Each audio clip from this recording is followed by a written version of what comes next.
Yep, I'm just talking to myself. Alright, that's the end of the stream. Alright, we'll do a raid. I'll catch you all next time.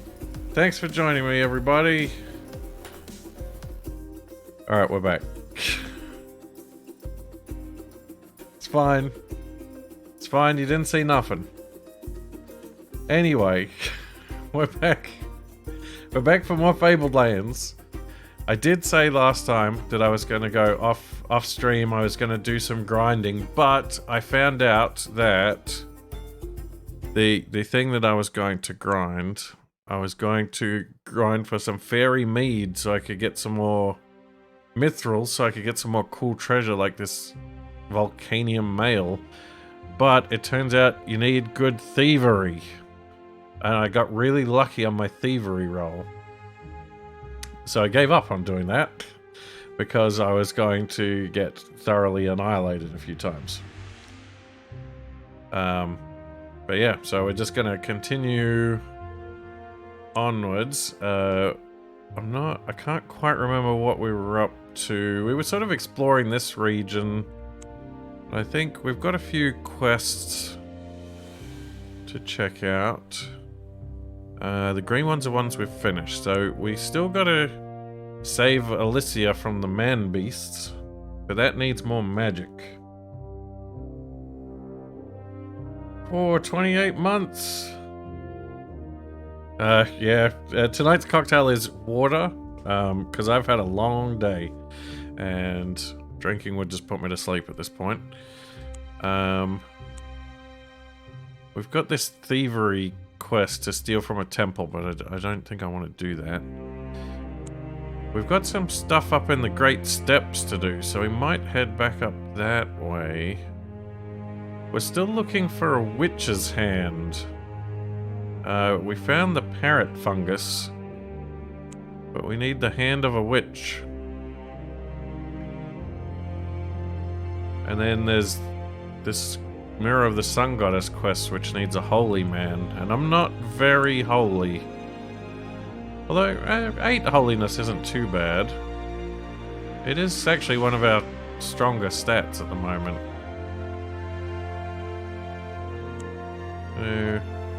Maybe we should head up and try to do that. We haven't been to this castle yet, I don't think. Or this grim looking place over here. So we might head north. And we'll see about heading up towards the steps. We need a bit more money before we go sailing again. But I think...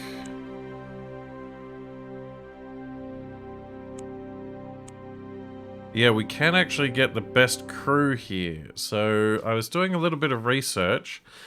If we get the best ship and the best crew, we don't have to worry about storms at all. We only have to worry about pirates.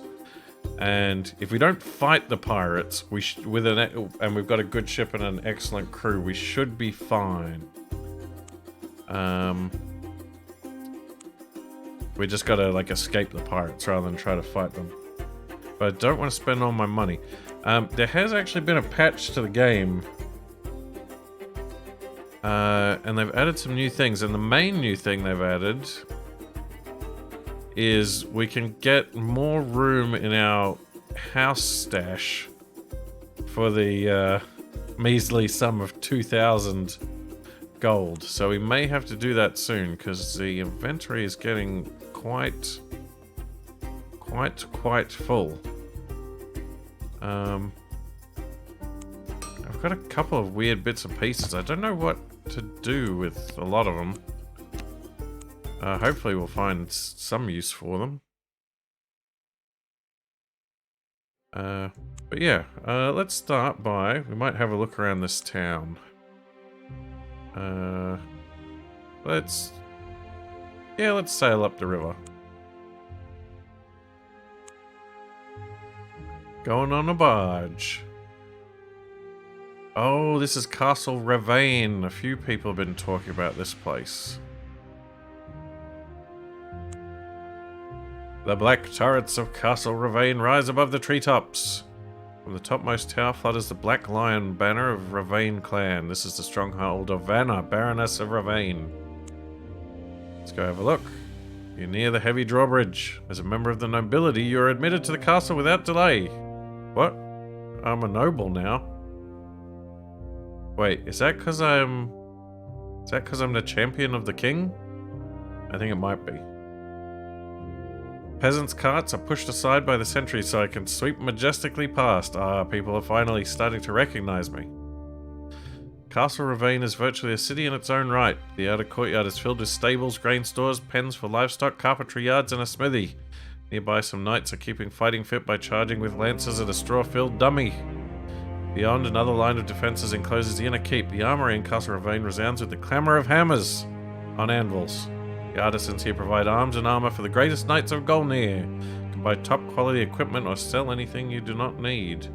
Well, that sounds good. Let's see what kind of gear they got. They got some weapons.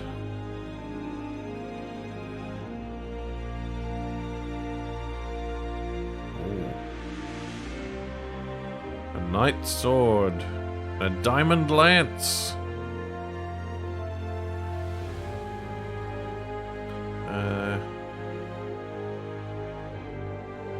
Heavy crossbow.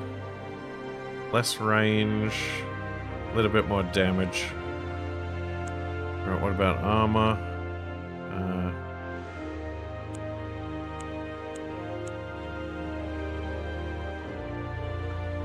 Oh, I guess these are like fighter type skills. Examine enemy weaknesses.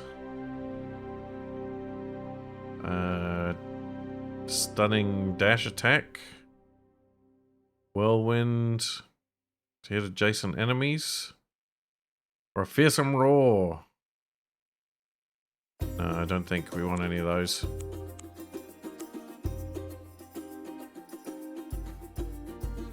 I've got a top hat, but I can't wear it over my headphones.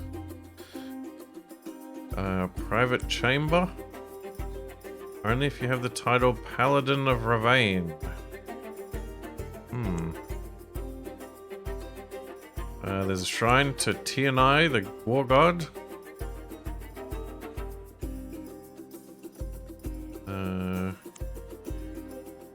We could get a resurrection deal. That might be a good idea. Make it so.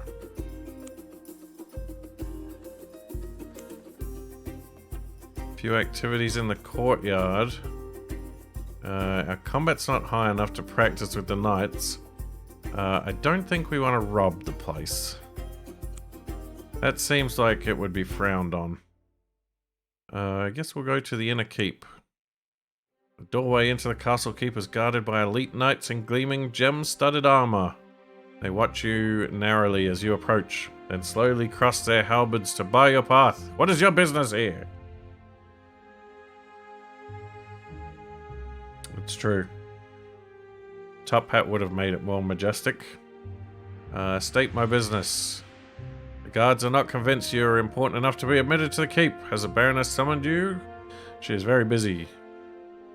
To convince them to let you in, you need to make a charisma roll. At a difficulty of 10. Now, charisma is 6. So, 4 or more shouldn't be too hard. There we go. Guards are convinced by your persuasive tongue. One of them gestures with his thumb, saying, "Go on in then, before I change my mind." The inner keep of the castle is a mighty fortress with walls several meters thick. Narrow windows emit golden shafts of sunlight into the gloomy hallway. There is a chapel of the god Elnir. Elnir's chapel is situated on the upper floor of the keep. As the guardian of rulership and law, he is the patron deity of the House of Ravine. Seek a blessing? A charisma blessing. Sure. I'll pay 25 bucks for that. Seek out the wizard Estragon. You find Estragon in his laboratory deep under the bedrock on which the castle rests. Crude stone steps wind down into a glimmering darkness filled with strange lights and fumes. Estragon slides forward holding an alembic which she is heating with incendiary spells.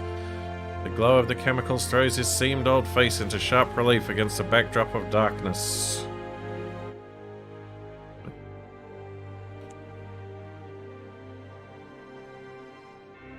I have been waiting for you, Estragon says.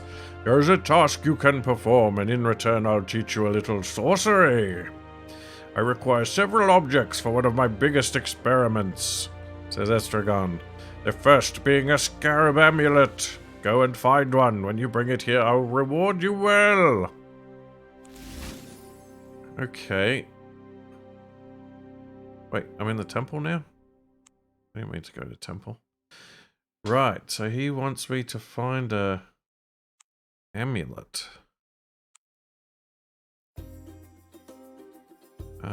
Scarab amulet. Where am I going to find a scarab amulet?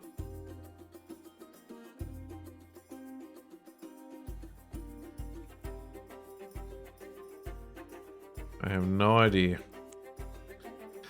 Request an audience with the baroness. Sir de Brumus, the seneschal, takes you into the baroness's court. She sits in regal splendor on the gilded seat of House Ravine. What on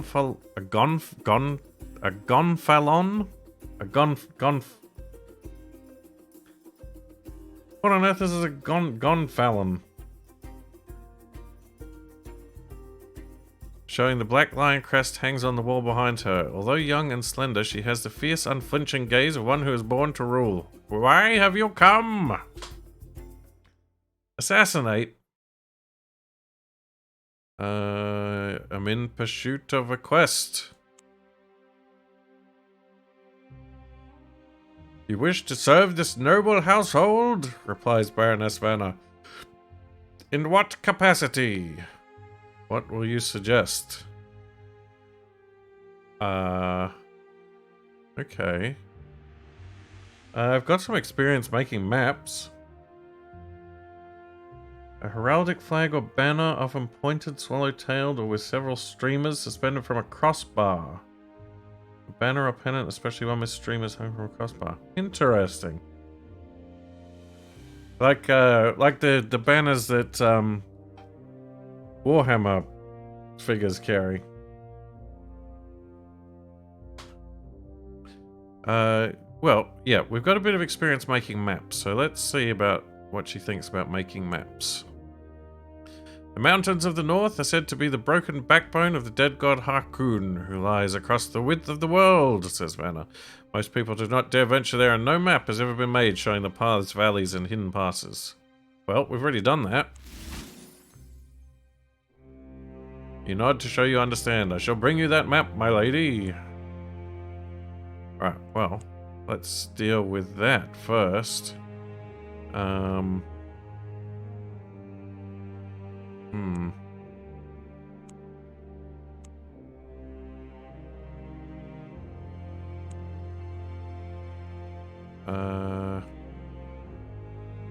Guess we gotta head back down to the city. Uneventful journey. It's always good. Okay, so we've got the map of the mountains. And the wizard wanted a scarab amulet.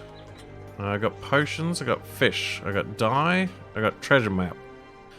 Got potions, golden katanas, candles, flamingo feathers, four-leaf clovers, horseshoes, copper pot, the pirate captain's head, cured venison, rabbit's feet, parrot fungus, a scroll of Ebron, a moonstone of teleport, enchanted sword, scorpion venom, and antidote. Yeah, no scarabs. That's right, we'll take her the map.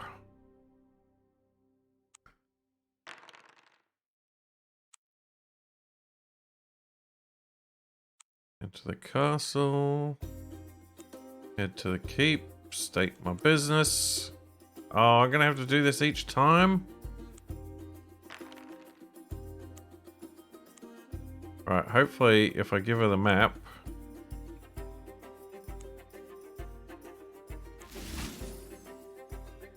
Ah, there we go.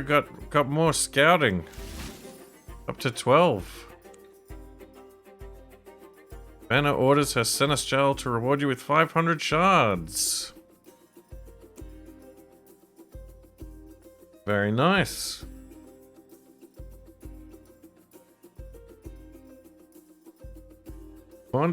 Monstry, thanks for the sub. Oh, and Tabura, thanks for the sub, and Splitsy, thanks for a prime sub. I think I got distracted by something. Alright, back to the baroness. More quests. Well, she just gave us 500.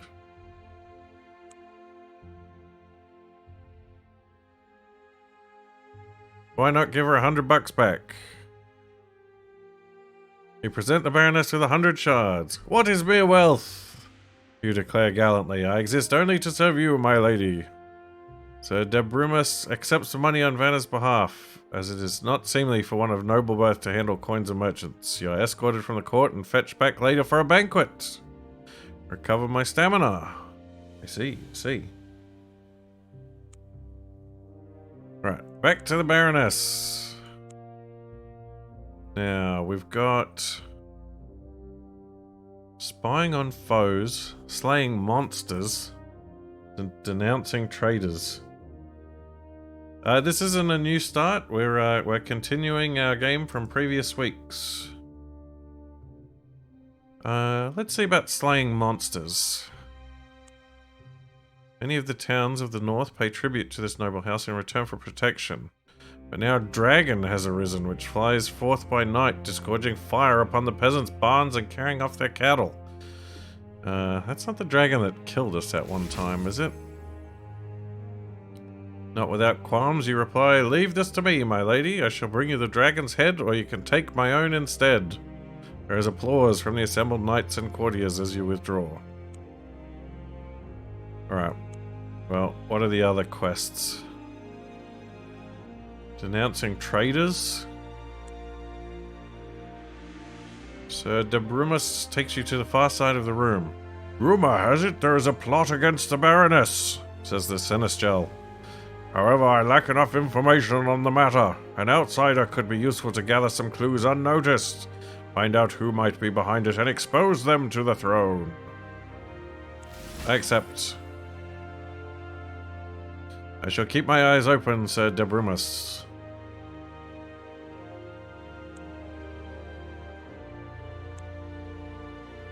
Alright, we've got one more quest. Spying. I desire you to go to Utaku, says Vanna. The Utakin are said to be steeped in decadence. I am advised they no longer pose a military threat. See if this is true. Okay.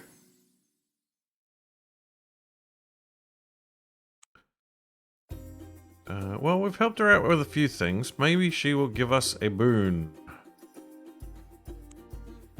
To qualify for a boon, you must either have the title Paladin of Ravine or succeed at a charisma roll of 16.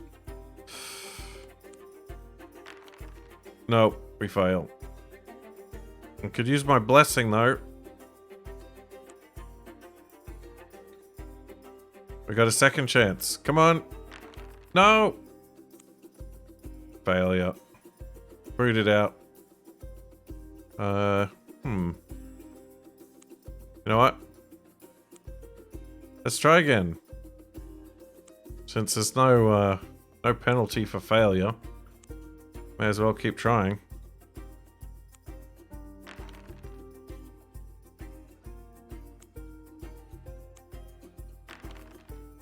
Oh!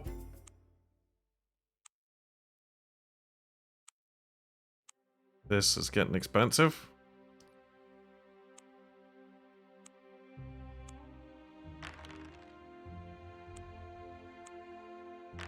There we go. Give me that boon.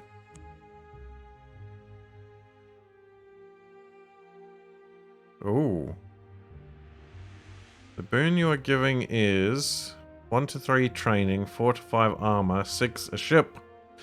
I think training would be the best option out of there, because I could use a bit more... Oh, well, we're pretty good at combat. Alright, let's see what we get. Hey, Black Shadow. Thanks for the sub. Roll the bones. Training. Vanna commands the most skilled instructors in her service to teach you whatever you wish. Add 1 to the ability of your choice. Wow, okay, that's not bad. Well, our magic is the lowest, so we should probably do that. Because we need as much magic as we can get if we're gonna go save Alicia from the man beasts. Gain 1 magic permanently. I guess the real question is, can we keep doing that? Best an audience. Ask for a boon. It's very low chance, though. Oh. So I have to roll 11 or 12. And it's cost me 25 bucks each time.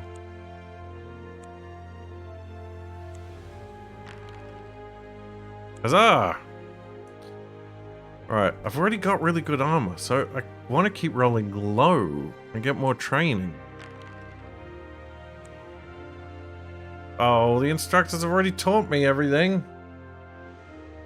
No, looks like there's no loophole there for me. Surely, if there's an instructor that could teach you fighting and you take magic, there's still somebody that could teach you the other one, though. That seems a bit silly. Anyway, alright, I think we've done everything we can do here. We've got a couple of new missions. That was the spying. Haunted Hills must be... I think that's the dragon that absolutely demolished me that other time. Dragons be tough. I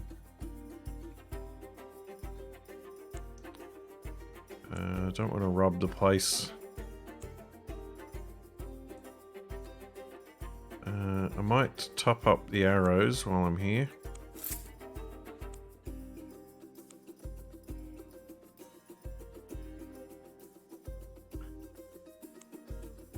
And we'll head north.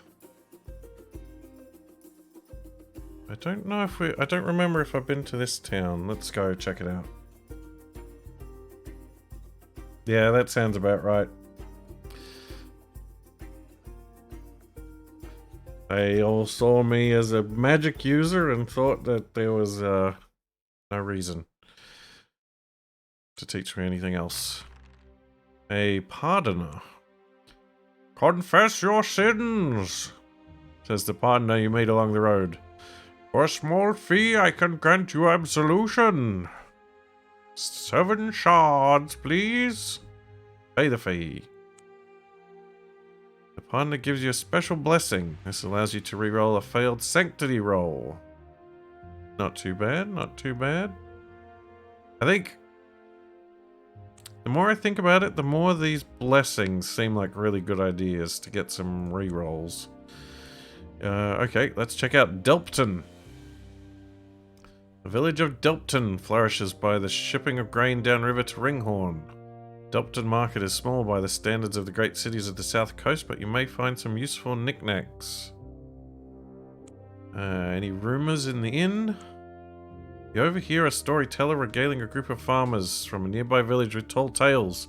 It tells a story of a woodcutter who fell asleep and awoke to find it was dark. Having lost his way, he was very frightened, but he saw smoke over the treetops. Going on, he reached a camp where slim young gypsy maidens were dancing around a fire. With smiles and merry laughs, they invited him to join them. Now, it so happened that the woodcutter's grandmother had been a gypsy, and she taught him the traditional greeting that he now called out. Zadevlesa, which is to say, may the gods be with you. No sooner had the maidens heard this than they all collapsed like matchwood. And creeping closer, the woodcutter saw that they were just piles of mouldering bones in the clearing and not living people at all. So you know what he did, concludes the storyteller? He climbed an oak tree and stayed there shivering until dawn, because he knew that no ghost can follow you up an oak tree. Okay. Oh. Oh. A merchant is packing to leave at the same time that you are. You travel through Castle Ravine quite a bit, I suppose, he says. We can expect a change there quite soon, I hear. What sort of change? A new head of House Ravine. The Knight of the Long Knife is plotting against that young sprat Vanna. Not that I care one way or the other. Merchants may be no better than thieves, as people say, but in that case the nobility are even worse. They're thugs. A plot. A vicious plot. Alright, well, let's see if there's anything of use in town. We could grab another fishing hook. Take it to the fisherman. Compass. I think I got something. Yeah, I got a better compass. Parchment.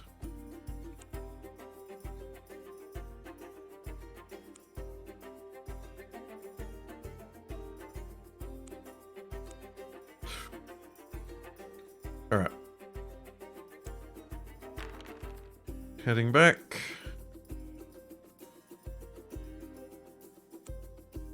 We must tell her about the plot. State my business.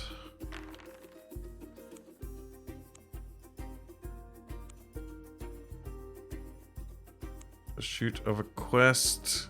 It was spying on foes. You wait in a long queue of courtiers who are being presented to Vanna. When it is your turn, she gives you a look of palpable displeasure, saying only a few curt words before passing on to the next person.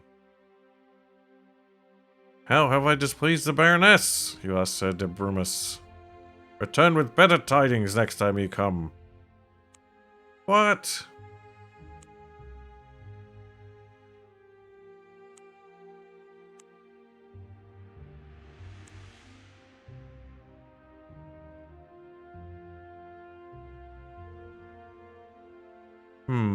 I guess I need some kind of evidence, maybe?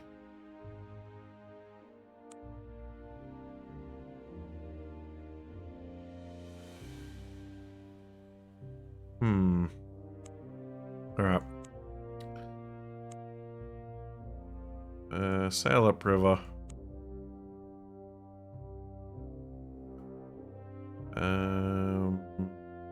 Continue up the river from Delpton. The boat wends its way sluggishly upriver against the current. The rich fields gradually give way to grazing land and rugged heath. One evening at dusk you see a pallid green light flickering off in the east across the desolate countryside. Sailors tell you the light shines from the top of the Tower of Despair, a haunted place where an ogre king once dwelt, adds the captain in a hushed voice. Next day you arrive at Marmarek. This is as far as the boat is going. Stop off at Marmarek. Marmarek is a depot town where the prospectors who mine the foothills come to buy supplies. Grey stone-built dwellings huddle under roofs made of slate tiles.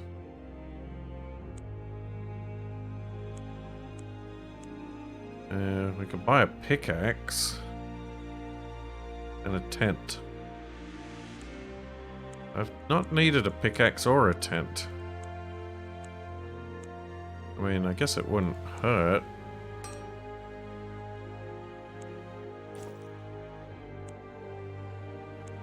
There's not much else there.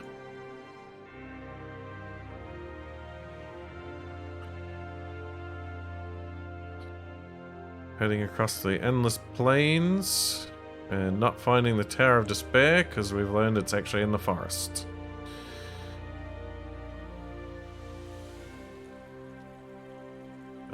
Pool at the bottom of the waterfall. We've already talked to those voices.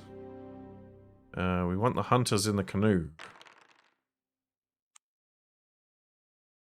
Gypsies offer to sell you a rabbit's foot charm for 30. No, I've got heaps of those.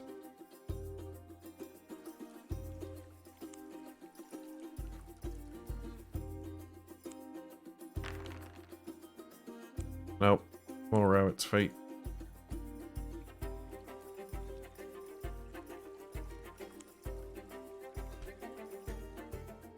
I've got the spying quest, but we have to go to a whole other land to do that.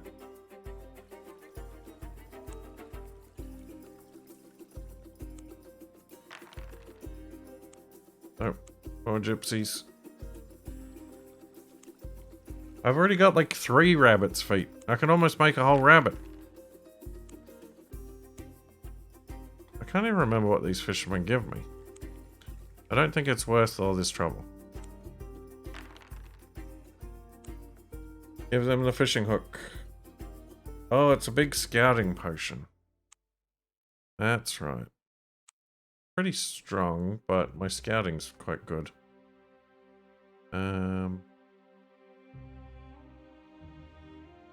Right, so...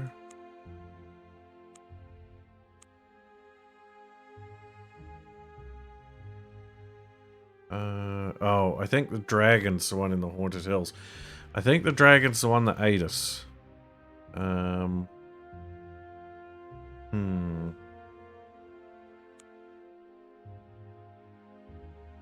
That one we can't do. That one we needed more magic for. And magic's getting better, but it's still not real strong. Although we do have some magic potions. You know what? Maybe we should head over there and take some magic potions that we can drink.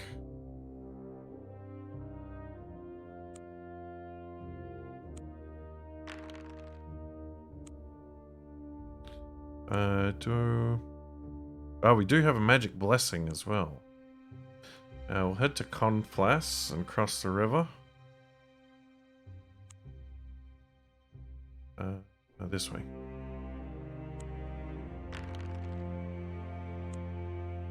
Cross to the east bank.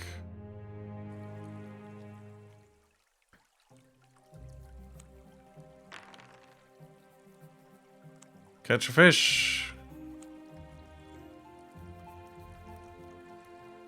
We'll head down to Marlock City. And we don't have a house here yet. We'll buy a house. And we'll deposit some stuff. Yeah, see, we've got these intellect potions. So, we'll take a couple of those with us. We'll drop off the tent and the pick.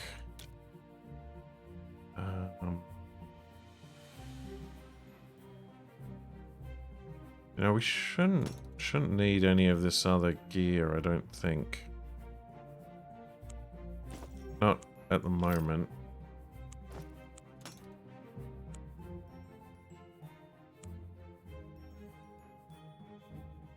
Right, we'll head north.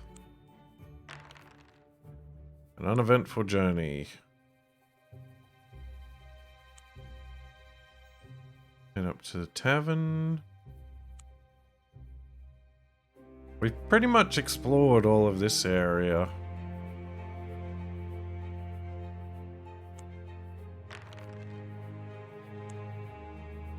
Head through the countryside. Uh-oh. I'm lost. Oh, where are we going to end up? Oh no! Stung by a bug!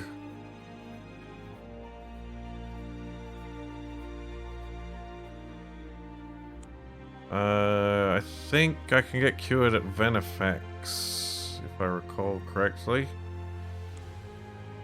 Is it the healer? Cure the sting fever. Alright. Up we go. Oh, attacked by mad pilgrims. That doesn't sound good. Blessed Springs. Got the old alchemy shop. Can buy potions here for not very much. Might be worth getting a sneaky one in case we get into any sneaky situations.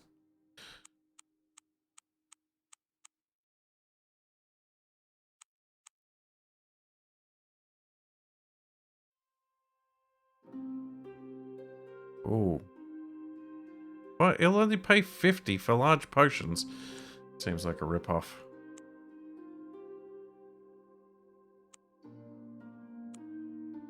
Right.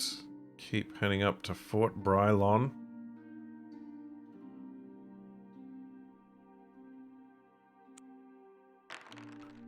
A peculiar find. Find a man-beast helmet.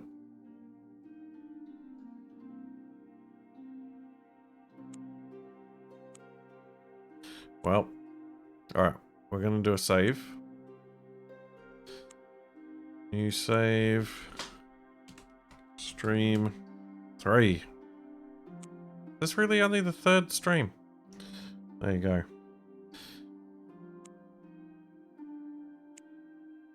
Alright, let's head into Narak. Let's see how this goes. You ask the gate guard to let you through into Narak. He looks you up and down and eyes you for askance for a moment. Give us your boots then. They're a nice pair and it's sad to think they would go to waste. You must gather your party before venturing forth. Narak is a barren peninsula of wind-blasted rolling heathland. The sky is a dismal grey. A lone crow circles overhead, cawing mournfully. Wild cliffs overlook the sea.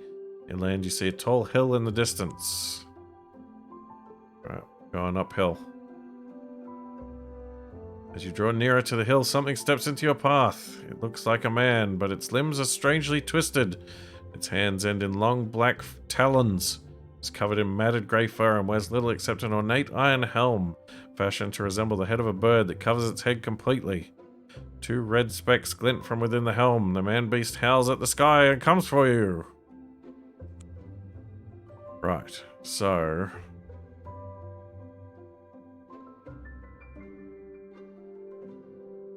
should be able to use the potion when we do the check. Alright, put it on. Magic roll of 14.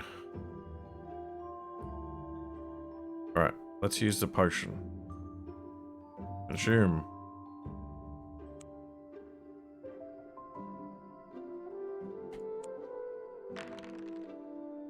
Well, that's not good. Use the blessing. Roll it again. Oh dear.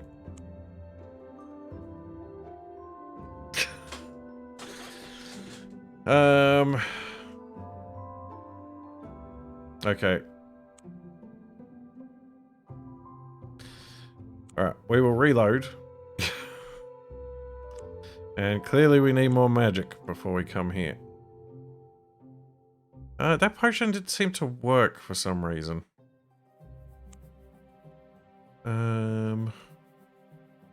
We went down to the beach. Can't remember what we found down at the beach.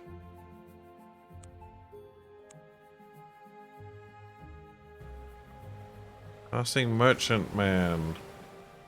Offers to take me up to Yaramura.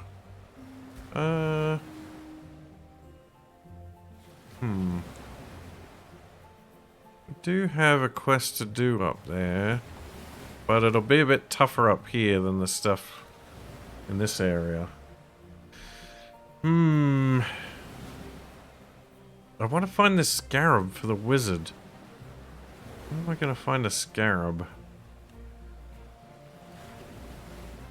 Like, it's got to be somewhere in this area, I think.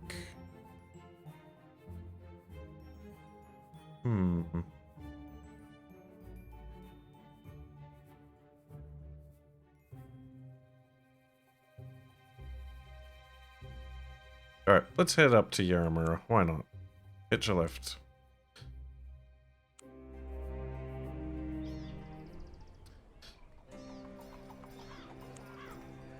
So... we'll do some exploring around here, because we haven't really checked the place out. Let's try the woods. Cliffwood is a pleasant tract of woodland. Birds sing in the trees and the air is fresh and bracing. You find a cottage in a clearing in the wood. An old nomad woman who lives there offers to read your fortune with regard to a particular question for 10 shards. Ask about the City of Ruins. Yeah, I don't know any desert areas, especially not with pyramids. There are some pyramids up here in the waste, though. The woman stares into a ball of blue-colored glass for some minutes and whispers as if in a trance. There is wealth ahead of you, or death! Seek for a way forward in the pyramid. You will suffer a calamity, but do not despair, all is not lost. She slumps forward, suddenly asleep. Okay. Head back to town. Ask about the Ruby Citadel. The woman lays out some oxhide cards painted with primitive-looking runes.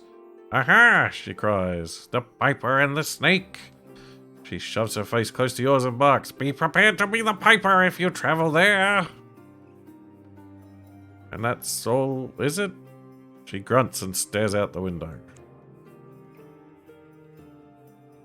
So the Ruby Citadel, be prepared to be a Piper. Guess we need... I think I had a flute at one point, but I think I sold it. Ask about the High King. The old woman tosses some dirty old bones into a wooden bowl. She scrutinizes them and fixes you with a beady stare. Go to the High King's seat. You will find your answer there. Well, I guess that makes sense. Well, that's about it for her. Let's check out this village, Vodya. You're far to the north. The lands here are covered with snow most of the year round, but well forested with hardy fir trees.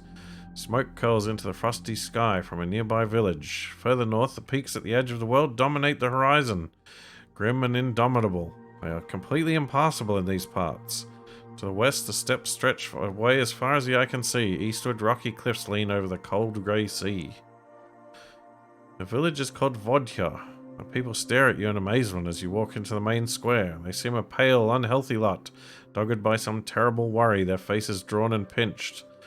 Then they pull their furs around them and hurry off, slamming doors and windows until you are all alone, save for a young boy that gazes at you wide-eyed. Above the village is a tall hill upon which squats a dark and windswept keep which dominates the land. You ask the boy what's going on. He just turns and looks up at the grim iron grey keep and whispers dolefully, Lady Nastasia, Kostchuf's got her, and he won't stop hurting us until she promises to marry him. But she won't. No, she won't. How could she marry the one who killed her father? Oh boy. Time for another save.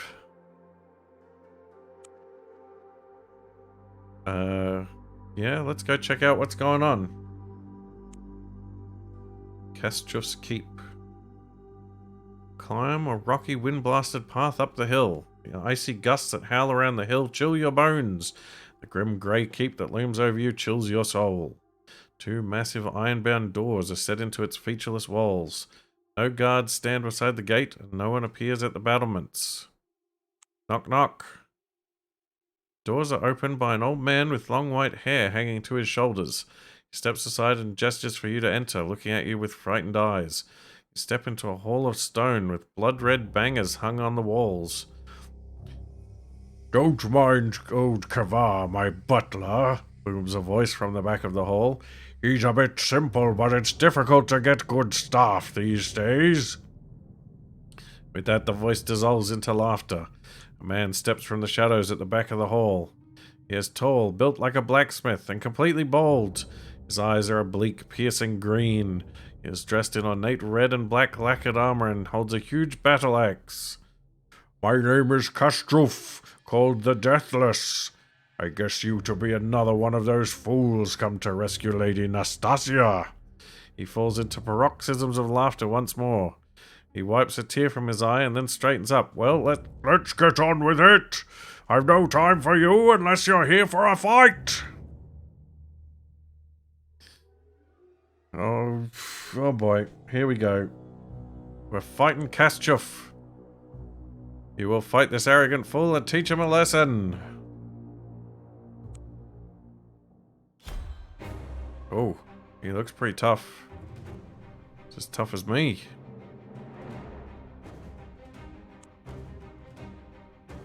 We'll get a trap. And...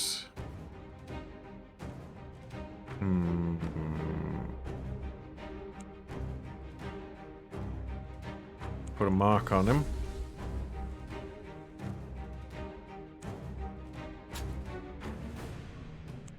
We'll flank him with the bear.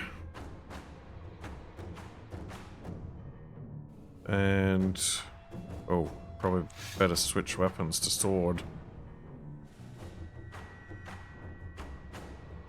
I don't have enough action points left though.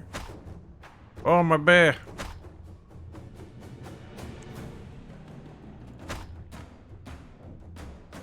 Can I put a trap on him? Can put a trap down. No, my bear! Oh, we got him now. Take that, Kastruff.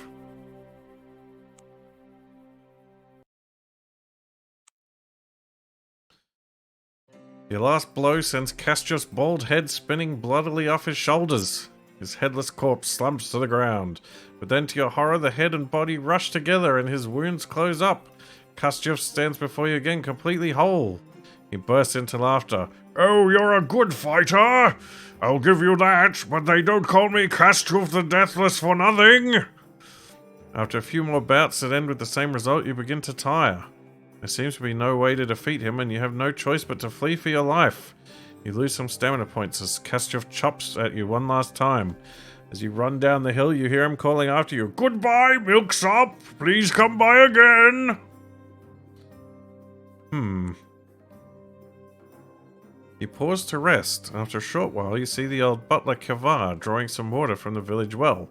When you go to question him, he steps back startled and exclaims, No, no, I cannot speak with you. It is more than my life is worth. You convince the butler to tell you what he knows of Kastruff. He has bound his soul into a golden locket. Means he can never be slain while his life force is safe inside it. His voice fades to a conspiratorial whisper as he says, I know where he has hidden it. There's an uncharted island in the Violet Ocean, due west of Sorcerer's Isle. Search there, find the locket and open it. Then Kastruff will be as mortal as you and I. Violet Ocean, due west of Sorcerer's Isle. Ah, I see, I see. That's a long way away. Now, I do think I did put a bunch of money in investments in some random town in the middle of Golney. So we could get some money and get a ship.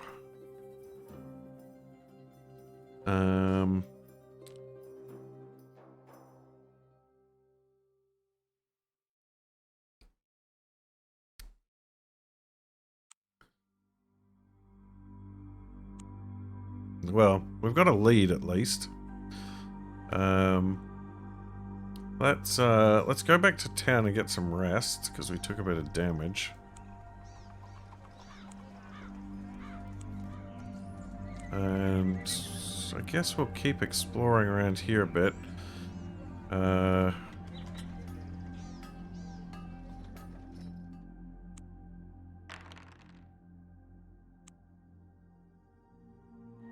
Need to hunt for food. Found some voles.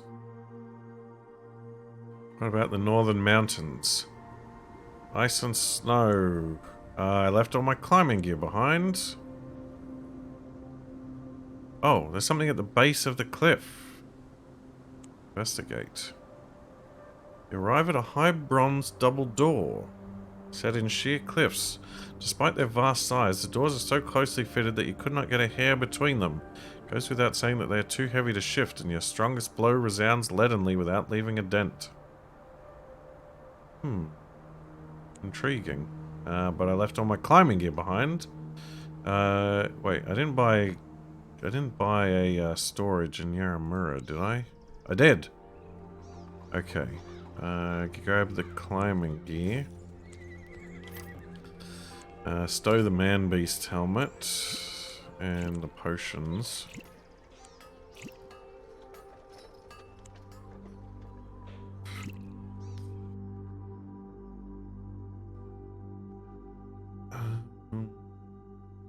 do for now. Alright, we'll head back out. I'll do a climb. Oh, gathering of tribes.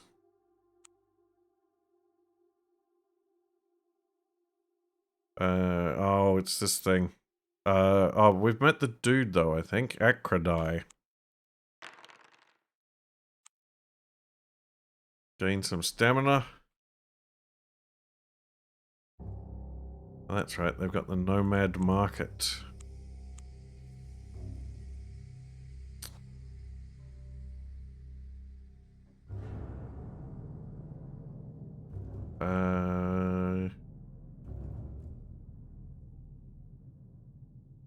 Yeah, she said we want a flute, so I can get a flute here. I don't really have the money for it right now.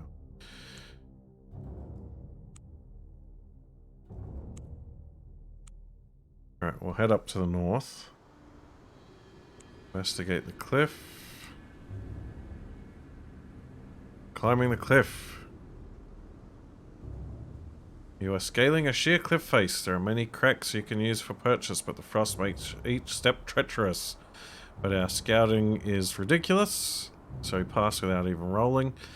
You move with calm assurance across the dizzying rock face that many brave men would go weak at the knees simply to behold. You know that the trick is to keep your body out from the cliff and test each handhold carefully before putting your full weight on it. Oh, more scouting!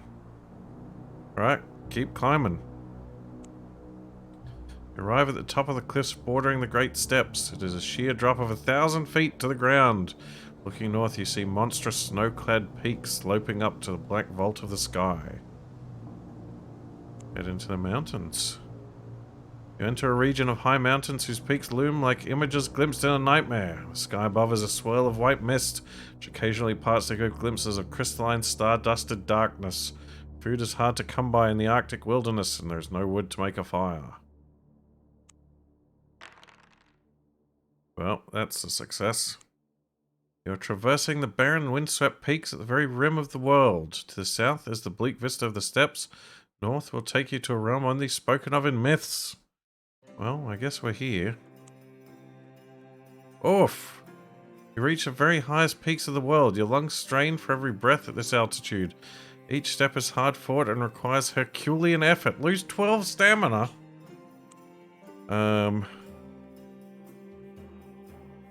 Alright, I think I might die, but I'm gonna keep going and see what happens.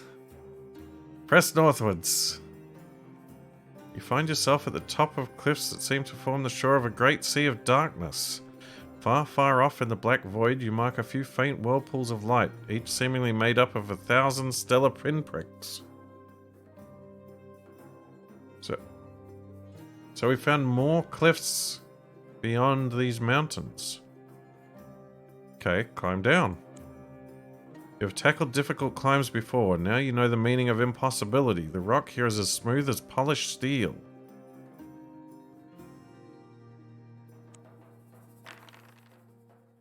Well, we're doing it.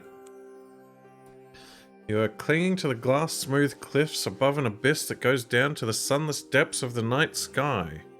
If only you could wake up and discover this isn't real. Well, I guess we keep going. Far below, you see a harbour where ships with metal sails put out on the sea of night. The starfarers look like common sailors, except their clothes glitter in the celestial light. Come to a ledge. Beside the ledge, a silvery barge covered in strange blocky glyphs is floating in the air. It is unoccupied. Well, this is a bit different. Well, we've come all this way. Get on board. You have boarded the barge. It judders into life with a low groaning sound and floats off westward. You find some food on board. Gain 3 staminas. Eventually, the barge pulls up at a quay, jutting out from the cliff face into the star-filled blackness beyond the edge of the world. You step onto it. You're on a kind of quayside, which sticks out from the sheer rock behind you. Gaze out on the yawning gulf of black night hung with stars like jewels on black velvet. A silver barge floating on air is moored to the quay as if waiting for a passenger. Looking down, you see what can only be described as a celestial harbour. Ships with silver sails are docked here. You can also make out a huge doorway set into the sheer rock face down below, an entrance into the underworld below Harkuna. You have succeeded in reaching the gates of the underworld! Gain 1 rank.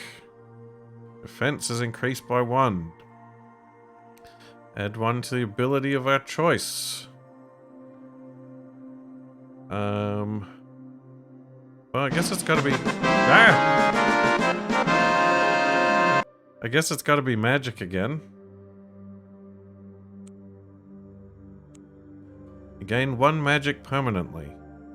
You also find a niche in the rock wall. It is a shrine to the death god Nagel. Inside is a gold rod with a large diamond fixed on the end. It is a sacred rod of teleportation. It has 3 charges.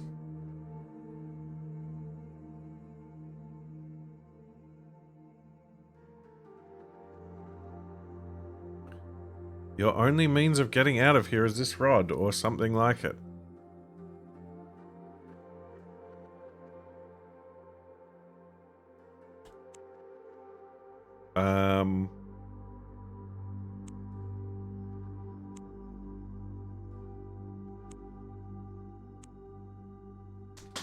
Stream 3A.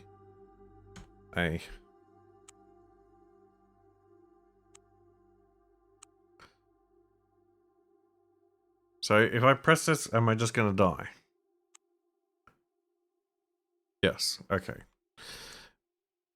Load.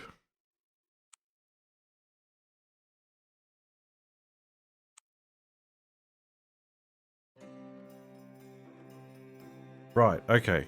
I don't know where this teleports me to. Oh, I don't have... I've got that other teleportation one which has infinite uses, but only takes you to one place. Alright, I guess we gotta use it.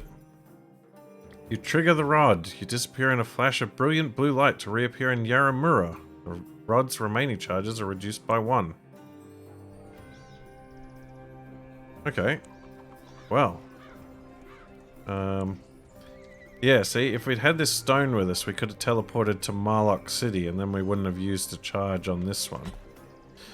But, I mean, I guess that can teleport us to here from anywhere. Which could be handy, I suppose. I need to sell these smolder fish. I can't remember who wanted them. There was like a wizard who bought them. I can't remember where he was. But that was a successful quest.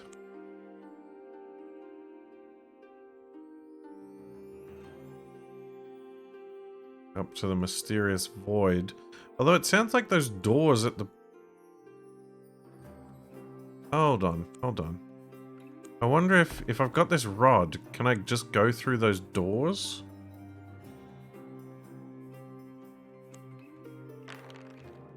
Uh-oh, a gruesome punishment. You pass by a windswept place where a grisly scene is being enacted. A band of nomad warriors have tethered a captive to a rock and are watching as he slowly dies of exposure. The nomad's attention is fixed solidly on their victim, so you have the opportunity to slip away unnoticed. What are you doing? One of the nomads, presumably the leader of the warband, tosses his horse's reins to another and comes striding up to you. Pokes you in the chest, seizes you by the back of the neck, and presses his face nose to nose with yours and says, "Finitri!"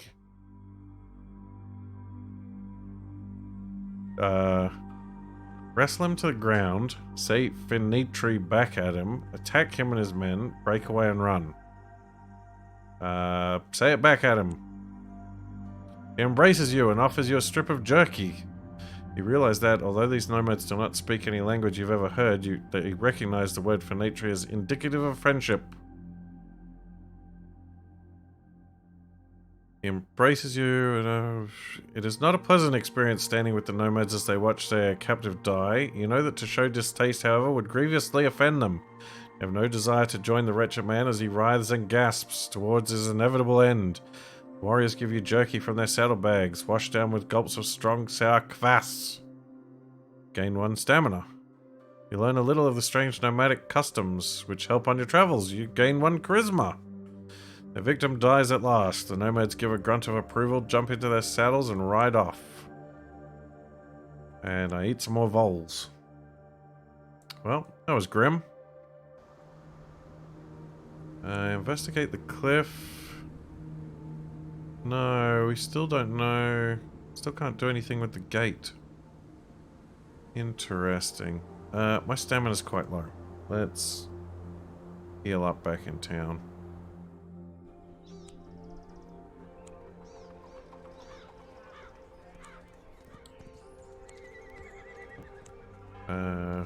Do another save. Do a quick save. Let's head to the red thing over here. The Ruby something or other. Another gathering of the tribes.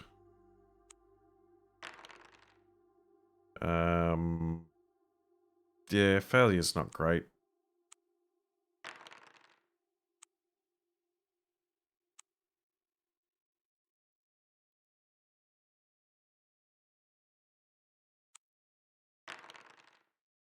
No event. Oh, I lost stamina because I don't have my wolf pelt. Right, I gotta carry my wolf pelt with me to fend off the cold.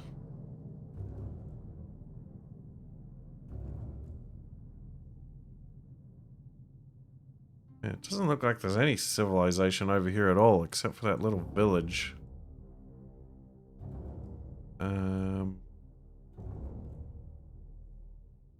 Alright, let's check out the Citadel. That's what I came here for. You're traveling across the icy wastes of the northern steppes. To the north, near the peaks at the edge of the world, you see a reddish glow reflecting off the snow in the distance. Could it be the Ruby Citadel? You have come upon the Ruby Citadel. It is a bizarrely structured tower, seemingly carved from a single ruby of gargantuan size. Legend has it that it fell from the skies in the time of the Elder Gods. Some say it was the palace of a minor godling cast down during the War of the Gods when Harkoon himself was slain and fell from the heavens. Harkoon's body created the world and his blood the rivers. The citadel glows redly, casting a rosy hue over the snow. It's a beautiful sight. Yeah, enter the Citadel. You step into a small antechamber. Inside, the red glow is so bright it hurts your eyes. You can feel it vibrating slightly, and this vibration causes a low, thrumming hum like the sound of a multitude of bees. 3 figures shamble towards you. Their half-rotten flesh, rusting armor, and putrid smell tell you they are undead. They fix their wide eyes upon you and utter a wordless cry of bloodlust, gripping their pitted scimitars and quivering skinless hands. The ruby light gives them an awful, hellish cast, and we're not holy enough. You will have to fight them.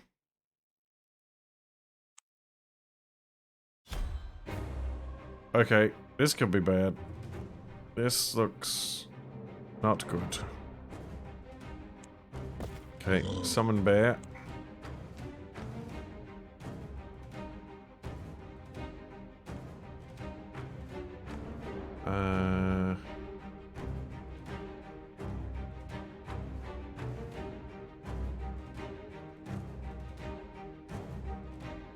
What?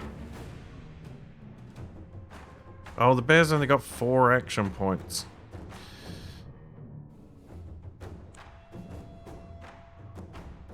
Right. Mark him and shoot him. Oh, he just one-shot my bear.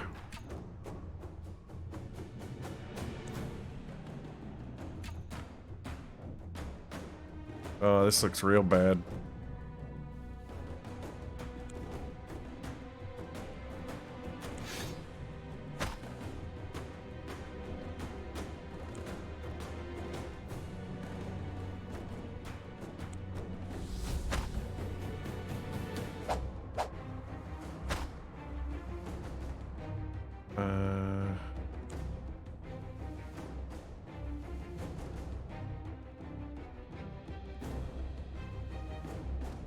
This could work.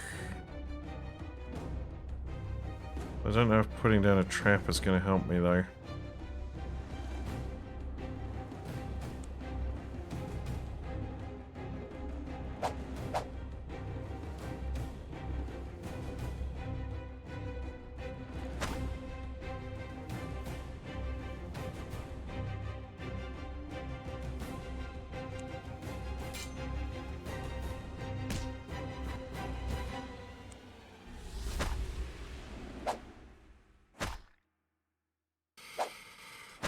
Whew. That was close, but we did it.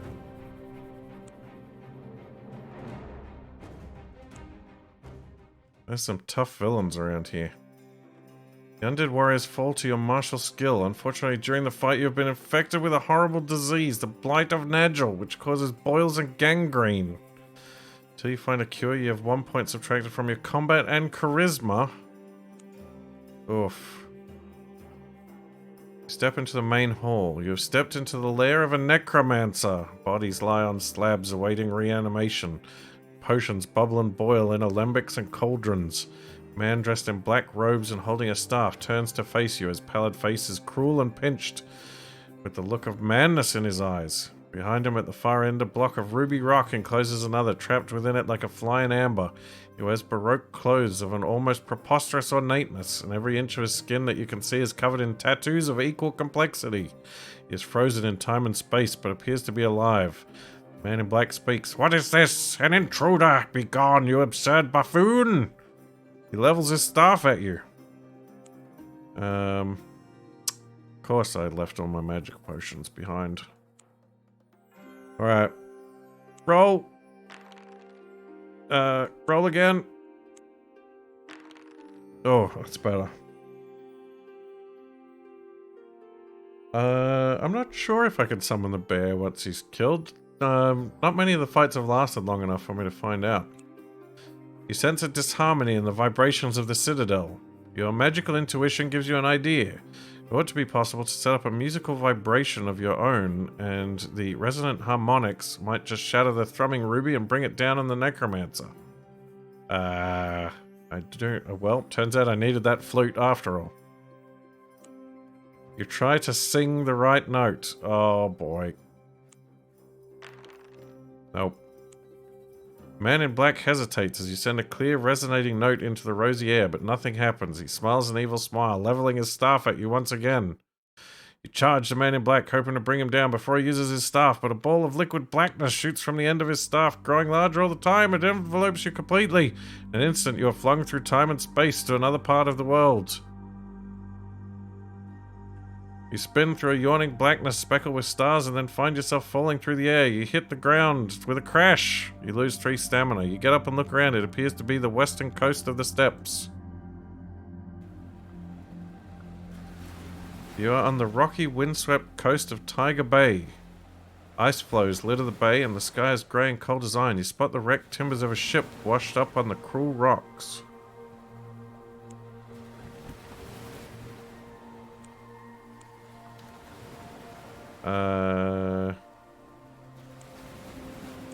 Okay, you can dock a ship here, but that's it. Guess we have a look around. You find a bark beached on the shore, its hull breached. Huddled around a meager fire are several desperate-looking men, cold and half-starved, wrapped in thin blankets and sails from the ship. They are burning some of the ship's timbers. As you approach, they glance up but barely acknowledge your presence. So lost in despair are they. Try to rouse them into action.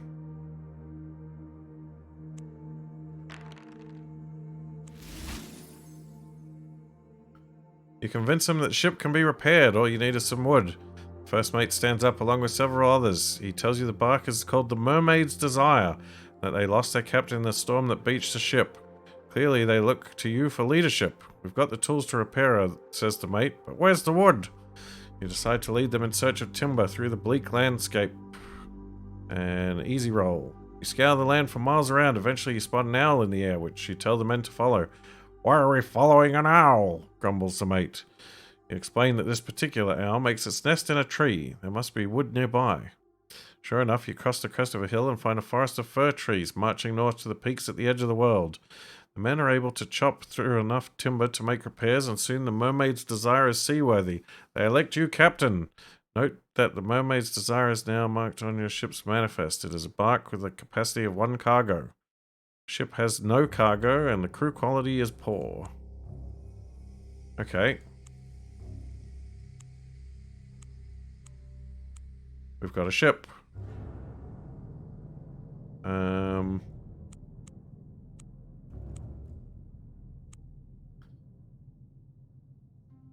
We've got a ship, but it's not a great ship. if we sail out of here, we're gonna run into all kinds of trouble. But I don't like the looks of heading through these icy riverlands. Hey, Jamacha! Thanks for the sub! Welcome to the stream.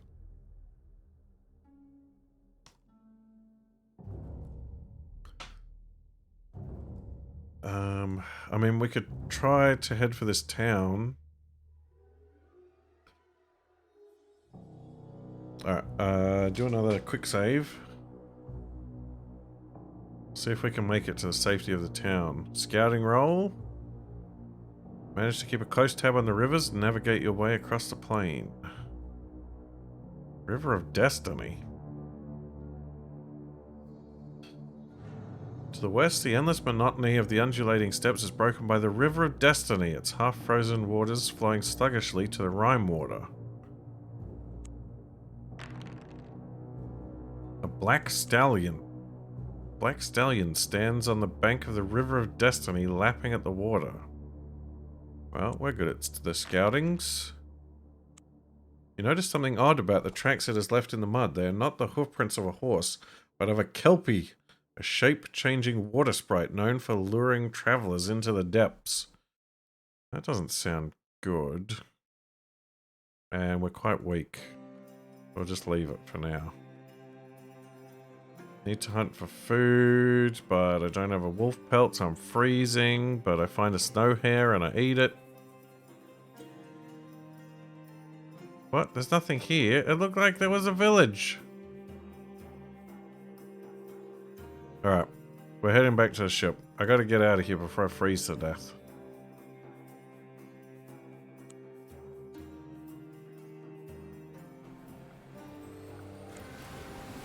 Set sail. Ship is docked in Tiger Bay. The coastline is harsh and rocky. Hardy sedge grass is all that grows along the shore. We gotta head south. Uneventful voyage. Thank the gods. We're sailing south towards the shores of the Utaku near the frozen icicle woods. Off the coast of Utaku. Plain sailing. Okay, there's a town down there.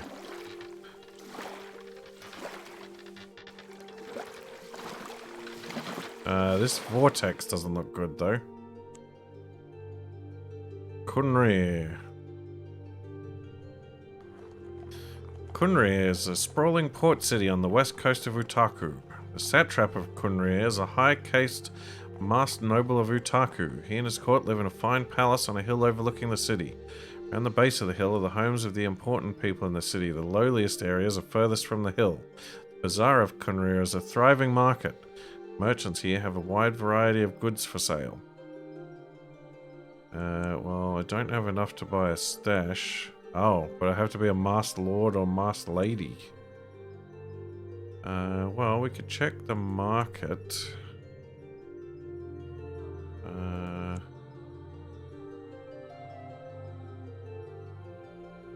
Got some good weapons. Nothing we need, though. Oh. +3 magic wand. That would be nice. What have we got at the moment? We've only got a +1. I reckon with the +3 wand, we could definitely... Oh, there's even a +4 wand for 4,000 bucks. Another... There's even a +5 wand. Holy moly. Oh, there's a few flutes. Magic lockpicks.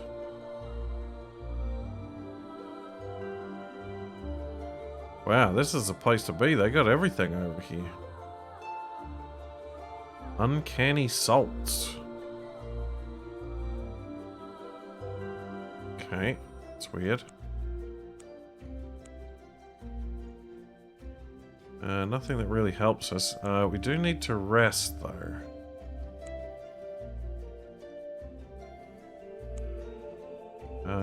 Let's check out the temples.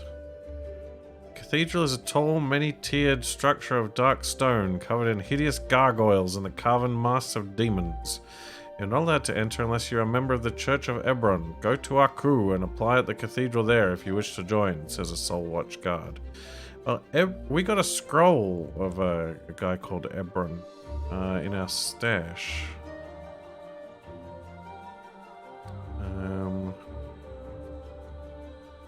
Could explore the town a bit. Finds a ship deed, ship minerals, stroll through the streets. A holy day. Today is a day of special religious significance to the people of Utaku, a holy day sacred to Ebron, a celebration of the burning of the heretics in hell. You're stopped by 3 members of the Soul Watch, a religious police. The patrol is accompanied by several expungers, the elite guards of Utaku. Oh boy. One of the Soul Watch hisses in a voice resonant with white rage. Why are you not wearing your scarf, you evil blaspheming devil? You have committed a crime of lesser heresy. Everyone must wear a striped scarf on the day of the burning of heretics in hell. You must pay a penance of 75 shards. Oh, fine, just take it. You hand the Soul Watch the cash, their black mask shaped like Ushkem. The avenging demons of Ebron nod imperceptibly. One of them hands you a striped scarf. See that you do not blaspheme again, or you will join the heretics in hell. Well, this place doesn't seem pleasant.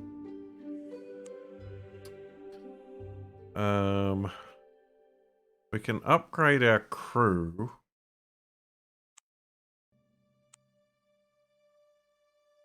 To average. It's not ideal. So, we can try to sail all the way around, but it's risky business. Or we could try to venture overland and leave our ship here.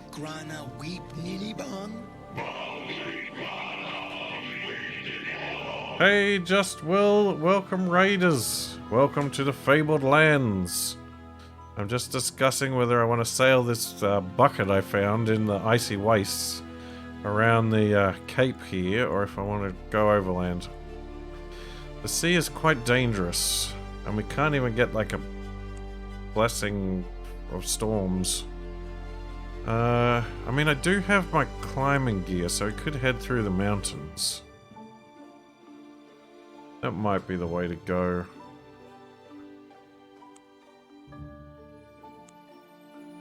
Because we're just got a little ship and an average crew. So we're going to be at the mercy of the ocean.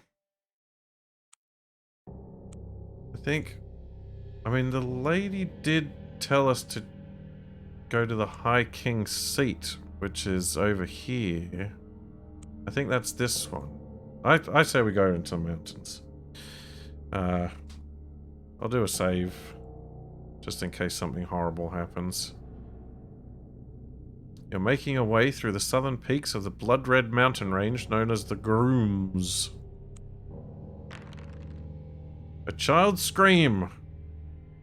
Picking her way hurriedly along the trail, you see below you a small girl in distress. She has slipped off the path, fallen down a cleft in the rock, and cut her head and arms badly. Your instinct is to climb down and help. But there's something fishy going on. And I failed to see what it was. You scramble down to help the child. As you reach her, she looks up into your eyes, smiles, and vanishes. Then a boulder hurled from above strikes you on the back of the skull. Ow, my brains! You spin around and see a blue-skinned troll. Its vicious grin fills your vision as it leaps to attack. Oh no. Oh, he's a tough-looking son of a gun.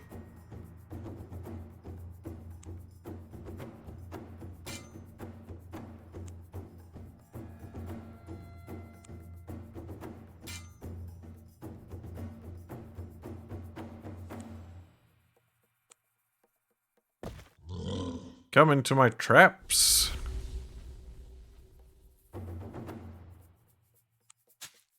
Ha-ha!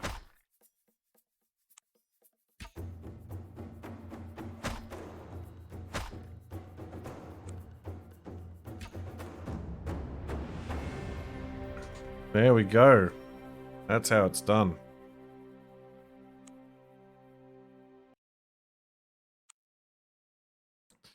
The troll falls dead.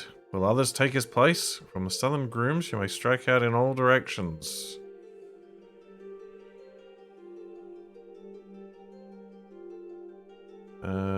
The Crags of the Long Homes. Sounds weird. Let's head up through the... Sure, let's check it out. Crags of the Long Homes form a range of low, broken foothills rising up to the peaks of the Grooms to the west. An elfin-featured lady is sunning herself on top of one of the long mounds, which you know contain the bones of the dead. She looks up brightly as you approach. Greetings, my green guild gallant. The shrill shades of Shadar shamble still underfoot. Are you holy enough to hold the hordes from these hills, hero? You choose a chill-charnel house to challenge your chances. Enough, lady. Have you of anything of use to tell me? The woman fixes you with green eyes. These homes are sacred, and not for the greedy or guilty. You must indeed be sure of your right arm, and your righteous cause to dare enter here. With that, she bids you farewell and disappears. A green butterfly flutters away from where she was sitting. Alright, that sounds suspicious. Let's not explore burial mounds at random. That seems like a poor idea. We'll head up into the countryside. Hangman's Crossroads. A troll bridge? Oh, wait, why did nothing happen with the Hangman's Crossroads? You come to a deserted crossroads. A single gibbet with a grinning white skeleton swings in the wind here with a rusty squeaking. Alright, save it again. Head to the troll bridge. You arrive at the northern flow of the Ruby River. The water is a reddish hue, discolored by iron ore carried down from the grooms. A hairy troll steps out from under the bridge that spans the river here. He wears a wooden mask like the lords of Utaku. There's 2 scarves wrapped around his neck, a striped one and a spotted one. There's a total of 5 shards to use the bridge, growls the growls the troll menacingly, hefting the tree trunk he uses as a club. Talk to him. The troll grunts and says, "It's those damnable priests of the Church of Ebron. They're always passing through and kicking up a fuss about holy days, heresy and such like. You have to wear a spotted scarf or a striped scarf on such and such a day. I don't know what. It's not as if they mind me ripping Travers off for a few shards and sticking to their holy rules they get uptight about. Those soul watch guys through, they're worse than the toughest knight. So I wear all this gear so as not to upset them.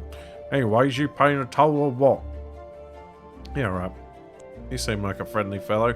"Right, thank you," says Troll, nodding. Returns to his place beneath the bridge. Alright, well, here's the High King's seat. Let's check out what's going on around here. You're traveling across the green countryside of Old Hakuna. Nearby is the ancient castle of the High King. You arrive at the great castle known as the High King's seat. The High King was driven out of this land long ago by the Utakan. His castle stands empty now, choked with vines. If legends can be believed, the High King was not slain, but retreated to a place in the far north where he lies under a vault of water, with his knights sleeping until the day comes for him to return and bring the golden age of prosperity back to his people. Tales for children, you think sadly as you gaze across a countryside of weeds and blighted crops. The peasants of Old Hakuna eke out a miserable existence these days, taxed almost unto death as they are by the cruel Utakan. You hear faint music coming from inside the castle. Inside the old ruin, you find a blind old man dressed in ragged tatters that were once fine liveried robes. He tells you his tale. It transpires that he is the last descendant of the household bards of the High King. He still plays here in the old banquet hall, awaiting the day the High King will return. 500 years ago, the High King ruled Old Hakuna, and he defended it vigorously against the invaders from Utaku. The Utakan used sorcery to imprison the king beneath Lake Rimewater, where he and his paladins were frozen in ice. His wife and only true love, Leonora, was an Utakan princess. But the masked lords of Utaku, angry at her heretical love for an outsider, slew her and bound her ghost to serve as the merciless guardian jailer of the High King. Now she is a terrible spectre, the Ice Queen, whose heart is as frozen as the lake she haunts. Or so he says. The old man teaches you the song he was singing, a love ballad that was sung at court for the High King and his consort, Princess Leonora. Okay, we learned an old song, huh?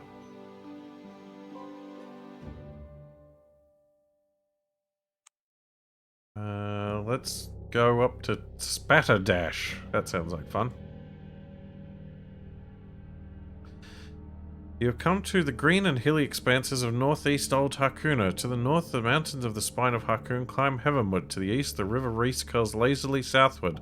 A thin column of smoke marks the village of Spatterdash, nestling between a couple of round hills a few miles off. Spatterdash is a village nestling near the mountains of the north. A tall hill overlooks the village, upon which rests an old graveyard. It's a grey and dismal place. Pasty-faced peasants, gaunt and thin from their poor diet, stumble across the cobbled streets. Old women struggle under heavy loads of wood, and the children stare morosely at you from dark-rimmed eyes full of despair. Nearly all the local produce is taken in taxes to feed the decadent court of hidden faces in Aku. Yeah, visit the graveyard. You ascend the hill to the old graveyard. It has not been used to bury the dead for centuries, and it has fallen into rack and ruin. You stroll amid the crumbling crypts and tombs, idly looking over the names of the dead.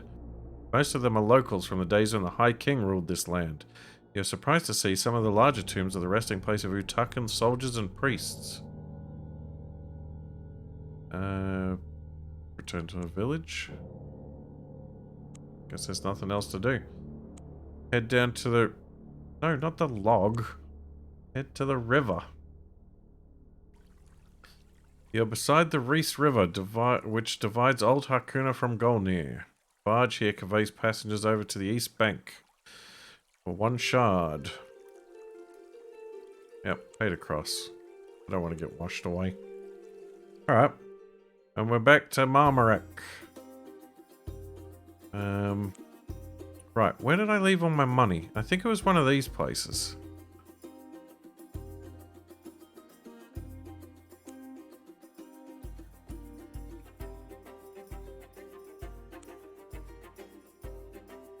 Wheat fields? Trade guild. Manage investments.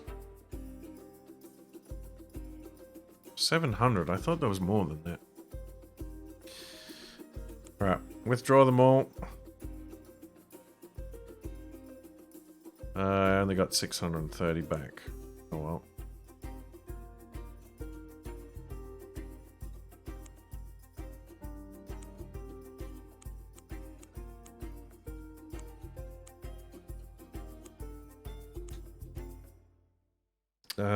I'll grab my fur pelt in case we need to go back. Leave the scarf in there.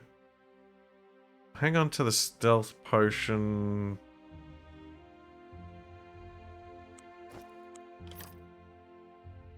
I mean, maybe I should be carrying a bunch of these potions around with me. For some of these harder checks. We've got... Oh, we need to get rid of this disease.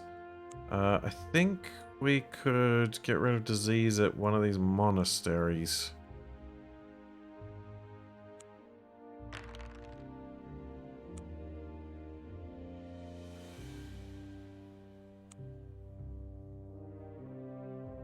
Stop at the monastery. Recuperate. Talk to the abbot.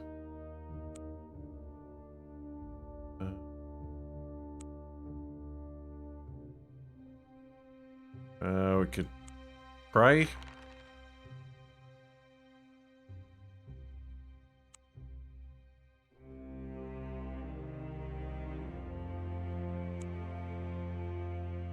Alright, we'll head up to the Temple of Lacuna. Maybe they can heal me there.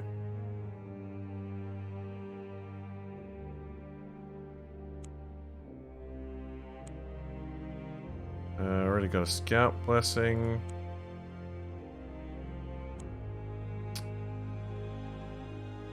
Oh, you know what?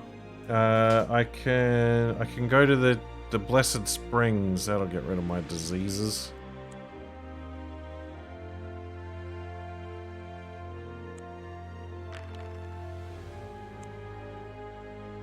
Cross to the east.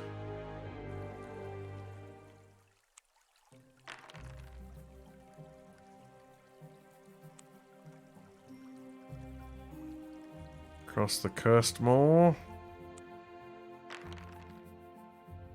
Lucky find. 10 shards on an old skeleton.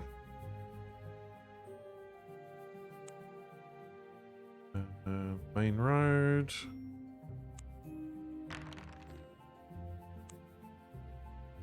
Through the countryside. Probably get lost again. Oh, meet a shepherd who gives me a wolf pelt. Not too bad. Blessed Springs. Holy Waters. 35 bucks is steep, but I'll do it.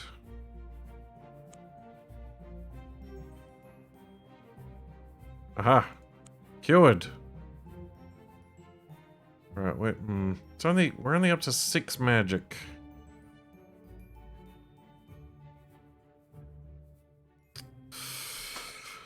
It was a pretty tough test.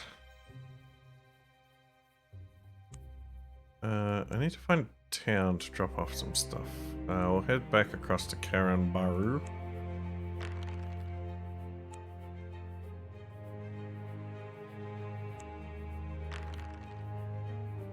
Oh, I banged my head. Right, into the stash goes excess wolf pelt.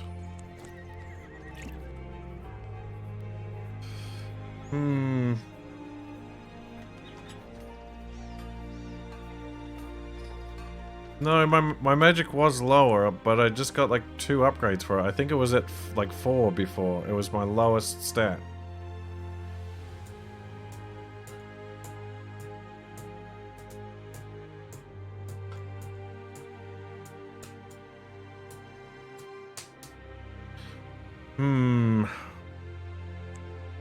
I guess I could consult.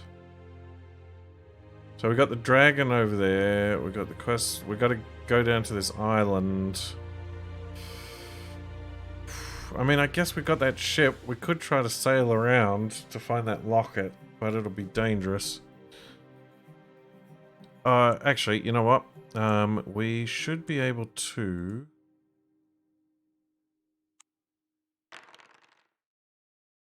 Keep banging my head on things. Rest until healed. We head down to Yellowport. Is this the one that has the Temple of... the storm ones? Seek a blessing. Safety from storms. Perfect. Now, can we... no, passage to Marlock City.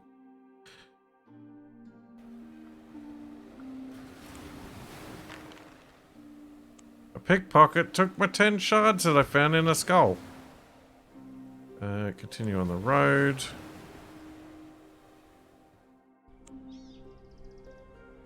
Yellowport and Wishport. Now, we can get an excellent crew here if we get the ship over here.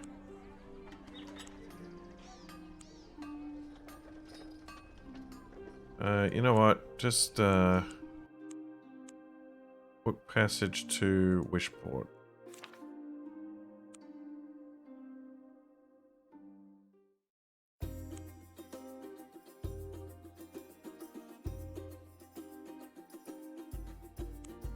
From here...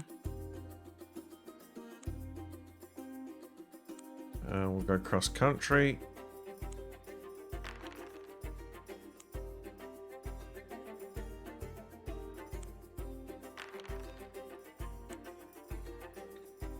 Oh no!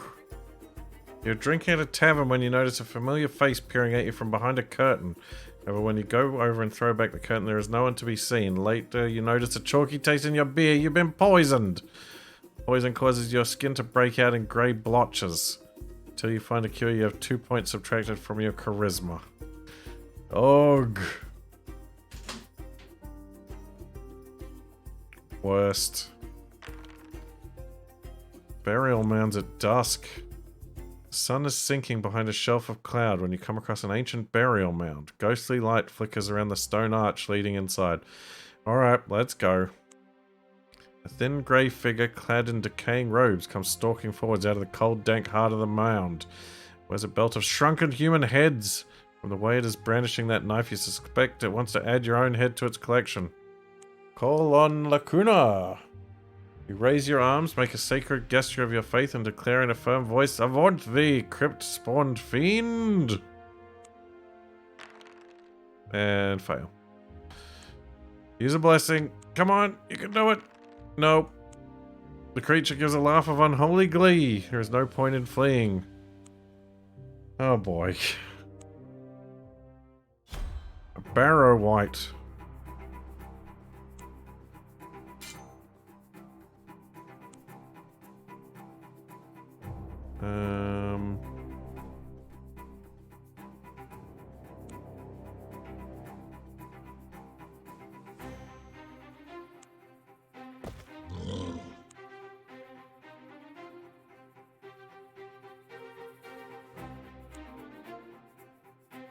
Oh, it's not in range.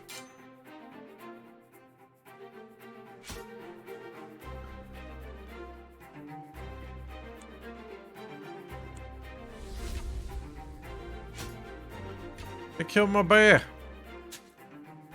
I did walk on a trap though. Damn ghouls. Yep, it's a vicious world. Everybody's out to get me.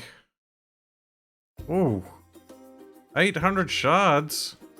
That was worth it though. Head to the coast road. Uneventful journey. Ringhorn. Right. We can book passage from here to Utaku. There's trouble on the wind. Uh-oh. Slavers? Heavy ship driven by churning paddles comes plowing its way through the waves towards your ship. A slave ship from Utaku, gasps the captain. The vessel is powered by oxen, turning a shaft that moves those paddles. Tireless but cumbersome and slow to maneuver. We might be able to outrun them. Oh, we got away. Phew. From a distance, the towers of Utaku seem to hover in the air like a city in a mirage. Gardens of riotous foliage cascade like green waterfalls from the elegant pinnacles and domes. Windows of brightly stained glass glint and sparkle in the white sea-cast sunlight. Choir music drifts languidly from the highest minarets. Men and women in gorgeous silk robes glide decorously along raised esplanades and balconies. For the masked nobles of Utaku, life is one long round of banquets and masked balls. Not so for the poor. The city is built right across the top of a narrow river canyon hundreds of feet high. The rich live in the city proper. Better off merchants have mansions on the upper ledges of the canyon walls. The slums of the poor cluster far down below. There they must endure the daily shower of sewage and refuse from above. But even so, many covet the sites directly under the city. This is because sometimes the nobles toss scraps of meat or half-eaten fruits from the balconies, or even whimsically drop coins off the marble balustrades. A desperate man can always dream of a windfall from on high. Guards stand on duty beside the ramps leading to the noble palaces, as stiff and unmoving as figures of cast iron. These men are members of the expunger case. Their tunics are cut away, leaving the right arm spare from the shoulder down. The skin patterned with a black filigree of tattoos swirling down the forearm and hand towards the long iron-hard fingernails with which they can slay a foe with a single cobra-like stab. On the terraces of the canyon wall just below you are the warehouses and homes of the merchant class. A few shrubs are the only decorative touch to relieve the grey tedium of those narrow peak-roofed dwellings. Utaku is the capital of Utaku, a great palace resting on massive buttresses sits above the city like a spider. In the palace lives a faceless king and the nobles of the court of hidden faces. Ask a passerby about the people of Utaku. He tells you to go to an inn where your questions will be answered. No matter how many spectacular places a seafarer has visited, Aku Harbour never fails to take one's breath away. It's situated at the base of a narrow gorge that gives straight out onto the sea. Ships with high armoured masts and great paddles at their flanks ride at anchor beside the marble quays. To either side, the cliffs sweep up hundreds of feet, blotting out the sun so that longshoremen must rely on the huge bronze mirrors set at the top of the cliffs to get enough light to see by. Far overhead, the city itself is built on soaring buttresses that span the entire gorge. A complex of labyrinthine palaces and terraced gardens that seem pinned against the glare of the sky. A bystander points to the steep paths that wind up the cliffs to the city. Wiry men with wicker sedan chairs wait there at the bottom for custom. Whew, that's a long description. Find a place called the Inn of 1,000 Masts. The inn costs you 1 shard a day. It's frequented by foreigners. Utaku is a theocracy ruled by priests, and their interpretation of the word of their god Ebron is law. Everyone warns you about the Soul Watch, the fanatical secret police, always on the lookout for heretics. Faceless king of Utaku is more like a priest than a king. Whenever he dies, a new king is chosen from the population. The only criterion for kingship is that the candidate must be born without a face. Each mask worn by the nobles of Utaku is an indication of his status. Indeed, it defines his very existence. So someone born without a face is said to have been chosen to rule by Ebron himself. There are many opportunities for an enterprising adventurer to acquire wealth and fame in Utaku if you are careful. Grand Bazaar is a good place to set up shop as an entertainer, a healer, or whatever. You just have to be careful not to offend the priests. The best way to get on is to join the Church of Ebron and become a worshipper.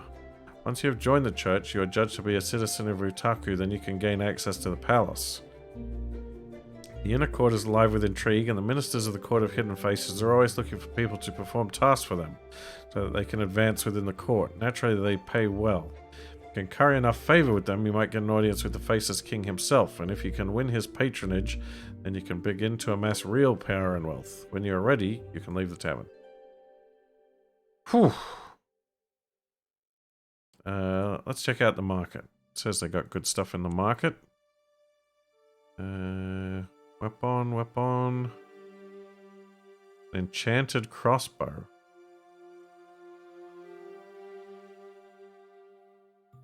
You know, I haven't seen a better longbow anywhere. That's what I'm really sort of hanging out for. Enchanted crossbow does look pretty good, but it takes 6 action points to use it. Which is steep.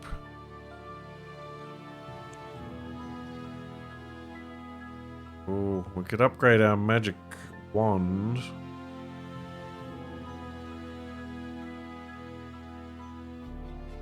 Oh, they got some good stuff over here. And they got some potions. We can't get a stash here unless we're a masked lord or lady. The Cathedral of Ebron is a tall monolithic tower of black stone carved with gargoyles and devils. At the entrance stand 2 of the Soul Watch, the religious police dressed in black and purple robes, wearing masks fashioned to resemble the Uskum, avenging demons of Ebron. You must pass between them to enter the cathedral. You are impure. You may not enter until you have been purified in the Hall of Ablution, grates one of the guardian priests. He points to a nearby building that looks like a bathhouse. The Hall of Ablution is a bit like a bathhouse, except the baths are full of sand, not water. The Utakan purify themselves in sand as part of a religious ritual that goes back to the days when they were tribesmen in the deserts of Ankonkonu, the southern continent. To be purified in the Hall of Ablution costs 50 shards. Okay. You notice some people playing a board game that resembles chess while they wait for purification. Utakan call it Boch. It is a game much loved by them. You are cleansed with sand by some priests. In effect, they scrape off a layer of skin with the rough sand, a rather painful process. In the bathhouse, the nobles of Utaku take off their masks, and according to old tradition, commoners may approach and petition the lords while their masks are off. Requests must be granted within reason, or the lords will incur the wrath of Ebron. Hence, the nobles who attend the bathhouse are often surrounded by guards, making it difficult for people to get near them. You spot one blue-skinned lord in the sand within a tightly knit group of former gladiators. Yeah, let's try to talk to him. Actual physical combat is, of course, not allowed in the bathhouse, but barging and shouldering is common. You try to force your way through a ring of guards. Yeah, easy. We're a pretty good fighter. You manage to shoulder your way through and get right next to the Lord. The noble's shoulders slump with resignation as he realizes he'll have to grant whatever you ask of him. He gazes at you mournfully. How can I help, my poor friend?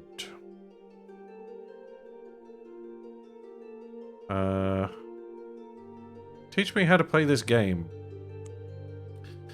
The Utakan Lord shrugs, not unhappily. As you wish, he says, relieved at your relatively simple request. He signals to one of his entourage, who comes over and instructs you. You have gained 1 circle of mastery. You are now a first circle master. When you are ready, you go back to the Castle of Ebron, Cathedral Ebron, purified and a little wiser. You're allowed into the cathedral. It is cool and dim inside. The windows are covered in blue glass. This has the effect of bathing the worshippers in a blue light. As those of the Utakan aristocracy who are of pure blood have blue skin, the priests say that the light of Holy Ebron makes even the poorest commoner a true noble. Becoming an initiate of Ebron gives you the benefit of using blessings and other services the temple can offer, otherwise there is nothing for you to do here. You cannot become an initiate of Ebron if you're already an initiate of another temple. Alright, I don't want to go to the palace. We could wander around a bit. The Utakan originally came from a desert land, and it shows in their insatiable taste for gushing fountains, songbirds, flower-fringed ponds, and lush overhanging foliage. Every polished marble pavement is a lattice of sunlight and blossom-scented shadow. Every wall a mural of ivy and bright flowers. The skyline of towers and domes looks like a mural in delicate pastel colors against a deep, cloudless blue. Let's check out this Grand Bazaar he was talking about. Grand Bazaar of Utaku lies at the top of the cliffs, to the side of the Great Spider Palace. It is the biggest marketplace you have ever seen. There are many stalls and street entertainers and merchants of all kinds. Mostly charlatans, of course. There are many unusual stalls you can visit. Indeed, you can set up your own stall if you wish. Visit the Ameliorator of Afflictions. Offers to cure you of diseases, poison, curses, or wounds for 150 shards. 150? It's very expensive. Let's not do that. Do I want to set up a business? I think somebody said I could get in trouble if I don't do something. Was it have a mask? Maybe we'll not do that right now. Go to the Ice Bazaar. The Ice Bazaar is a huge underground warehouse near sea level. Inside, blocks of rime ice are stacked high. This ice comes from Lake Rime water in the far north, and it has a peculiar quality of taking months to melt. It is used by the Master Lords of Utaku to refrigerate their sherbets and sorbets. You can sell a satchel of rime ice here if you have one for 100 shards. Intriguing. The Red Garden. The Red Garden is where Utakan dispose of their criminals and heretics. Condemned are thrown into the large sunken garden, and the suckered tendrils of the man-eating carnivorous alalak plants that flourish in the pit drain them of their blood and dissolve their flesh. The leaves, barbed vines, and strange bulbous mushroom-shaped flowers glisten redly in the sun, pulsing with the blood of their victims. A wire fence has been erected around the top of the pit. Masked lords and ladies of the court amble around the edge, taking an unholy pleasure in the viewing of these grisly executions. Victims are herded into the pit, screaming horribly by the expungers. Death is agonizingly slow in coming. Several of the lords and ladies are taking bets as to which victim will be consumed first. You resolve to make sure this ghastly fate will never befall you. Alright. I think we'll head around to Kunrir. Jeez, I don't want to be captured by slavers. Jeez, the lands around here are dangerous. Alright, I made it back to my ship. So there's that. Now we could sell it.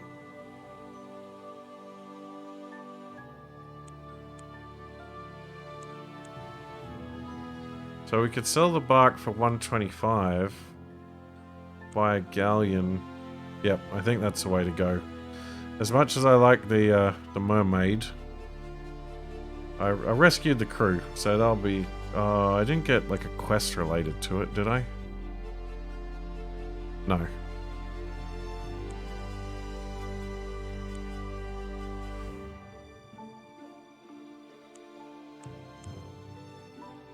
Alright, we will sell the ship. We will buy a galleon. And if we get average, good, can just afford it. But we've got an excellent crew.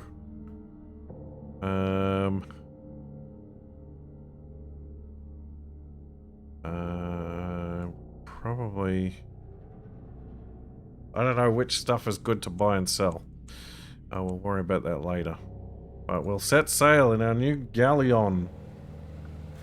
We do have a protection from storms. And we'll try to head down here to where we're looking for that amulet. And hopefully we don't get sucked into this massive vortex. That would be unfortunate. Colossal perpendicular cliffs stand straight up from the sea, as untouched by erosion as a wall built by the gods. Plain sailing. Keep going along the coastal waters. So, the problem with the pirates is I kept trying to fight them. When other options are better. You're sailing in the bay of the Ruby River. The sea is stained like blood here as the rust-rich waters of the river billow into the sea. Some say it is the blood of the god Harkun, who, when he was cast from heaven and fell to earth. His bones are the mountains and his blood the rivers, mumbles the ship's chaplain. You're off in coastal waters off Old Harkuna. Plain sailing. Head east.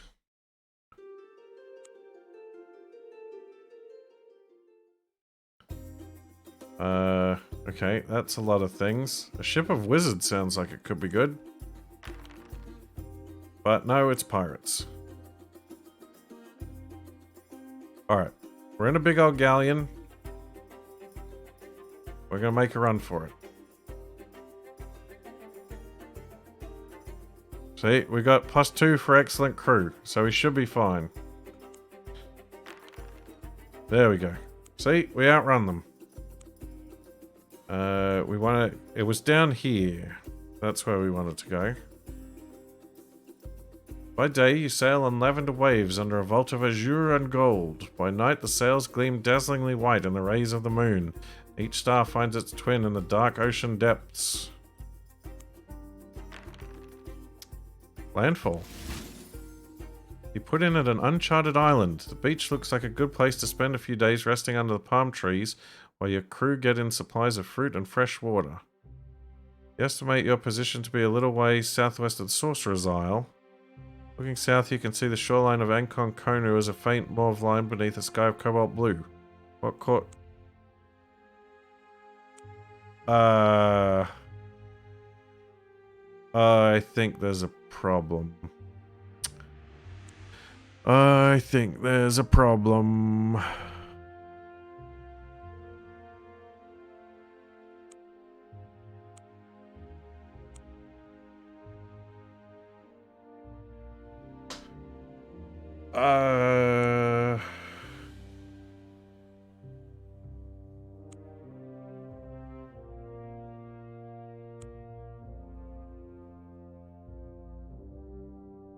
We can't kill Kashchuf.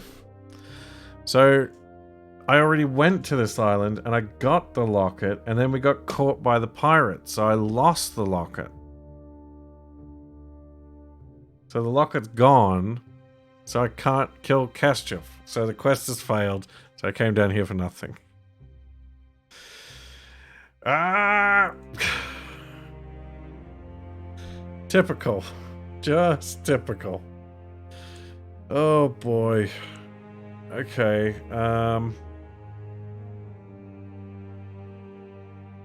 right, we need to get a flute and go back to the Ruby Pyramid. We need to be more holy for that. Need to determine if the Utaku are a threat. Need to find a scarab amulet. I need more information.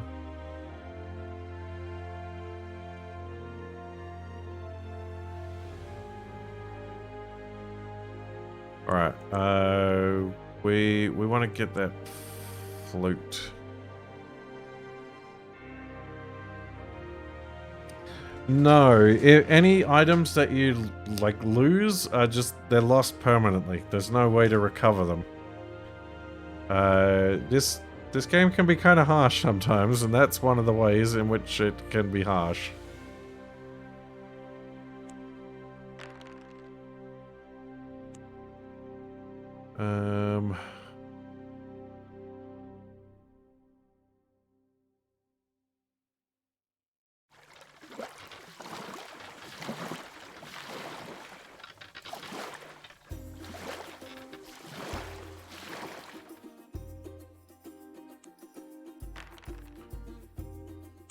Pirates, run for it.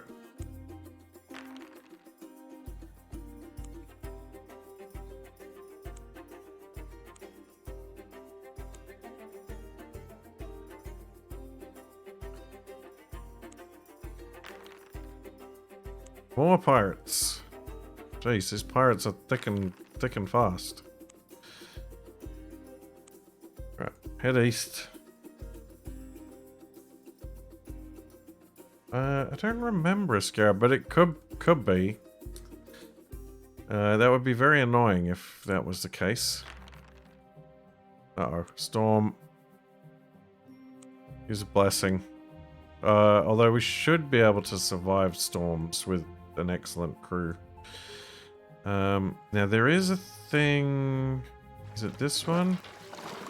Sakaran War Galley. No, that's not it.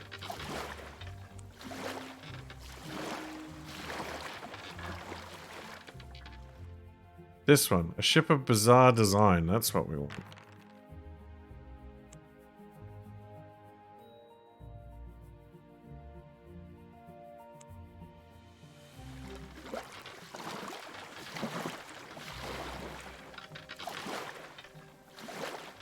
An eventful voyage.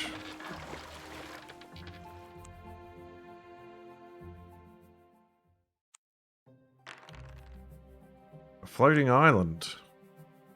On the island is a community of sea gypsies. Oh, we ran into them before and they don't like us anymore, apparently.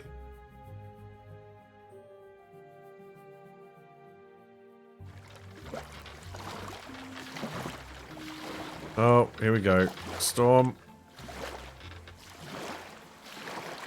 Ah, see? We get +2 bonus dice because we got a galleon. We get +2 for our roll, which means it's a minimum of 5, so like the ship's not going to sink. So getting a galleon and a good crew is pretty important if you want to go sailing. I want to find this bizarre ship though. Here we go. A strange looking craft is bobbing in the water. It is shaped like a cone, floating on its base. As you draw nearer, you realize it's made entirely of metal. Its sail, a huge piece of cloth, seems to have collapsed and is spread out around it on the surface of the sea. Great blue and white letters in some foreign script are painted on the side. You notice an opening on one side. Yeah, let's check it out. You maneuver your ship as close as possible and then take a rowboat over to the craft. Climbing inside, you find yourself in a small cabin which is lit by whining red and green lights set into the walls. A figure lies sprawled beside an ornate couch. The figure, although manlike, appears to have silver skin and a great big round head, with one black glittering eye that seems to fill its whole face. Whatever it is appears to be dead. Quickly, you search the craft and find a kind of spear that fires steel balls from one end. It counts as a magic spear. Magic stick. It spews its metal teeth with thunder and fire, indubitable proof of its demonic origin. Worried that you may be meddling with a ship of demons, you head back quickly and sail on. Alright.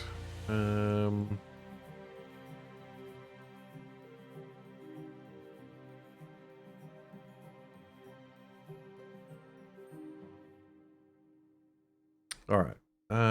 You know what? Let's have a look at this objectives log.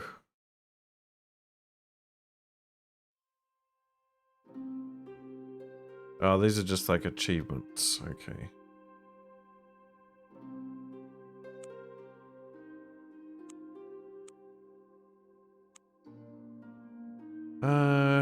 Alright, we're gonna need to put into port. I want to buy a flute.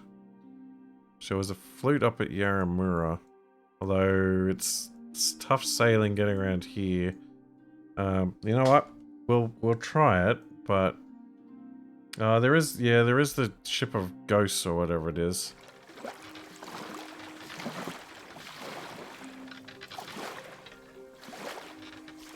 We'll give it one more try, see what we get. Oh, another storm.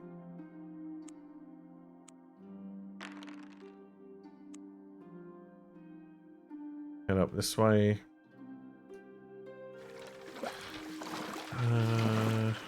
Oh, a shipwreck. Nope.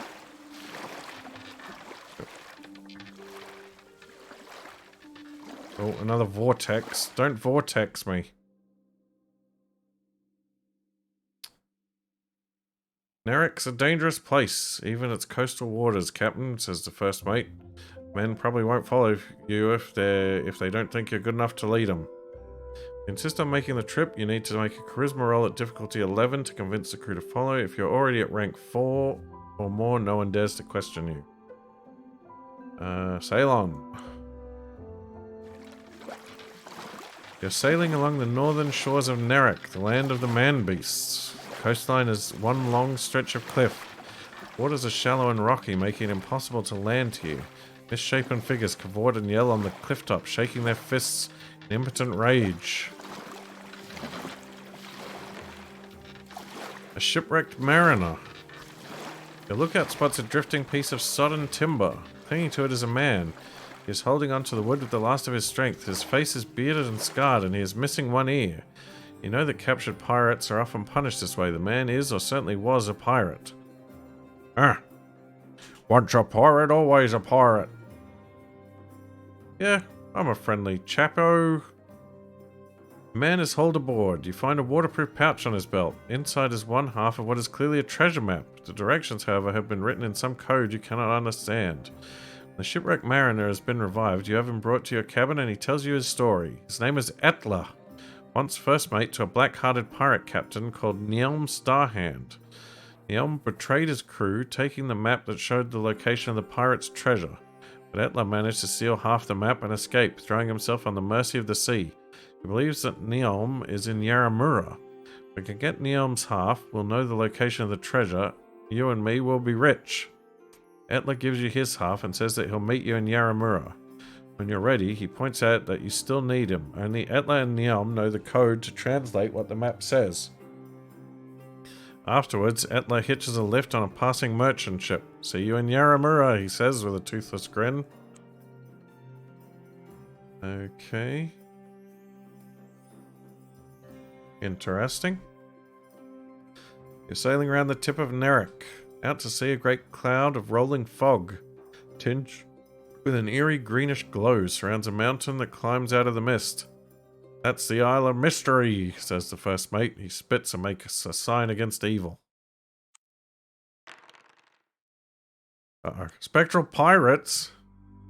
A strange ship emerges from the fog bank. It is barely seaworthy, a floating wreck with rotting rigging and mouldy timbers. But it's the nature of the crew that draws your attention. Ghostly forms, undead pirates, spectral figures that leap and dance, wielding rusty cutlasses. A tattered red pennant flies from the mast. Your crew is filled with dread. Ye gods! It's a ghost ship! If they catch us, they'll take our souls down into the cold, dark deeps. The spectral ship surges towards you in silent pursuit. Make a run for it. As your ship pulls away, the ghost pirates seem to give up the chase, as if they were unable to follow you too far from the fog bank. Men cheer with heartfelt relief. Whew.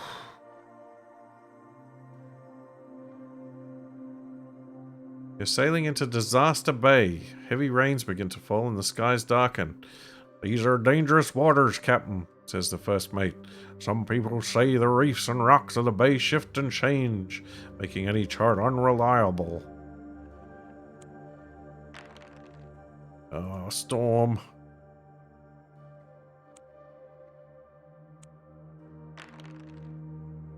Whew. You have successfully navigated the dangerous waters of Disaster Bay. Up ahead, your lookout spots an island. That be Basilic Isle, says your mate. No one who has landed there has ever got back alive. I'd advise against it unless you got a map or something, Captain. I mean, that sounds like a hint.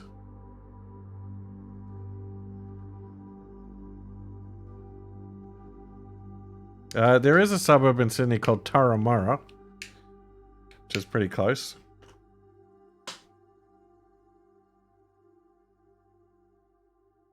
I mean, the Akatsurai in this are clearly based off the Japanese. So if you went with the Japanese pronunciation, it would be Yarimura. Yarimura. Depending on where you put the emphasis, I guess. Yarimura.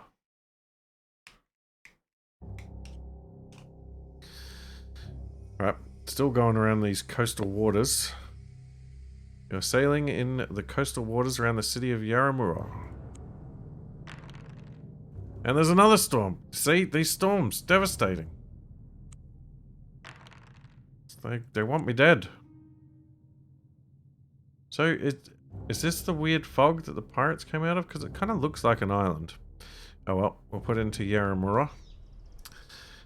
Visit the market. 300 bucks! We might have to sell some stuff. What have we got that we can sell?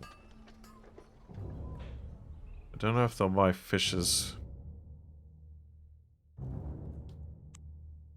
So, 5 action. I don't want a weapon that costs 5 action points. The range isn't good, but it's got a bigger combat bonus. And it would be cool to shoot things with this gun that I got out of a space capsule. But I think we'll put it in storage. Oh, I'm still diseased too. Although I think there's somebody here that can cure me of disease. We'll drop off the gun. We'll sell this enchanted sword because it's not doing anything for us now. And we've got a gun as a backup weapon. And we can get longbows anywhere. I mean, that might be enough there. Sell the sword. Yeah, that's lots of money. So we'll get a flute.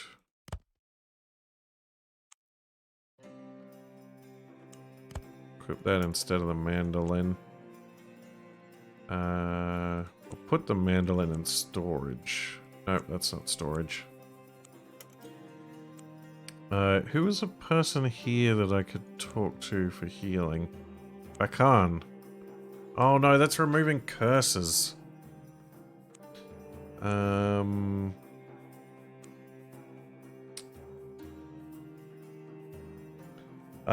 companions in this one.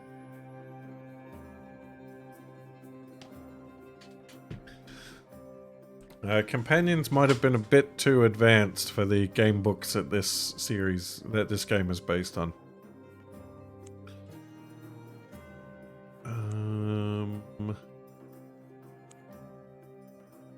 Is one of these like a god of healing? Curse of the Rising Sun. War. Earthquakes and night.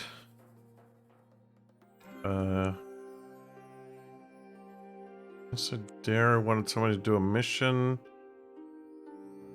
Oh, that's the Mirror of the Sun Goddess, right.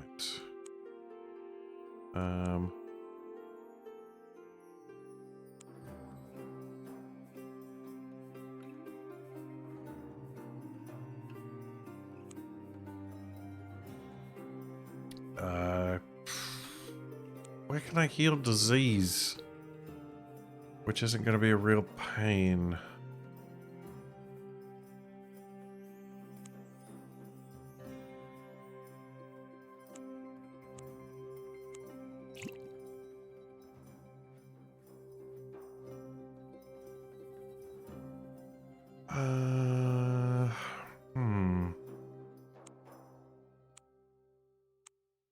Because there's the Blessed Springs, but there isn't a port nearby. I'd have to travel all the way back down to Yellowport. I mean, I might be able to expedite it by 65. All right, let's set sail. Oh, actually, I should.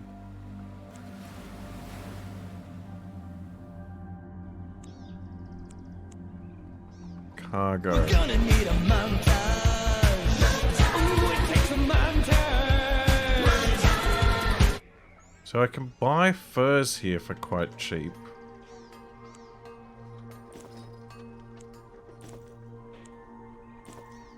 And surely I can sell those somewhere to the south. Alright, we'll go on a trade quest. Set sail. Yeah, the sneeze wasn't too bad. And no, I don't need a sneeze montage. That's a bad idea.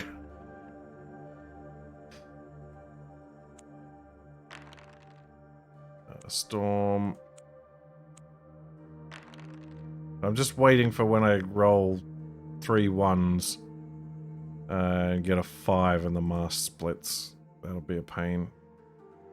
We don't want to check out Basilic because we need a map, clearly. More pirates. I don't know if I want to fight them.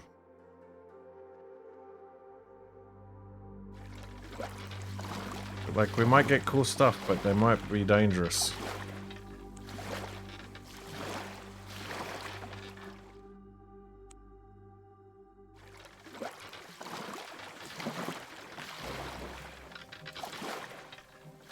I mean, somebody could certainly put together a collection of clips from my Twitch streams of me sneezing, but it would be a lot of work for not much reward.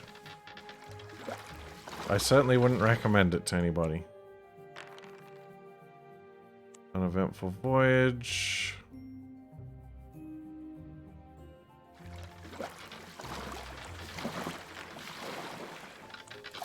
Another storm.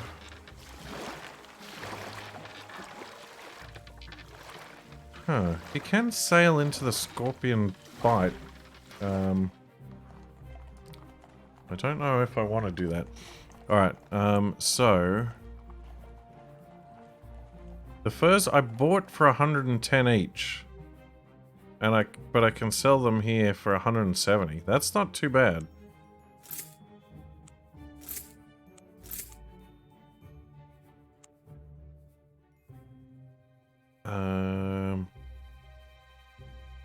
I don't know.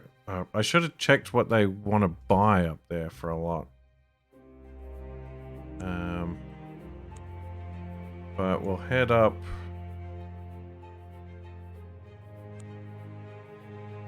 to the springs. Uh-oh. Mad pilgrims.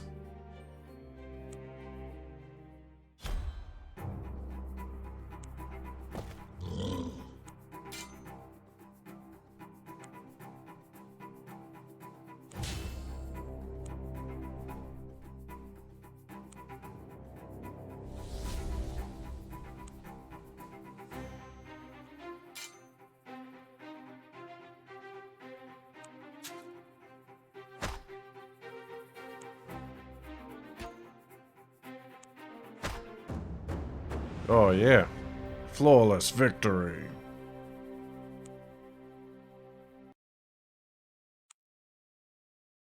Oh. Potion of godliness. And a staff. Not a bad reward for some not very strong dudes. Alright. 35. Vial of yellow dust. Alright. I am cleared of the disease.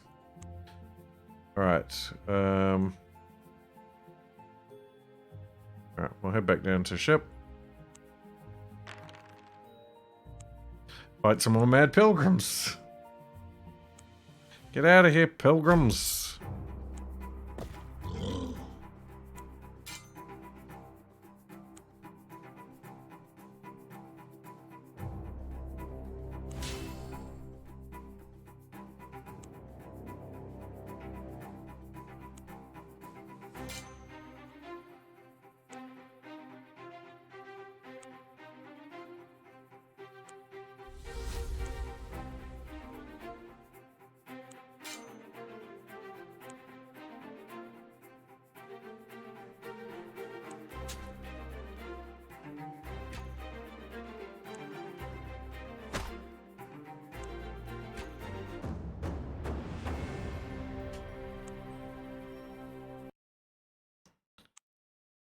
And we get some more treasure.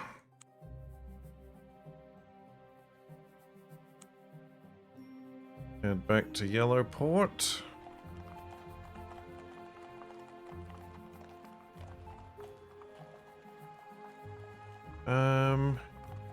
You know what? I wonder what happens. Because we assassinated the old dude.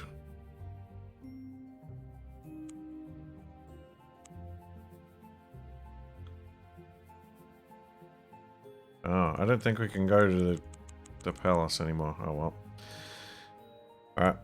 Alright. We'll set sail.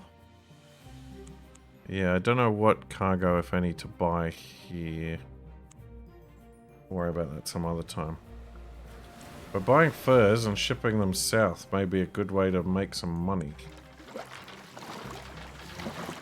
As long as I don't run into war galleys. Oh, that's right. Another thing I wanted to try was... So we can sail into the Scorpion Bight. Let's see what happens if we do that. Crew are very nervous about your orders. They drop anchor in the bay and will row you to shore, but they refuse to come in with you. In fact, they won't even wait for you to come back. If you insist on going ashore, your crew will sail for Yellowport. Alright. We won't do that then.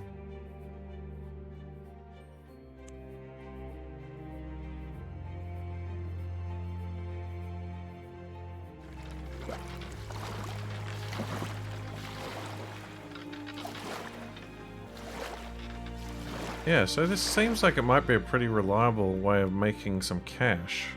Where you just keep sailing around and selling furs. Shipwrecked mariner. You find a shipwrecked sailor clinging to a piece of driftwood. Unfortunately, he has expired, holding on even in death. Seems he was once a captain. You find his log. We set sail today with a good wind behind us. I am worried, however, that we couldn't afford to buy a blessing from the temple. Oof.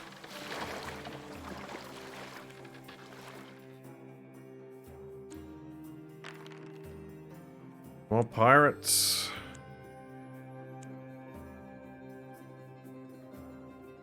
I guess I'm gonna have to fight those guys and see what happens eventually. A fire in the distance. There's a beacon. It's lit to guide ships through the rocky reefs of the bay. We should head straight for it. That way we should miss the danger spots, Captain, says the first mate. You examine the charts, your charts of the area. It looks slightly askew to you, as if the beacon is in the wrong place. You might be right, Captain, says the first mate, but then again, it is said the reefs and rocks of the bay can change position. Perhaps the beacon's been moved to take that into account. Follow my own route. Men appear uncertain, but they go along with it. You pass the beacon on your left in the distance.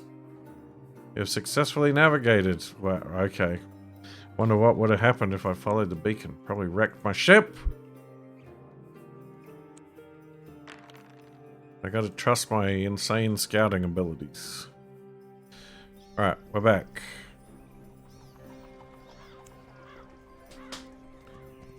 Now, we're gonna head for this red pyramid now that we got a flute. Ah, there was something I wanted to do in the Gemstone Hills as well. I think it was another magic type thing. I can't remember.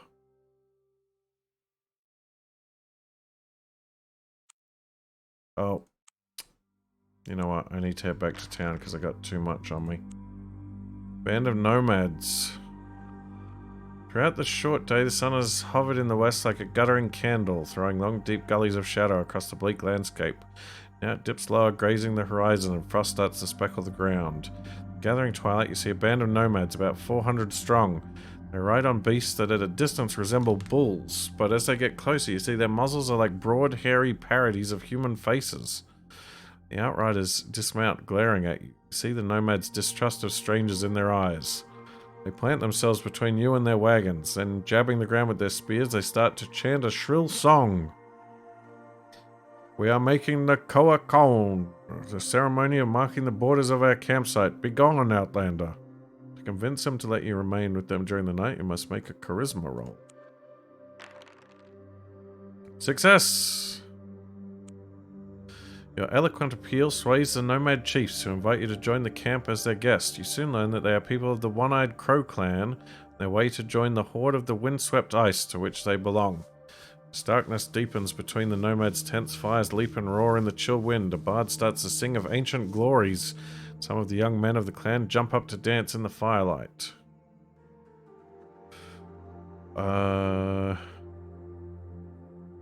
So listen to the ancient glories, talk to the chief, or seek out the shaman. We need more magic, so I'll seek out the shaman. Shaman's tent is pitched beyond the boundary of the camp on a patch of ground surrounded by animal skulls. He disdains the use of fire, chewing his meat raw from the bone.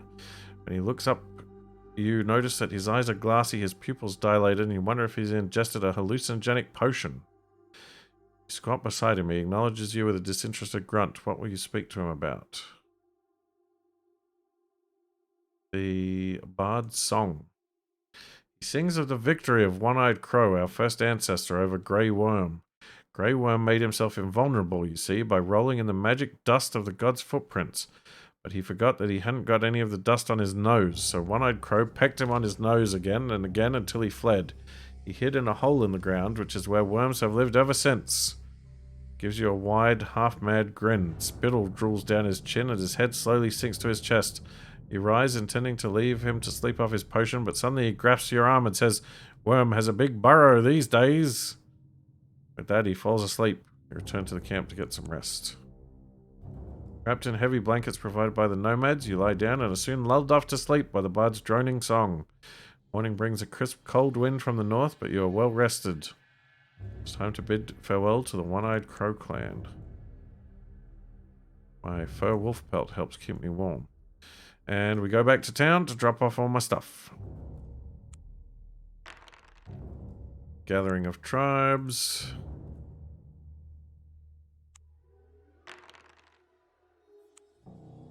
Nomad camp. Oh, well, I can sell these. That'll clear a bit of space.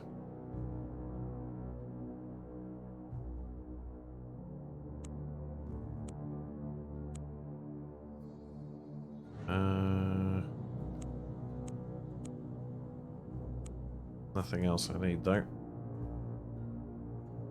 Okay, back to town. Back to the stash. Drop off all of these potions of godliness. Although I might take one of intellect. If I'm having a magic battle with a necromancer. Might be a good idea. Could seek some blessings. I don't think there's a god of magic here.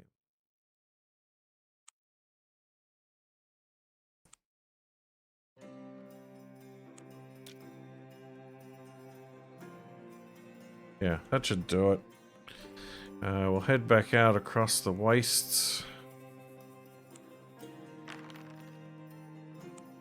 Gruesome punishment. Find the remains of the guy from last time. Eat some more voles.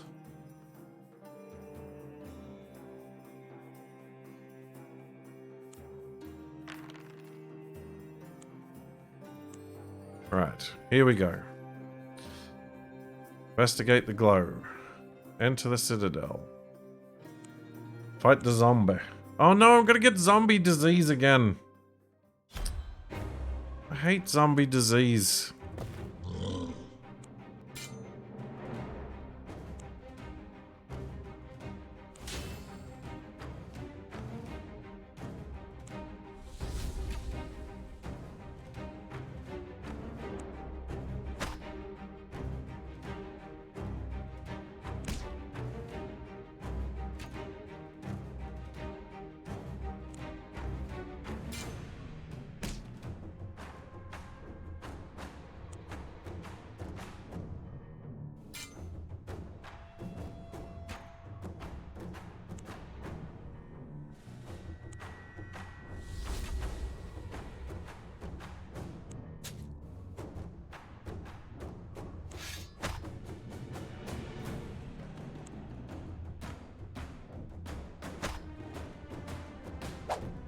Ah, looks like I can summon the bear again.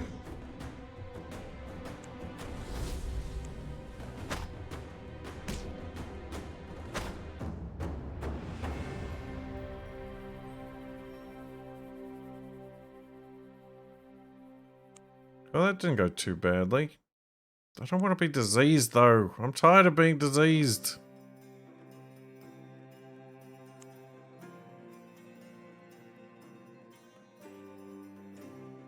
Right. I gotta do a magic roll. I got this. So before making ability roll...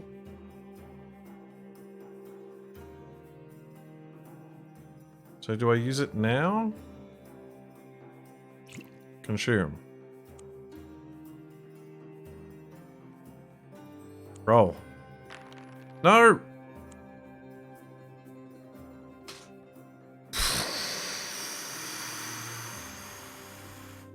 Well.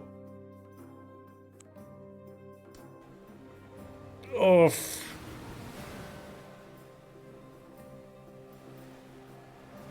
Well.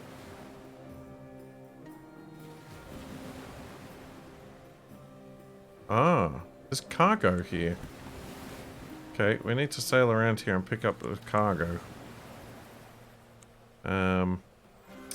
Right. Oh well, at least I got my wolf pelt this time. Alright, we're gonna have to go cross country.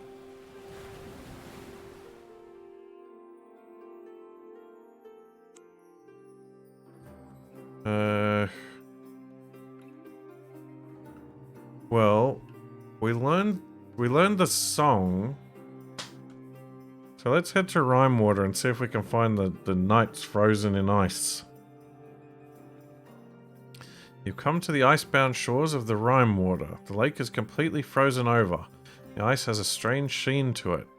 3 sluggish rivers, thick with half-frozen water, debouch into the lake from the north.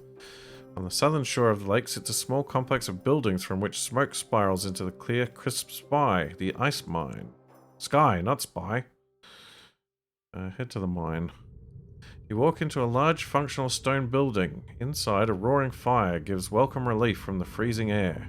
Outside, several burly men sit at a long table eating. By the door, a portly, red-bearded fellow sits behind a desk. He looks up as you enter. Welcome to the ice mine, sir. I am Jalalul the Red, overseer of the mine by appointment of the Court of Hidden Faces.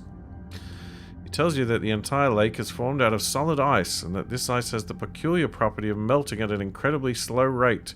Indeed, a block of rime ice may last for as long as a year.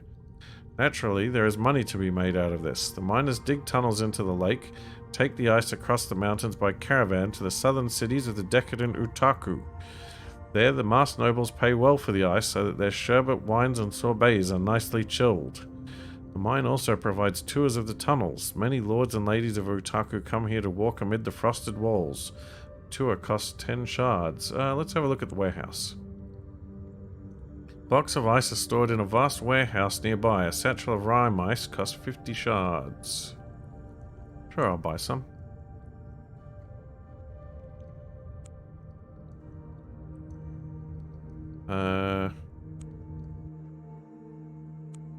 I'll buy 2. And I'll go on a tour. One of the men leads you through the mine. The walls are like frosted glass, and the ice radiates a bluish glow that fills the mine with an eerie, wintry beauty. Miners work with axes and saws, cutting blocks of blue ice from the walls. Come to a large chamber where several tunnels meet. One tunnel looks black and abandoned. Not even the chill radiance of the ice lights its dark passages. What's down there? You ask. Down there? Why, that's the old mine. It's abandoned now. Why hasn't it been flooded? We tried, but the water wouldn't freeze. It's an evil place, haunted for sure. A ghost? A ghost? Miner just looks at you and says nothing. Hubs, this game should remind you of that, because this game is based on a series of game books from the 90s, mid-90s. Let's check out this dark tunnel. You step into the darkness. It's much colder down here. A marrow-freezing, bitter, biting cold that reaches into your chest with talons of frosty iron and squeezes your heart. You must have a lantern or candle to proceed, otherwise it is too dark. Easy scouting roll. Come to a dead end. In the flickering light, which reflects off the frosty walls in a kaleidoscope of blue flashes, you see a panel of ice blocking your way. You hammer at it, but it will not break. There is a cough behind you. Wheeling around, you come face to face with a huge, heavy-set miner, his face hidden by a blue hooded cloak. At least you think it's a miner. His feet are bare, and they are covered in thick black hair. It growls in a guttural voice. Long time since. Since what? Long time. I not see a man singing for a long time. I used to dig for them, smash the ice. The creature chuckles and hefts a heavy pickaxe in its hands. They loved old Blue Cap, they did, yes, good worker, they said.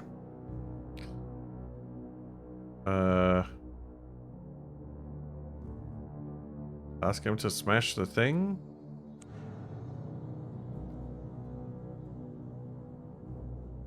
Blue Cap chuckles inanely. Yes, sir, he says. A few ear-crashing moments later, the panel of seemingly unbreakable ice is a pile of gleaming rubble.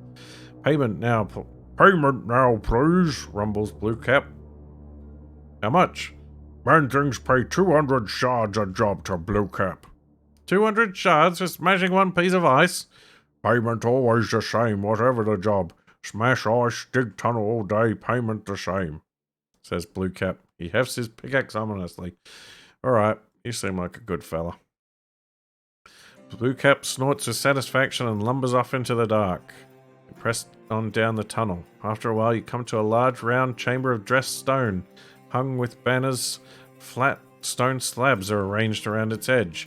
On them rest warriors in golden armor. They clasp long two-handed swords in their gauntleted hands. They appear to be asleep. At the far end of the chamber, a stone plinth is raised above the rest. On it sleeps a man dressed in purple-hemmed cloth of gold. On his bearded and patriarchal head rests a golden crown, which glints in the quivering light you have brought with you. His hands are crossed over his chest. In one he holds a steel mace, the head of which is fashioned in gold to resemble a flaming sun. In the other hand he holds a silvery scythe, its blade fashioned into a crescent moon. It is the High King, sleeping through the lost centuries, awaiting the day of his awakening. Suddenly the temperature drops even lower. Sudden cold that threatens to stop your heart. The fur of your wolf pelt protects you from the cold. A smoky, phantasmal shape appears in the center of the chamber. Her spectral white face is as blank and smooth as snow. Her ghostly robes, pale as moonlight, billow out behind her like a trail of stars. Taloned hands, like wind-blasted branches of a winter-bound tree, clutch at you. Enchant it with a song that I know. You remember the love ballad that was sung at the court of the High King for him and his consort, Princess Leonara.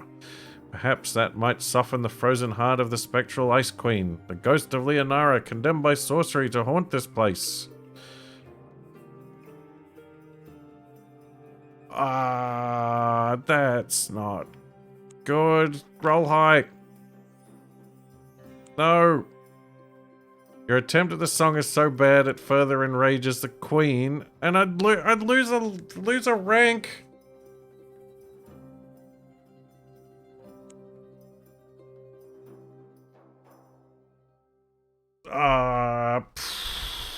I don't want to lose a rank. Man, that's a ridiculous charisma test. I thought the song would be enough.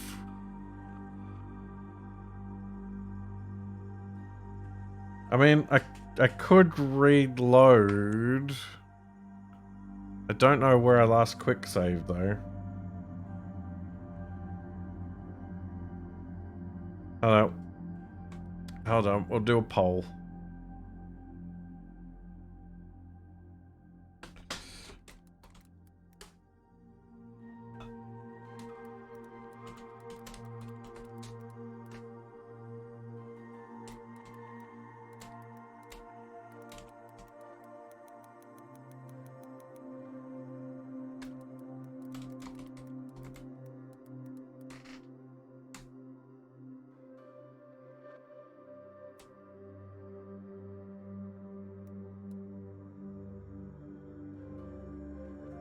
There we go. Get your votes in. Bye. Have a sip.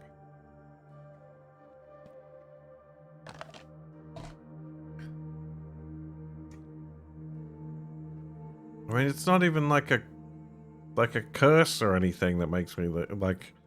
It's just gone. I just lose a level. You can only get so many of those, and they're quite rare. That's a very painful punishment.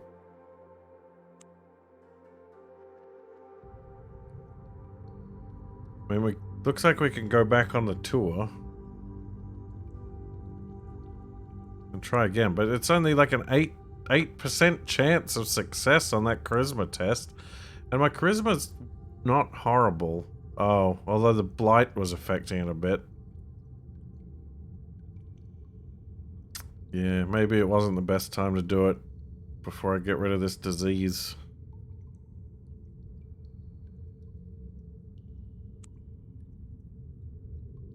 Oh well, what's the result of the poll? The poll is losing a level sucks. So, we're gonna do a quick load and see where on earth I'm back to. Aha! That's actually not too far back. Alright, we'll leave that until we've at least got our charisma bonus back. We need to go shed our disease again, which means traveling across the steppes. This is where I saw the black stallion last time, although nothing happens this time.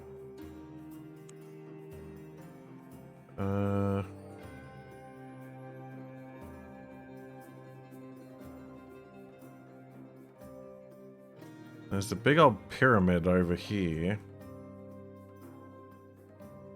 I don't know what I know about that. I don't have any like quests related to it. The weird lady over here told me something about the Pyramid of Zynock, but I can't remember what she said. Let's check out this. No, okay, we'll make a beeline, and we'll get rid of our disease before we do anything else. No event. That's good. We'll go talk to these nomads, I guess.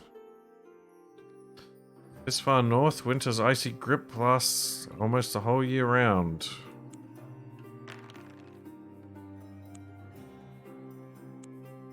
Oh, there's nothing here. I guess it's just their territory. Okay, there's something weird going on over there.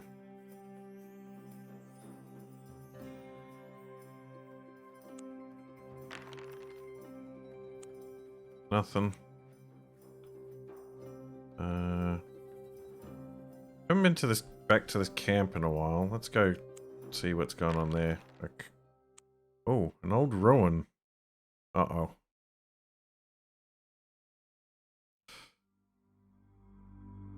Night is falling and it becomes ever more cold as the last of the sun's warmth leaves the great steppes. You stumble across an ancient ruined tower.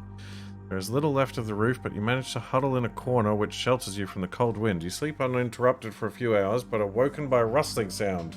At first you see nothing, but then you manage to make out 2 small red lights a few feet away from you, then another 2, then 4 more. You realize they are not lights, but fiery red eyes, just as a fireball is thrown to the floor by one of the creatures.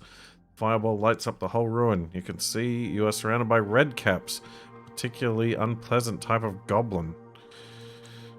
Gobblers.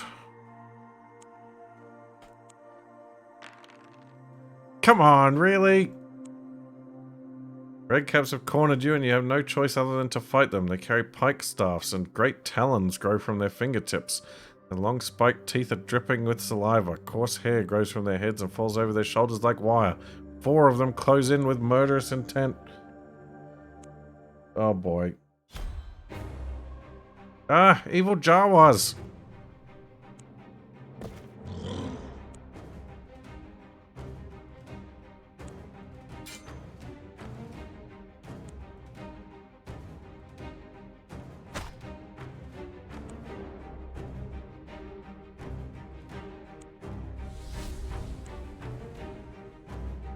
No, I didn't want to move. Arg. I wanted to do a trap.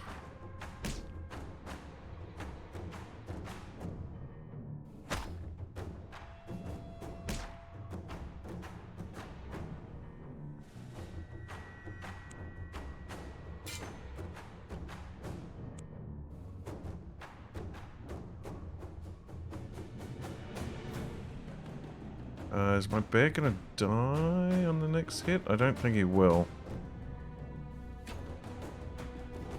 No, he will. Oof.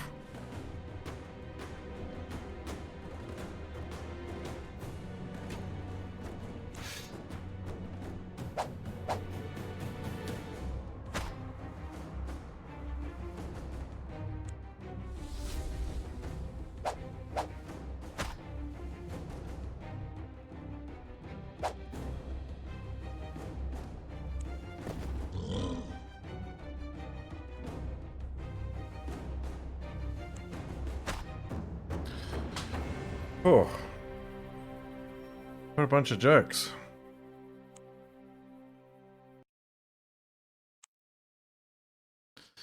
Red caps lie dead at your feet. You find that one was carrying a small sack. Inside you find a Shadar scroll and some fairy mead. That's quite useful. The scroll is mundane, but may have some value to a collector of Shadar antiquities.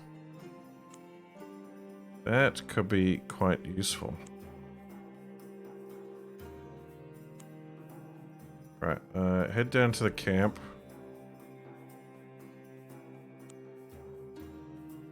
Oh, that's right. They all went to the Citadel. Enter. Now the base of King Nurgan. Restore missing stamina. Remove diseases. Ah, okay. This is where we want to come for diseases.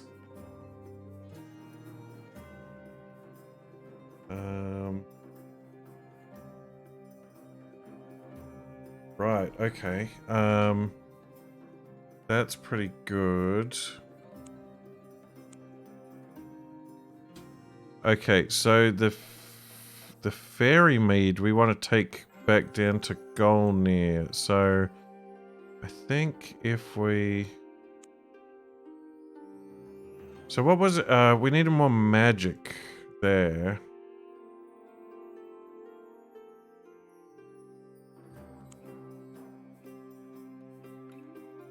But we need more sanctity.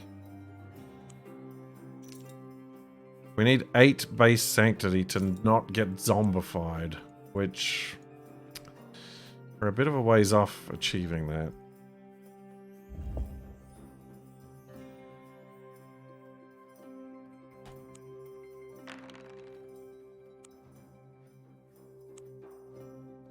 Yeah, that's right. Okay, there's something magic going on in these hills, which I don't think we've done yet.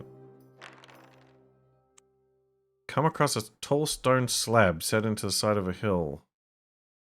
A mark of the trowel, creatures of the underworld. You rap upon it, and the stone slab slides upward, revealing a yawning black hole. Two dark figures, blacker than night itself and wreathed in shadow, jump out. All you can make out are their red glowing eyes and huge silvery grins like crescent moons. Their trowel, delvers in the dark, the fairy goblin folk of the underworld. Oh, a human, what fun! Right, give him some fairy mead. You step back involuntarily as they reach for you with supernatural speed, night black talons questing for your throat, then they freeze. I smell fairy mead! Well, it's going to be mine then. Oh no, it's my turn! You put the jug of fairy mead on the ground. The trowel look at it, then they look at each other. Giving each other a feral grin, they rush together and shadowy battle commences. Well, guess we go inside.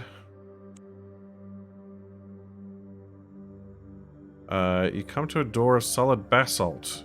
In front of it sits a shadowy shape with eyes of ruby red. It stands up on 4 black legs and growls a throaty, booming growl. Firing rows of razor-sharp teeth, it is a fairy hound, a trowel guard dog, and it looks about to pounce. 2 more pairs of red eyes emerge in the dark. Oh, jeez. 3 doom hounds. They can be... You've heard stories they can be soothed to sleep.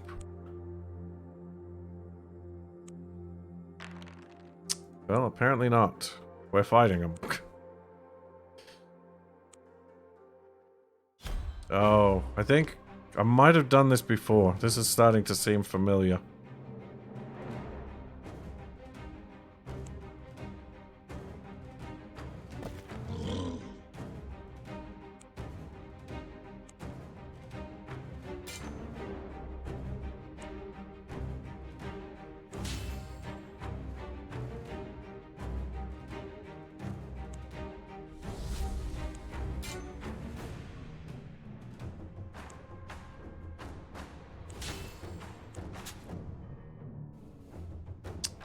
Oh, I've got to be getting low on arrows. I got 9 left.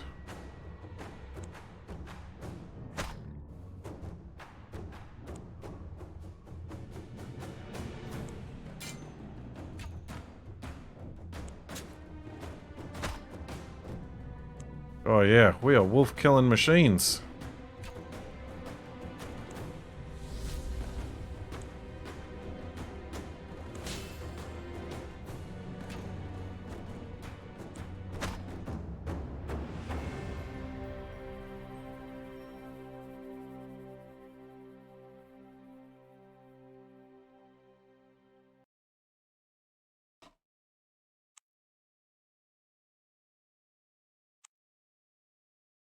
You defeat the hounds and step through the basalt door.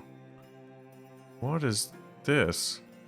You enter a small chamber. It is stacked with glass chests, and inside you can see thousands of priceless gems. But no matter how hard you try, the chests will not move, nor will they break. Still, there are a few lying around that aren't in chests. You find a large yellow gem. When you look through it, you notice some fine lines, like a kind of map. There's also a little arrow which points away north. It is a Pathfinder's gem. Scouting +1. I mean, that's kind of cool, but doesn't really help me. The other gems that are lying around are worth 350 shards. Come out into a large cavern. There are 4 more tunnels. Above each tunnel, a plaque is set engraved with runes. Oh boy. Oh boy. You have no idea what the runes say. You also know that you will never find your way back the way you came. Which tunnel will you go through? Alright. New poll. Which way? Tunnel 1. Tunnel 2. Get your votes in. Kemsy, thanks for the gift sub.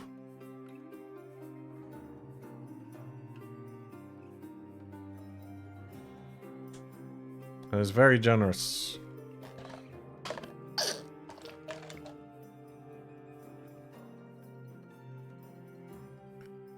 Get in your votes for this 50-50 chance of doom or greatness.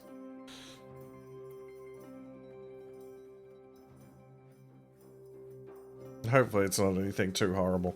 I've got a feeling it's going to teleport me somewhere random. But we don't know which one is left. I mean, I would assume one is on the left, because if you're counting from left to right, then one would be on the left.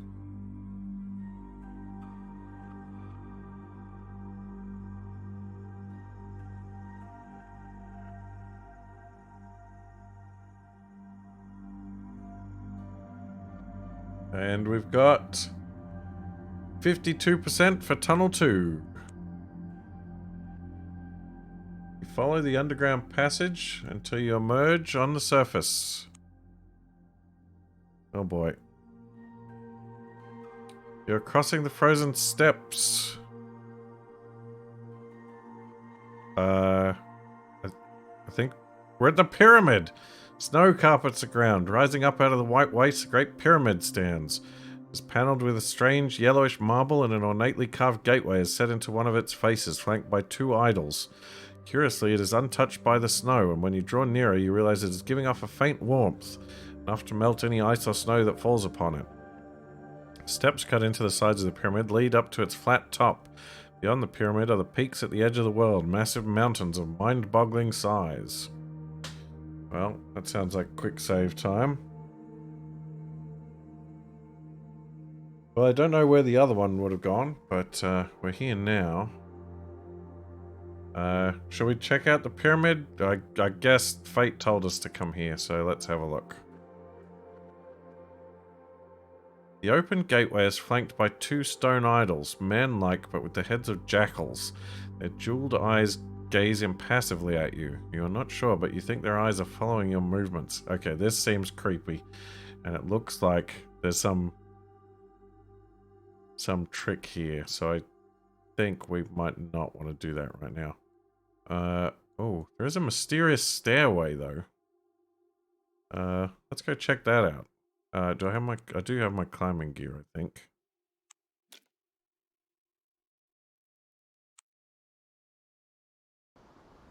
Peaks at the edge of the world dominate the skyline like the battlements of a castle of the gods.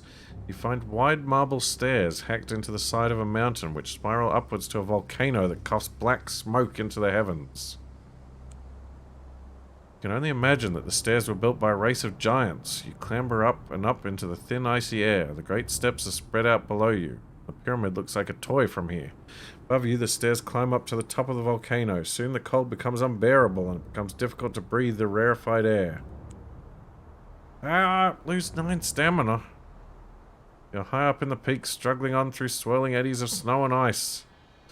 Well, I lost a lot of stamina last time, but it was alright. Oh dear. At last you reach the end of the stairs. You have come to the flat top of one of the highest peaks of all. Northward is only blackness, the yawning star-filled emptiness of the gulf between the worlds, spoken of only in myth and legend.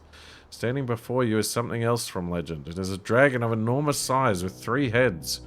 From its 3 mouths, smoke and flames belch forth into the sky. It was the dragon's triple breath that made you think this peak was a volcano. The other side of the dragon, you see an archway that frames stairs that descend into the blackness beyond. One of the dragon's eyes turns its lambent amber eyes upon you. Its voice is like an earthquake. I am the celestial dragon of the north, son of great Tambu. None but the blessed may descend the stairway of the land below the world. Well, I'm not blessed of Tambu. And this thing seems way too insane to attack, so I guess I'm gonna have to leave. Ah! All my staminas. Alright, we gotta get out of here. We gotta get back to civilization.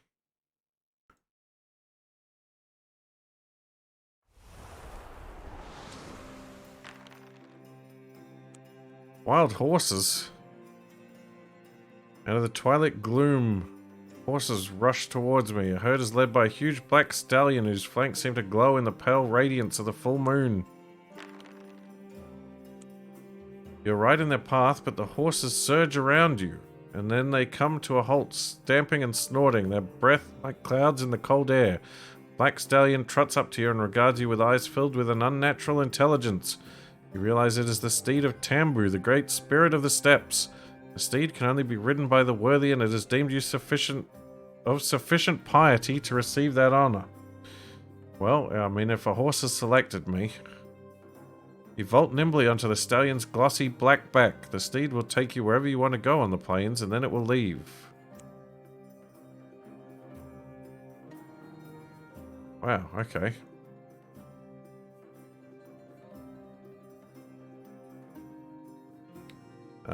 Back to Yaramura then. Zoom zoom! Wait, there was a quest there. What quest is that? Alright, we need to rest.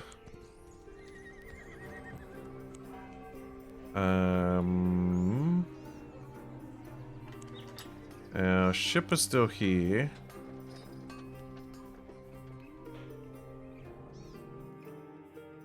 We can sell spices here for 810. We might be able to find those somewhere for cheap.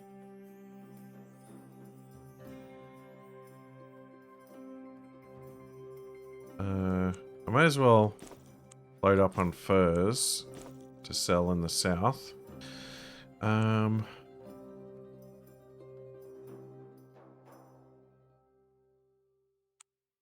Did we? No, we didn't. We don't have a way to get into the palace here. Right, so this is a weird teleporty place. Over here we can fight those red caps and get fairy mead, which is good. We need that. Hold on, let's check the quests. So...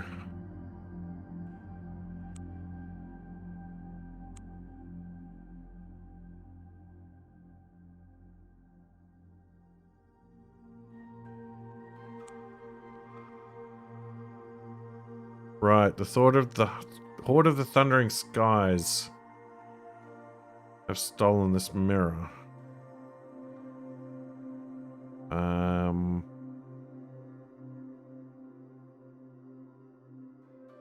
We could try to get that back.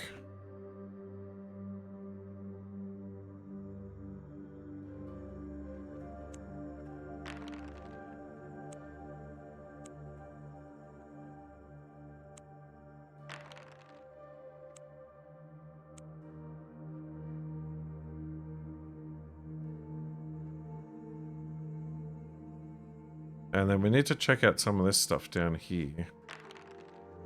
I've got the flute. It's just that when I go to the red tower, the zombies in it give me zombie disease, and then I have to do like a magic thing against the wizard. And my magic's not super great. Right, so this is the quest location. I have to get the right outcome, I guess. We can check out this strange gully, I suppose. The steppes are vast indeed. Here in the middle of nowhere, you feel a keen sense of isolation, a lone traveler in an abandoned land, but you notice a welcome change in the endless monotony of the plains, a depression in the earth. You come to a man-made hollow in the ground. In the middle is a shrine, bedecked with offerings from nomad worshippers and covered in symbols of the god Tambu, great spirit of the steppes. Wind howls all around, buffeting you from all directions. You have found the Fane of the Four Winds. You notice some of the offerings are quite valuable. Oh, I'm not going to steal from a shrine. That's not nice. Bird riders. Riders come toward you over the brow of a low hill. Their steeds are not horses, but giant flightless birds whose powerful legs propel the group toward you with frightening speed. The riders hold long lances, and their mounts have vicious-looking beaks, an unpleasant combination. One rider, a squat nomad in stinking leather armor with a long greasy moustache, charges ahead of the rest, intent on paling you with his lance. Rude. You dodge aside, grab the lance, and heave. The bird rider is yanked out of the saddle and crashes headfirst into the ground. He doesn't get up. The other riders rein in their beaked steeds. You look up and down. Your courage and skill have impressed them. Next! You cry boldly. The nomads look at you in astonishment for a moment and then start laughing. You're invited to their camp, which comprises a circle of wagons. The bird riders are of the wingless hawk tribe, part of the horde of the thundering skies. You are treated as an honored guest for some time and are well fed and looked after. You can restore any lost stamina points. Soon they move on to seek new pastures. Huh.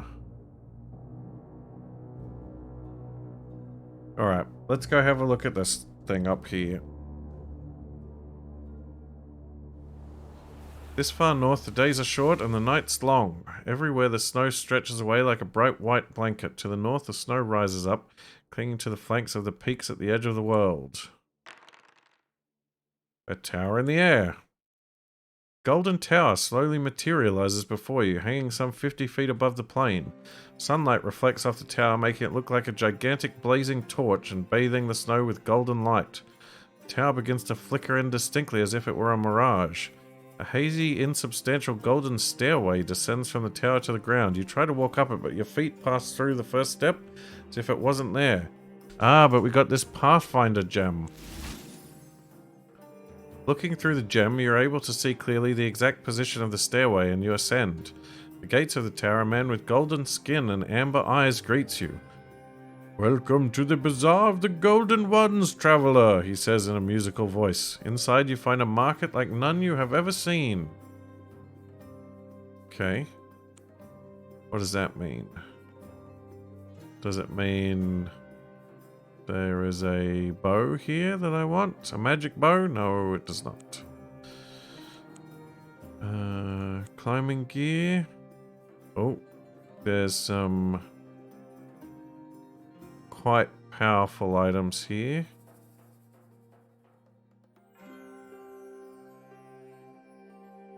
Oh, okay. I can buy fairy mead here. That's quite...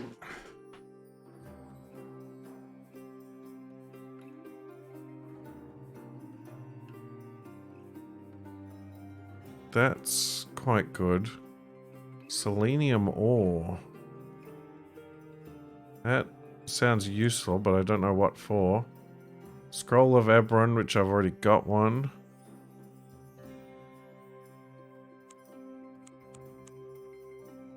Now,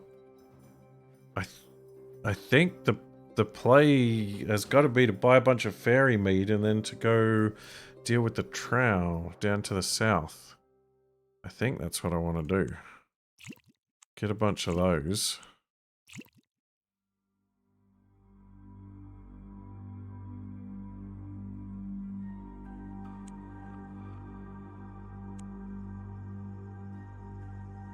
Alright. Time to go sailing, I think. More bird riders. I gotta do all this again.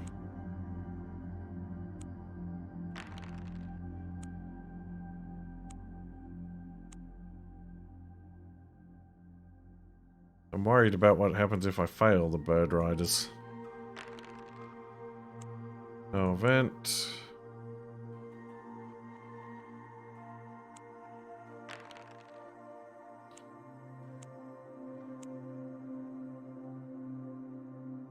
Right, here we go. Set sail. Hold on. What did I say was valuable here? I could sell spices here for 800. That's what I want to remember.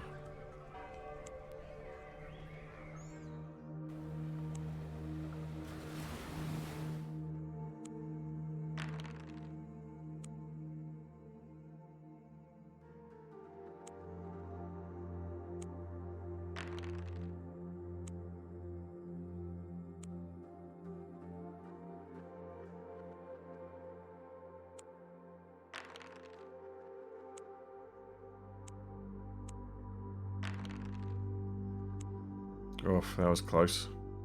Wait. There's mystery oil here. Wait, is that Balazak or is that a different oil? Shipwrecked mariner. Hold on, let's do a save and see if this is Balazak or if this is... Is this Balazak? Is this Balazak? Who can say?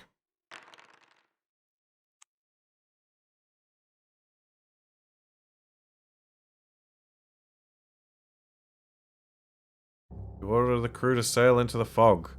First mate says they'll not follow you there, Captain. It'll be mutiny if you go on. The men stand around. Decide against taking the ship into the fog or persuade the crew. Well, I saved it. Let's see what happens. Persuade the crew. Make a magic roll. Oh boy. Oh, success. You realize the fog is a product of sorcery and that it is intended to turn ships back from the Isle. You're able to guide the ship through using your sorceress instinct. Eventually, you come out of the fog into a small cove where you can drop anchor. The island is covered in a hot, steamy jungle from which rises a forested mountain. Men will not go ashore, but they will wait here for you to explore the Isle of Mystery if you want. Go ashore, note that your ship is docked. The Isle of Mystery. You're forcing your way through the jungle vines and strange luxuriant foliage. Steam rises from the moist earth and brightly coloured birds sing in the trees. The ground begins to rise. You've started to climb the mountain in the middle of the isle. Turn back, squawks a large red and gold parrot before it takes to the air and flies away. Great. Now the birds are telling me to stop. At the top you find only the large sprawling ruin of a mountain stronghold. Broken towers and shattered walls are all that is left. A voice rings out as if from nowhere. By Mulhern, it's you! The ruin seems to waver and dissolve in front of your eyes to be replaced by a thriving fortified settlement. At the gate tower stands Pyletes the Sage. You took the Book of the Seven Sages from the Scorpion Men and returned it to Pyletes in Yellowport, Sakara. Seems like an age ago now, but he hasn't forgotten you. He opens the gates for you and explains that the Isle of Mystery is inhabited by magicians who worship Mulhern, the god of knowledge and magic. They like to live in solitude and shield their island with illusions. But an illuminate is always welcome, says Pyletes. The City of Mystery is home to a community of mages. The city itself consists of a few houses and shops built around a temple to Mulhern, a huge coliseum called the Starstone Arena. The White Warlock Tavern is frequented by mages and priests of Mulhern. You hear a troubadour singing a mythic tale about the High King. 500 years ago, the High King ruled Utaku and he defended it vigorously against the invaders from Utaku. The Utaku used black sorcery to imprison the king beneath the Rime Water, where he and his paladins were frozen. His wife and only true love, Leonora, was an Utakan princess. The Masked Lords of Utaku, angry at her love. Yep, we know that story already. Listen for rumors. An old mage that smells of old books, pipe smoke, and armchair leather waves you to a chair. He seems excited that anyone is interested in him and thrusts a glass of sherry into your hand. He then drones on at great length about all manner of subjects. You wake up suddenly to hear him describing the Forest of Laron, which may have been the wizard's tomb found by Sylvanus Ent. Dr. Ent's studies suggested the demonic door of the tomb would respond to the password rebirth. Who can say why? Let me tell you my own theory. You doze off again. When you wake the next time, you are being carried back to your room by two college servants. You're lucky, sir, says one chirpily. How's that? You ask Yorny. He literally killed the last one with boredom, stone dead like. Okay, we got a password for... I think that's this forest, the forest we got the map for. I think there's the tomb in there. I think we got to go there and give the password to the demon thing in the tomb. Let's see. We'll check out the market. Oh, okay. There's some stuff here. We got magic wands. All 5 flavors. Man, it'd be good to get the super expensive one. We got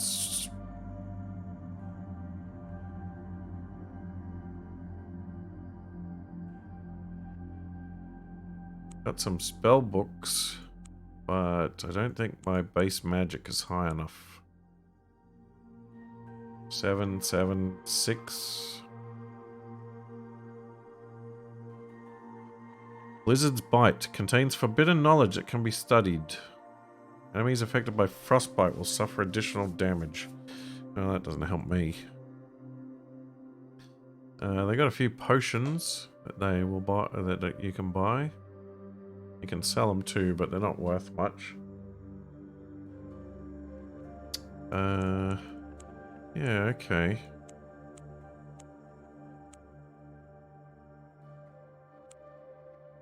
We'll go to the Temple of Mulhern. The only temple in the City of Mystery is the one of Mulhern. Mulhern is the god of knowledge. Here on the island, the mages worship an aspect of the god called Mulhern Magister, whose domain is the magical arts. Most of the mages of Sakara and Golnir reject the gods.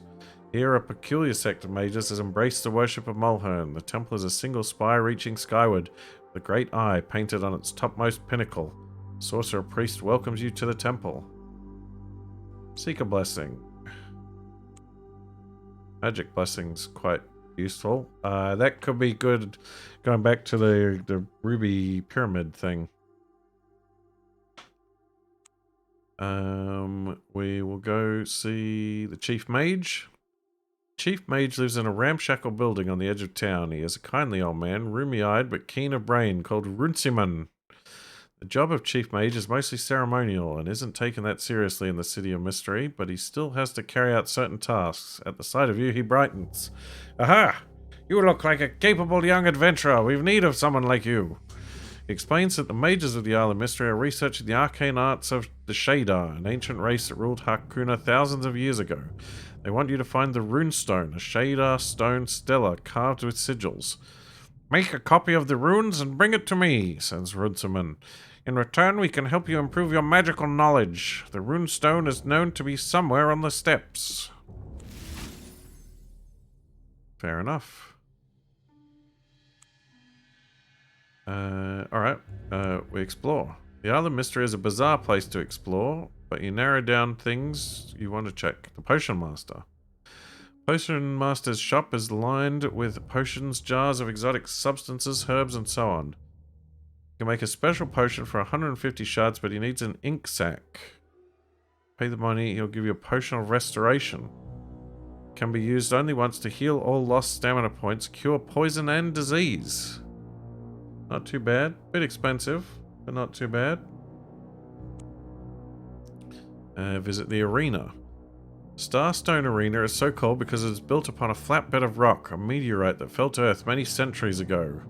Rock has strange properties. It enables those trained in the magical arts to cast powerful spells based on the elements of fire, water, and wood. Magicians battle it out in the arena on a regular basis, each struggling for the coveted title of Arena Champion and the rewards that go with it. To earn the title, you must win 2 bouts. Only mages or those deemed worthy by a test in the arcane arts can enter the contest. There is also an entrance fee of 50 shards. Let's watch a contest. The floor of the arena is solid rock, smooth as marble but glowing slightly with an eerie greenish radiance. The arena referees announce a bout between a shaman of the Finmen, a race of aquatic humanoids, and a wizard dressed in orange robes who calls himself the Red Flame. They face each other across the arena. You can bet on the outcome if you wish, up to 50 shards. The odds are the same for both, so if you bet 20 shards, you get 20 shards profit. Oh yeah, let's bet some money. Floor of the arena is solid rock. We did that. Alright, that sounds like it's time for another poll. Which challenger? Finman or Red Flame?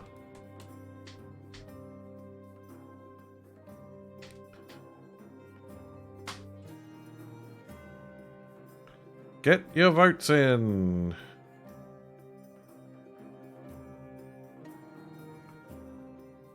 Place your bets. Place your bets.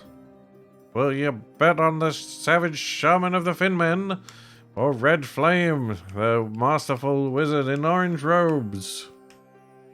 I mean, if you guys want to vote for orange, that's up to you. But it's a 50-50 chance, so I figure I may as well get you guys involved. Interaction, that's what they say.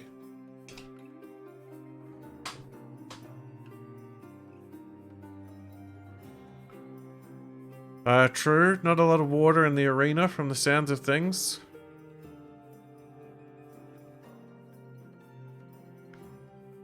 Alright, what have we got? Chat has spoken. 63% for the red flame. You place your bet on the wizard in the orange robes. The battle begins. With a strange cry, Red Flame raises his arms and gestures in the air. To your amazement, a wall of flame appears in front of him and speeds away towards the Fin Man with a roar. Simultaneously, the fish-scaled, webbed Fin Man responds by opening his toothed maw and vomiting forth a stream of gushing water that forms a wall of his own and rushes like a small tidal wave to meet the wall of flame. At the moment of impact, the flames are extinguished instantly, and the wall of water surges on to engulf Red Flame. He is lifted up and dashed against the wall of the arena, where he lies unmoving. Arena attendants run on to carry his body away, and the referees declare that the Fin Man, whose name is unpronounceable by the human throat, is the victor. Well, there goes my $10. There are no more bouts as no contestants have enrolled for battle. Perhaps in a few weeks someone will turn up. It's quite common for the arena to be dormant for days on end, yet sometimes there are bouts every day for weeks. Title of Arena Champion and the rewards that go with it always draw someone. Interesting. Well. Young Major cost me on the way out. Wait, sir, why slug your way home by mundane means? I, Fergal the Accomplished, can cast a spell that will take you to the city of Yaramura for only 100 shards. Oh, I got here by boat. Crew seems surprised to see me. We thought you'd never be coming back. Oh, look, now there's a little city there. That's cool.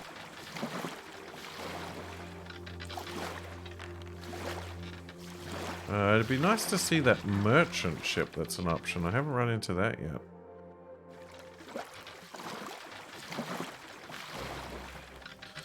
Storm.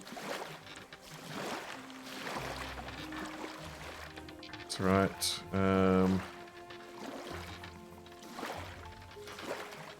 Alright, we'll go to Yellowport and sell off. Actually, you know what? We'll check the prices at the different the floating islands. Already been there.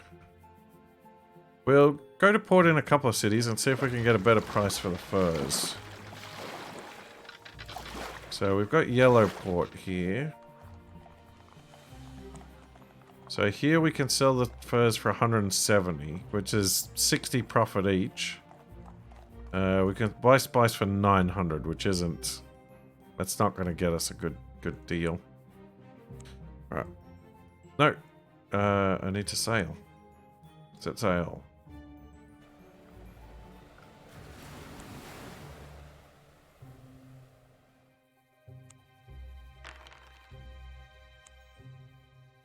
Head into Marlock City. So here we can sell the furs for 180, which is the same. Or a little bit more. Okay, keep sailing. Oh, I keep forgetting I have to leave by boat.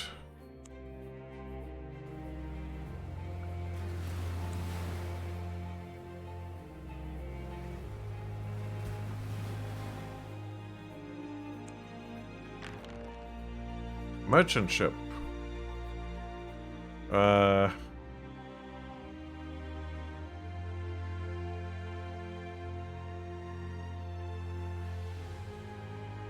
Looks like they need assistance. The merchantman has suffered a lot of damage, and the remaining crewmen are half dead with thirst. Give them water and help repair the ship. The captain, a woman dressed in multicolored feather robes and an ornate headdress, is most grateful. She tells you her name is Moon of Evening, that she comes from Smogmore, a city at the Misty Estuary in far-off Ankon Konu. She tells you to visit her if you're ever in Smogmore, so she can repay the debt.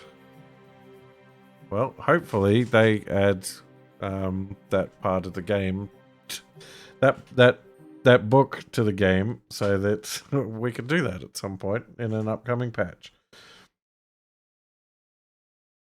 Hey Shizu, welcome to the stream. Everything's going good so far. We're having some good adventures. We're headed west. We're trying to do some deals with our cargo. And I was coming down here for something else. Oh, no. Yes, I bought a bunch of fairy mead that I need to sell off. Sail into Wishport. Alright, here they'll buy the first for 180. The spices are still really expensive.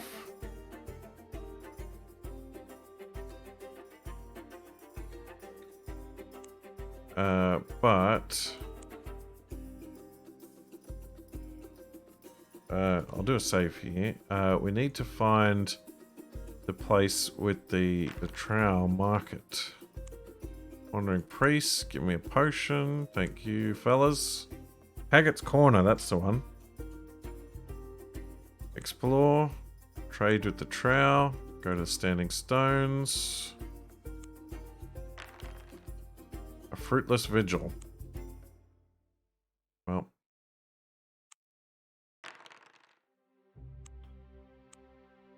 Got too many potions.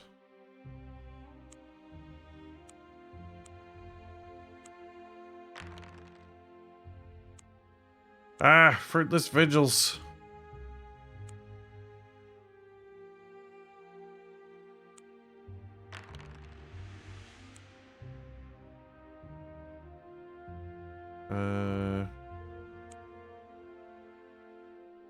Okay, they're not going to buy any of my stuff.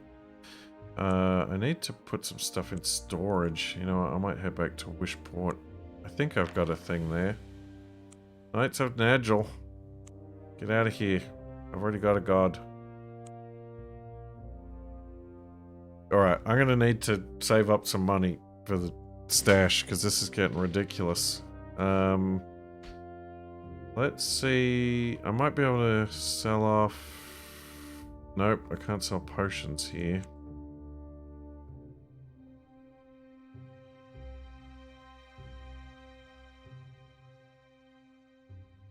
I need 2,000 to expand my house. I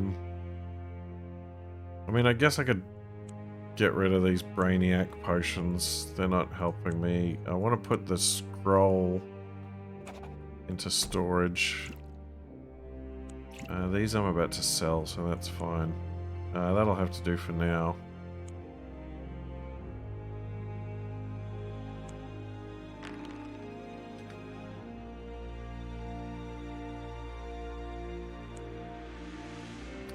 Quick, give me potions!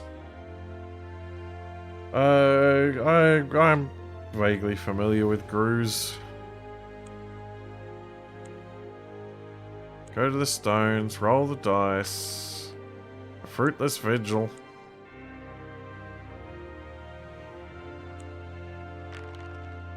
Seven fools.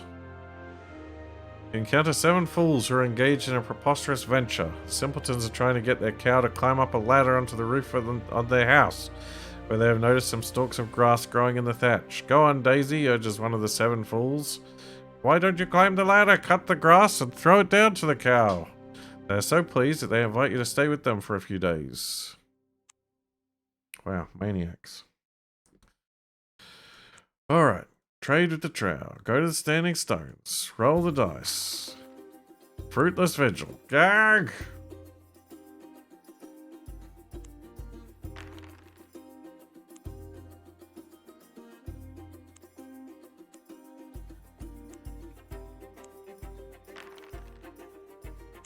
Oh, this is painful.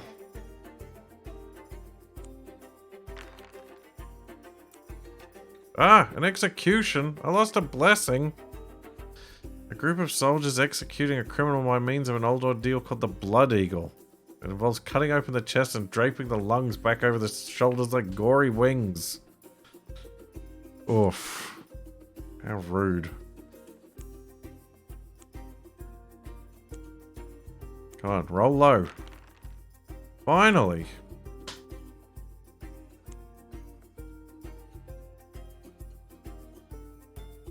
Alright. First. I've got a 4-leaf clover already. Alright, we want to sell off all this fairy mead. Get huge mithrils. And now, we've already got the Volcanium mail.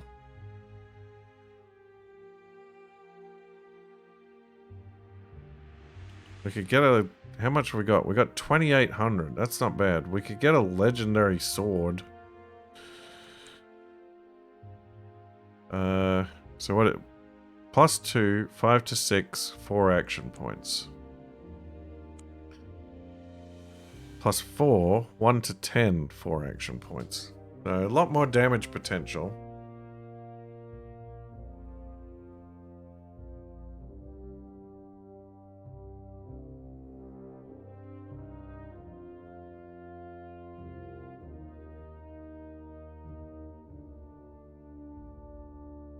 Oh, well, that's rough, Chizu. I hope you're feeling better now.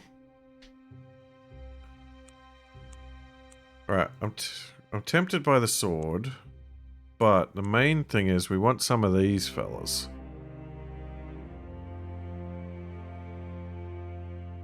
I mean, we could get a +4 magic wand.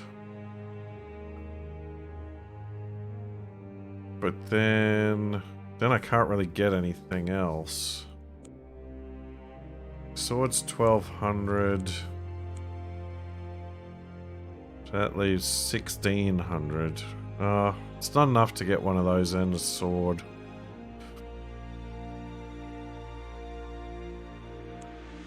So, magic +4, that would take us up to... So we'd be down to 5 magic, but then +4. So we'd be up to 9.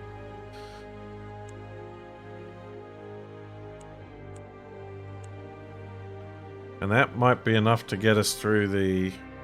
With a magic blessing, we could probably go deal with those man beasts. And we should be able to deal with the guy in the tower as well.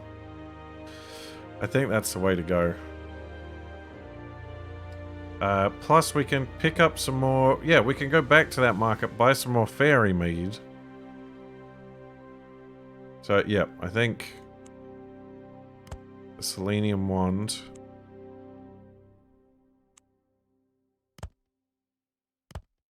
Magic 9. We can't, like, sell stuff here, it looks like. Yeah, they won't buy anything other than the fairy mead.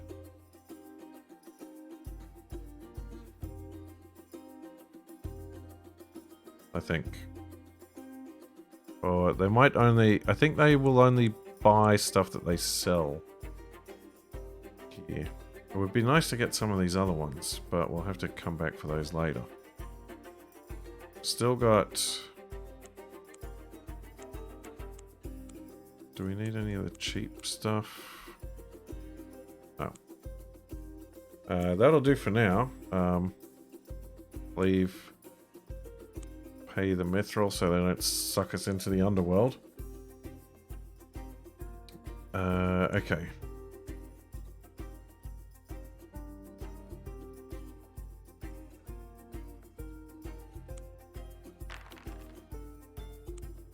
Knights. Head back to Wishport.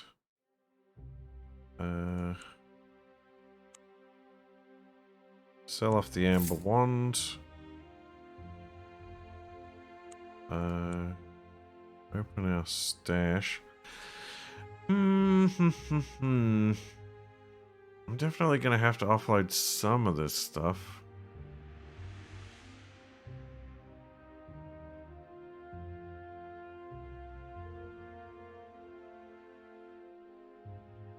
Alright, I'll take some of these intellect potions, because we're going to be doing some magical shenanigans.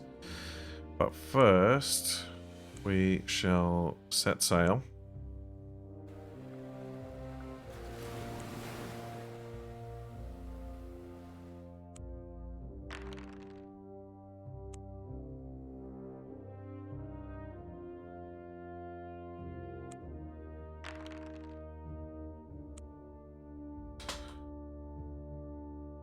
Do a save in case bad things happen.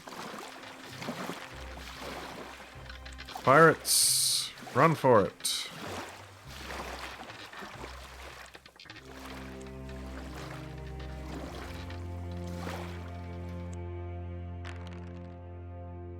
Pirates, run for it again.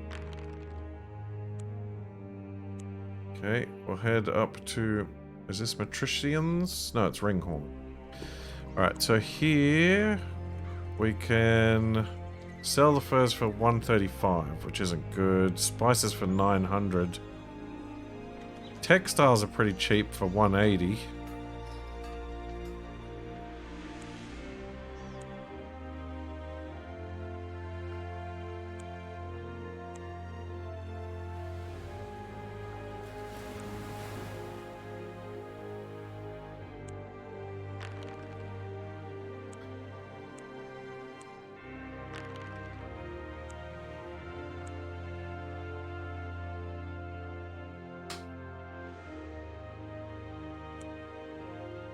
Alright, well, hopefully we can avoid the bad dudes around these parts.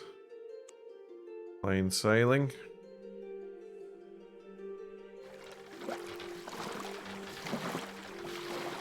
Head into Utaku, see what kind of prices we can get here. Sails are lowered and the crew takes up oars to guide the ship through the narrow fissure. The pilot stands in the bow. Utaku can guide their own ship safely into harbour using overhead cables. Foreign captains must take their chances. Oh dear.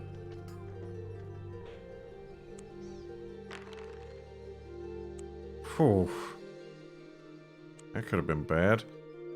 Alright, we can sell them here for 180 each. Spices are even more expensive here. Minerals are relatively cheap. Right.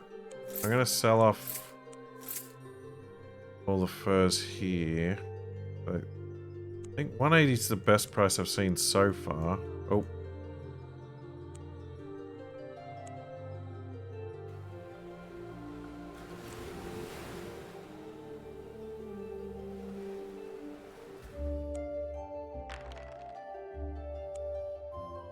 Plain sailing.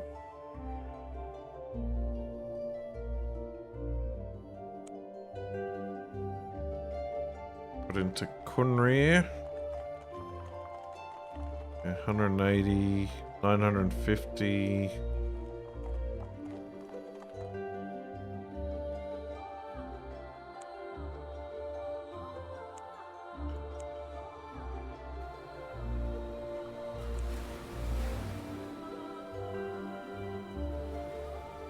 Head up the coast. Pirates. What? Sleek war galley courses through the waves. It has the wind behind it, and you are unable to escape. As it draws near, you see the decks are crowded with an evil-looking crew of cutthroats and villains. Pirates pull alongside and grapple your ship. They're bored and a bitter battle ensues, but it's just a combat roll. I've got 12, so I automatically won. Subtract 1 from the roll if your ship is a bark, add 1 if it's a galleon, subtract 1 if you have a poor crew, add 1 if you have an excellent crew. Alright, so I demolish that roll, which is good. Pirates are beaten and the survivors surrender. You force them to take you to their treasure hoard buried on a sandbank in the estuary of the Ruby River. Okay. 750 bucks. Not bad. Well, that took me all the way back here.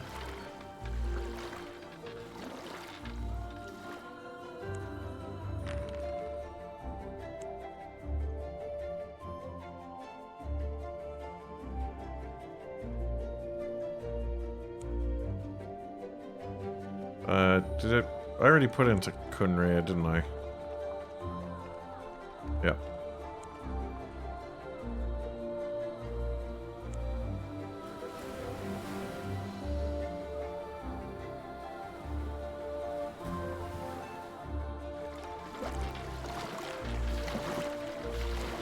Plain sailing, head north to Tiger Bay.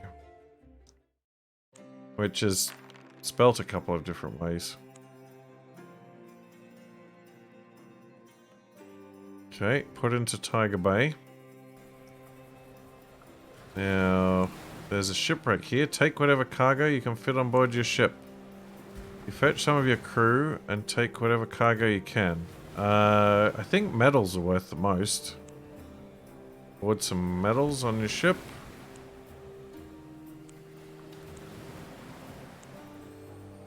Minerals.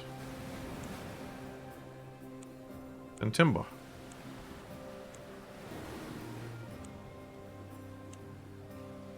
Well, these should be worth a pretty penny once we get back to civilization.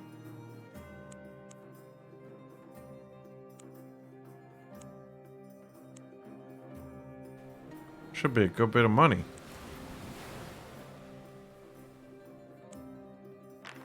I don't know what this is, though. You and your crew notice a black speck in the sky. The black speck grows larger and larger until it becomes a huge bird, hurtling towards your ship like a thunderbolt. It's as big as a house, and its wingspan is as long as your ship, with feathers as white as snow. It is a rook, taloned and beaked like an eagle, and it swoops down intent on plucking you from the deck. Oh boy. Success! You manage to throw yourself aside. The rook snatches one of your crew, and he is carried off into the endless sky, screaming horribly. After you've calmed the rest of your crew, you sail on. Oh no. I think somebody wanted me to do something with a rook, or was talking about a rook. Can't remember. Plain sailing.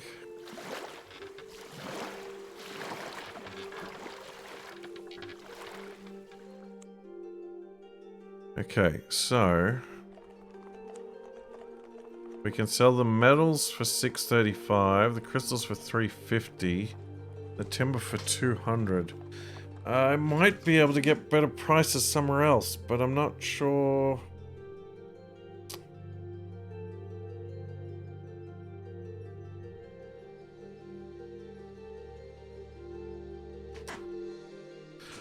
I need like a spreadsheet or something that tells me what the prices are and all these things. You know what? I think I did actually see something like that somewhere.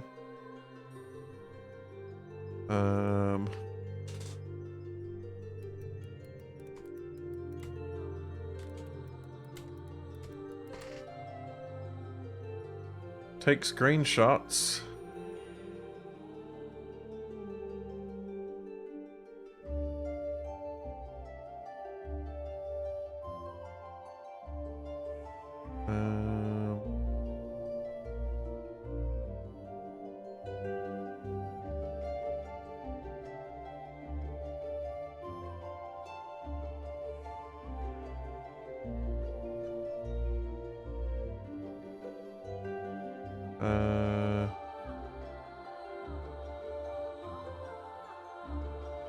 Okay.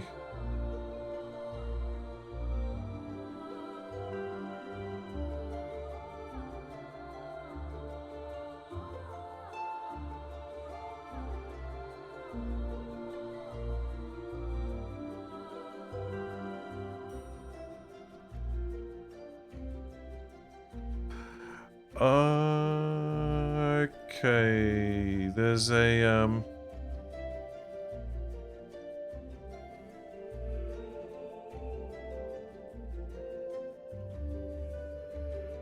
oh, graphs.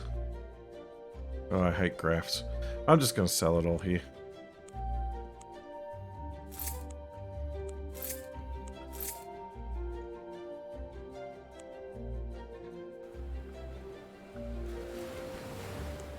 I don't. Spreadsheets make me ill, but they are the best way to keep track of, like, lists of buying and selling prices.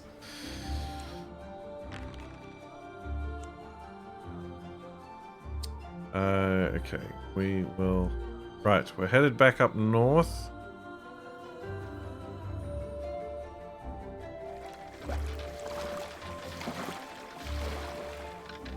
Because we got, now that we got this bonus magic, we should be a lot more capable of defeating some of these magical enemies. And we might be able to do some stuff on the Mystery Wizard Island.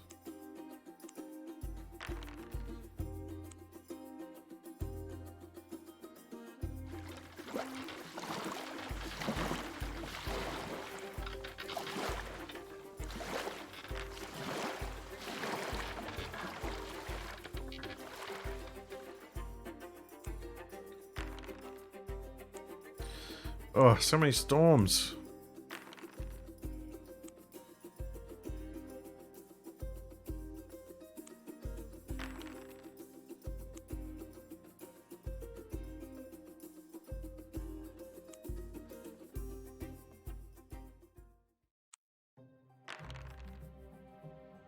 Merchant ship. Keeps well away, fearing piracy. I guess that makes sense.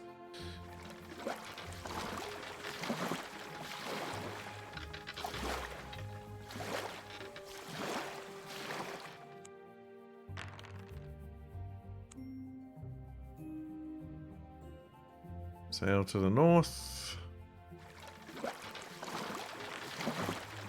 Shipwreck.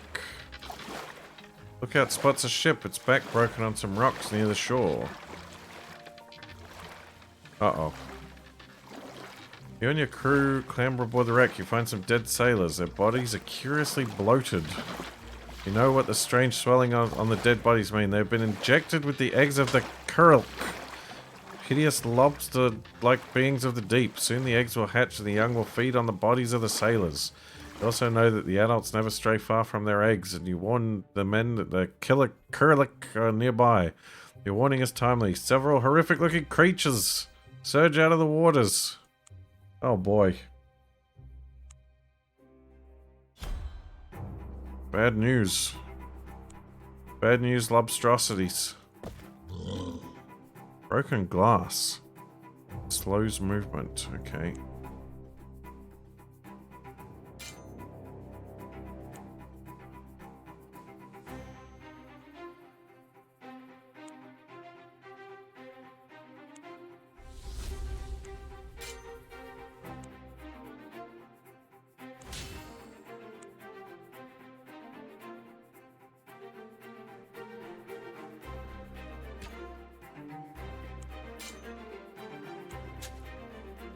Oh, there goes one.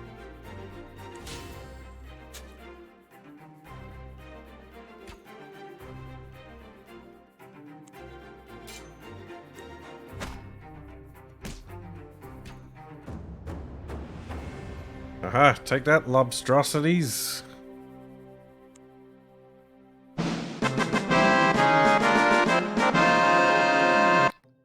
The crew have driven off the other Kurlk ilk, and we found a unit of furs. Not too shabby.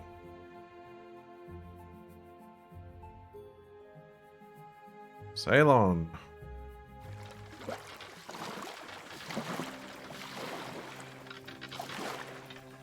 Merchant ship.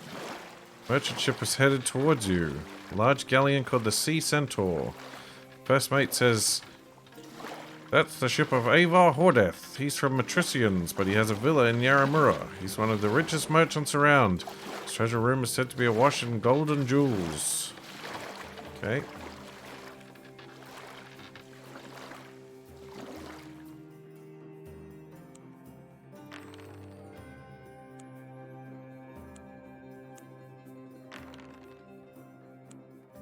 Alright. We'll do a save. So we've got three things we want to do. We want to go down here and fight the man beast. We want to go over here and deal with the necromancer. But we might be able to get some more magic here at the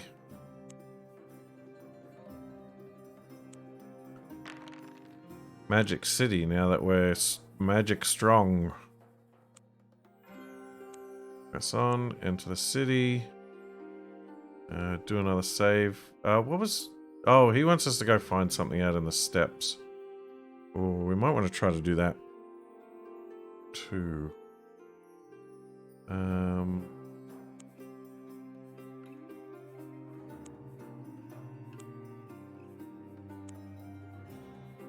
Alright, we'll test our ability and see if we're strong enough for the arena. Oh, difficulty 18.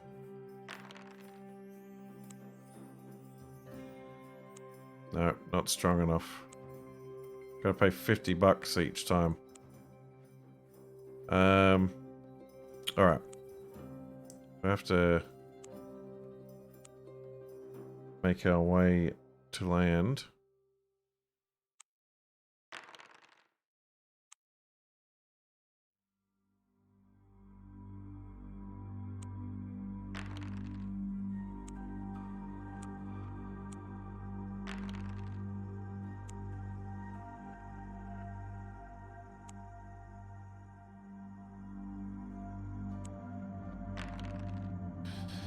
Well, we're getting a fair bit of money, which is good. So, one thing we'll do before we get to anything else. We'll pick up some furs while we're here to round out our cargo. And we will check out the market. No, they don't have anything super good here. They've got these fake katanas here, though.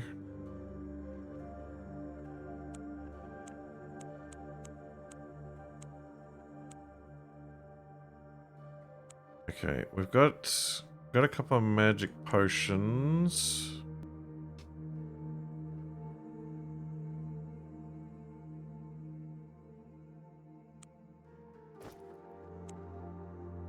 I'll take a stealth and a sanctity potion as well. Okay, so this quest that we've got is for over there. That must be where that sort of stone is we're looking for. So I think we'll try to do that first.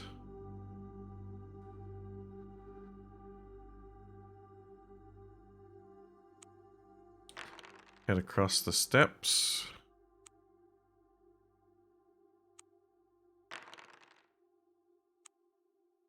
Ow.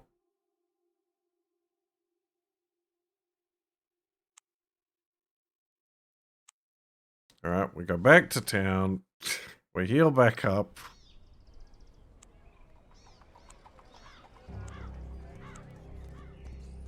Alright, maybe we go via the hills.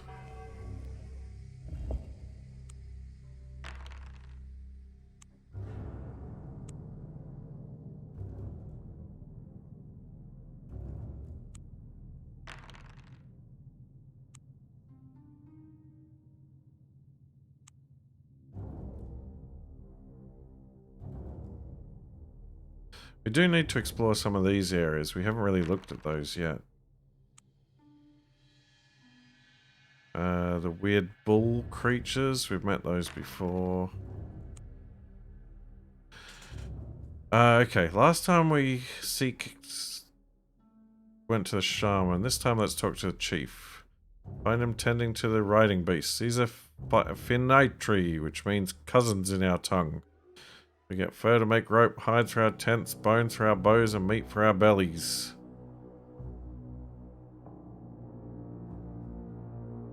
We respect the finitri and must slay them only according to a sacred ritual that ensures the beast's spirit goes safely on to the next world.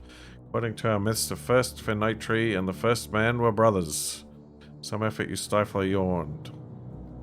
That doesn't really help me. Okay, so headed over like here. Oh, that must be it there. Alright, we'll head this way. Uh-oh, a rotting corpse. Come across the body of a nomad. He's been dead for quite a while. Dead nomad has red blotches all over his face, and his eyes have been pecked clean by the birds. Corpse is lying on a satchel. Gingerly, you heave the body over and find the satchel, the mirror of the sun goddess. That's the thing we were looking for. Mr. Daru must have guided you to the mirror after she cursed the poor wretch who stole it.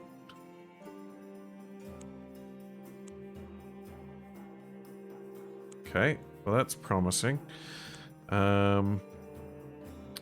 Inventory's a little full. I'm running out of arrows though.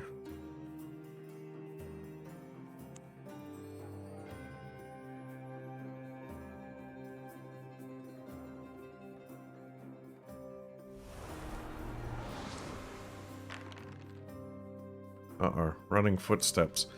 The evening is drawing in and the moon rises, bleeding its light onto the snow. You are huddled around your campfire when a man runs at breakneck speed into the firelight.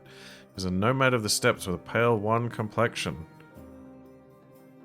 He drops to his knees before you and says, help me, help me. They've taken her to the top of the pyramid. They will surely kill her. Oh.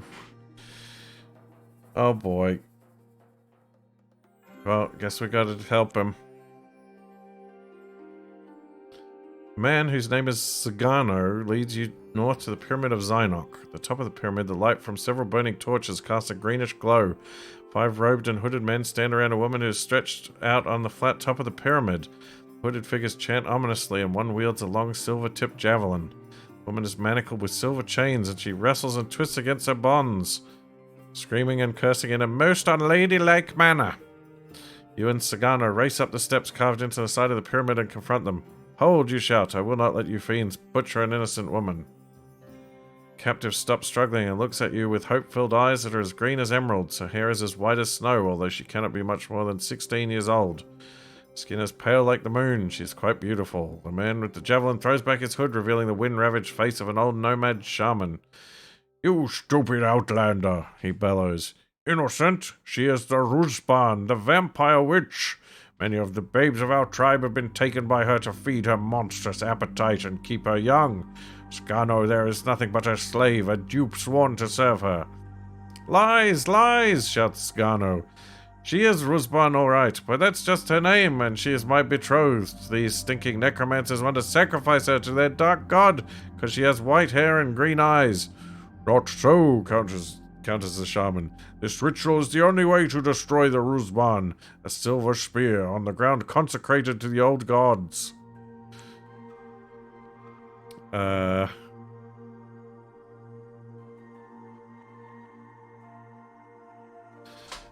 Alrighty, so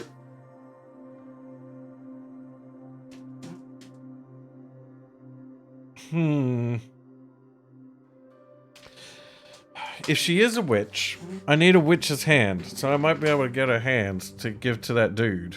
I haven't I think I saved back before the Mystery Island, so I've saved relatively recently.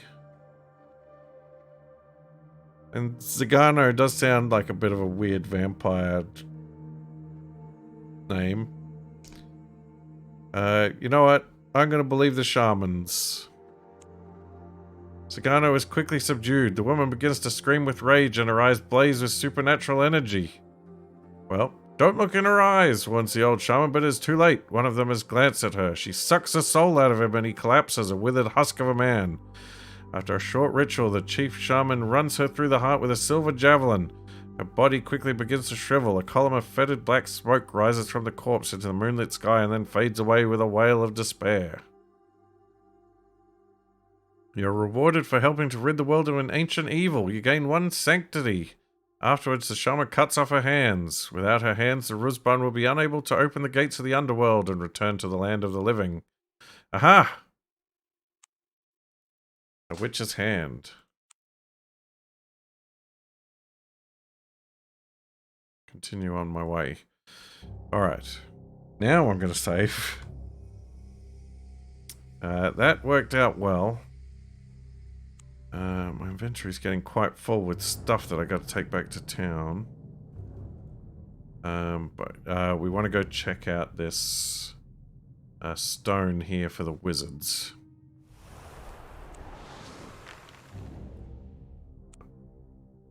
The running footsteps are those of rabid wolves. They leap at you, frothing at the mouth. Oh boy. Oh, that's a lot of wolfens.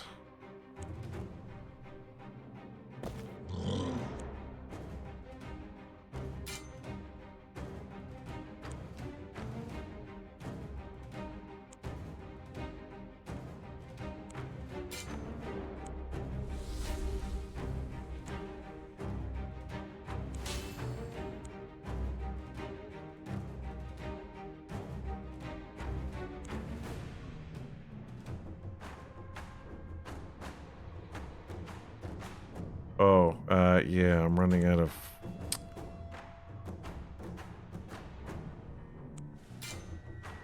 Running out of arrows, I forgot.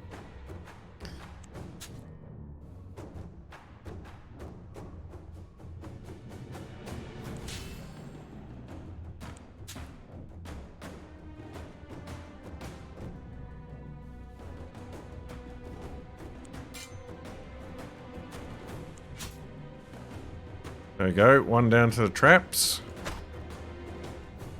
One down to the bear. Another one to a trap.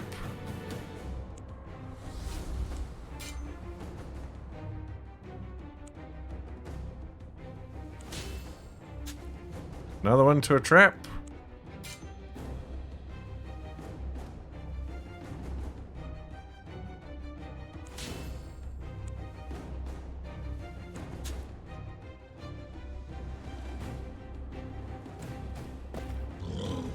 Oh, okay. I can even have multiple bears. I didn't realize that. That's pretty... If I can keep enemies off me with traps while I summon multiple bears, I might be able to deal with some of the stronger monsters. Yep, something like that. Incognito. Got some wolf pelts. Getting very full now.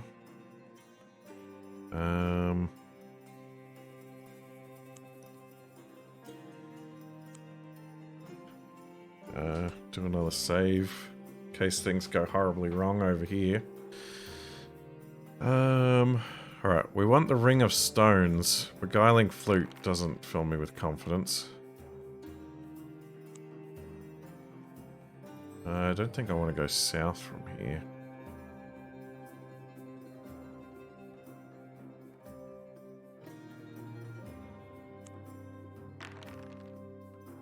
Caravan. A brightly painted caravan pulled by horses rumbles into view. Pulls up and the caravaneers open up the back to display their wares. Intriguing. They've got arrows, which is good. They'll buy wolf pelts, which is also good.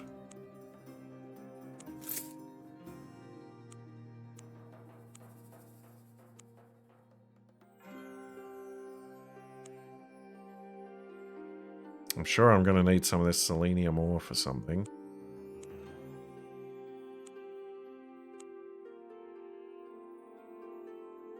Okay. Back in we go. Ring of Stones. Come across a circle of ancient wind-pitted standing stones. In the center stands a weathered stela carved with shadar runes and symbols. You enter the circle. Success. You realize this is an ancient temple, sacred to gods as old as the hills. Stepping into the circle, you recite the proper mantra so well that you receive a blessing, a combat blessing. Sweet. Copy the runes. You recognize the stela as the Shadar runestone, whose runes Runciman, the chief mage on the Isle of Mystery, asks you to copy. You perform your task and leave. Make a move. Alright. I guess we can have a look around as we travel back. I don't have enough room in my inventory to go shopping for more at the tower. But now we do have a renewable source of the fairy mead, which is good. Do we want to... You're traveling across the southern steppes. To the south, the spine of Harkoon marches across the sky. To the north, endless grasslands stretch away. You come to a desolate ruin. Cyclopean outer walls crumbling now tell of a once great city. Alright, let's have a look. Its walls, though crumbling, are still so massive and sheer that they are unclimbable. Gates, however, hang from their hinges, their rotting timbers groaning in the wind. Runes in the language of the long-lost Shadar Empire are carved upon the gate. As you step past them, a gigantic head materializes in the air before you. It looks like a jackal with burning eyes of fire. You may not pass, booms the jackal head. It breathes and you are blown like a leaf in the wind for hundreds of yards. Oof. Rude. We found this gully here. I can't remember what was there. Let's go to these southern plains. We haven't been there before. Night falls. Make a scouting roll to find a hare. Make a move. Sky Mountain. I don't think we've been there yet. We might check that out later. Let's head back to town.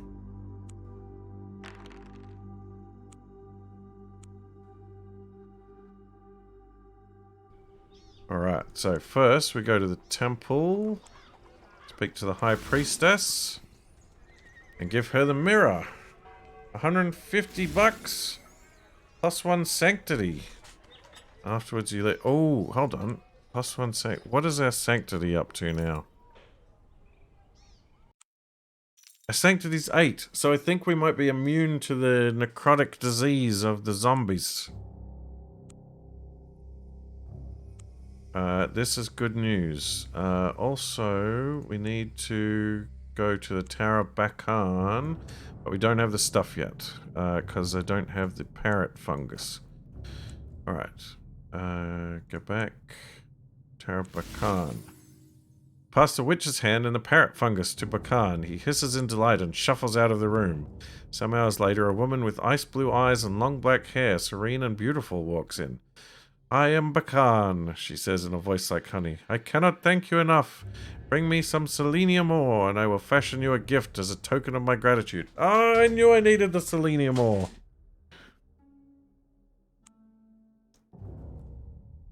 Oh. Great. Wait, I can't buy any from the market here, surely. Nope. Nope, I'll have to go find some.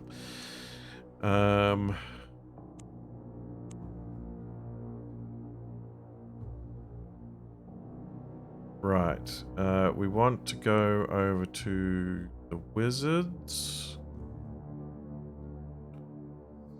No, I haven't actually picked up any yet. I should have picked up some from the merchants then, but I didn't have much space, so I thought it was risky. Alright. That's right. We'll set sail.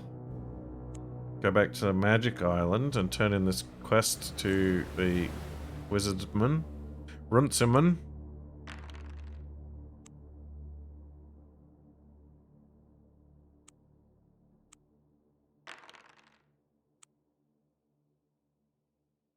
Sail onward.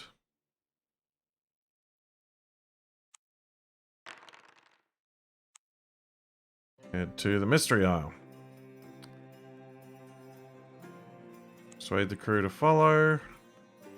Roll the dice. Success. Head inland on my own. Press on up the mountain. Enter the city. Talk to the dude. Gain 1 magic.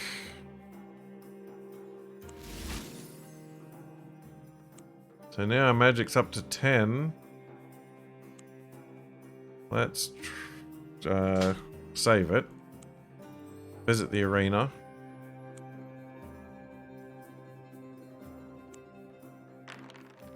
Nope. Magic's still not good enough. I mean, we could keep trying it and spending money. But then I don't know how we'll fare in the actual arena. As a mage, you'll find that the mystical energy that radiates from the starstone floor of the arena will enable you to cast 3 types of Wall of Force spells: Fire, Water, and Thorns. Trick is to catch your opponent with a wall of energy that defeats his wall, and that goes on to affect him directly. Okay, so it's rock, paper, scissors. Soon you find yourself facing your first opponent across the flat marble expanse of the glowing starstone. Her name is Diala Earthdaughter, a sorceress from the Isle of the Druids to the south. So surely she's going to cast Thorns, so we want to cast Fire? Great curtain of flames rises in front of you and roars away, rushing towards the druidess. She's unleashed a huge hedge of thorns, which hurtles towards you and threatens to rip you to shreds. Your fiery spell, however, crisps the deadly brambles to cinders and rolls on. Tiala manages to throw herself aside and escapes with a few minor burns. I'm the winner! Huzzah! Your next opponent is ushered into the arena. The referees announce him as Vulcus Embers from Matricians in Golnir. He's dressed in rich red and gold robes. The drum rattles once more and the contest begins. Well, it's gotta be water, I guess? Question mark? You summon forth a towering wall of water and send it surging toward Vulcus Embers. The fiery wall he conjures meets the water in the middle with a hissing roar. Steam bellows, but your wall of water extinguishes the flames. I'm the winner! Yeah, even more magic! And the arena champion!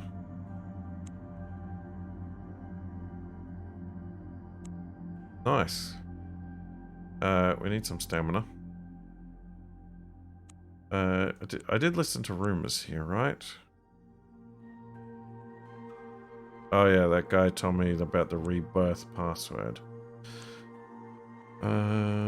Temple... Wait. How can I renounce worship of Mulhern? I'm not an initiate of Mulhern. Rinceman doesn't have any more tasks for me. You're welcomed at the arena as the champion. You cannot compete, but you do have the right to stay at the champion suite, a luxurious apartment. You can rest and regain stamina for free and lift curses and diseases. Okay, pretty handy.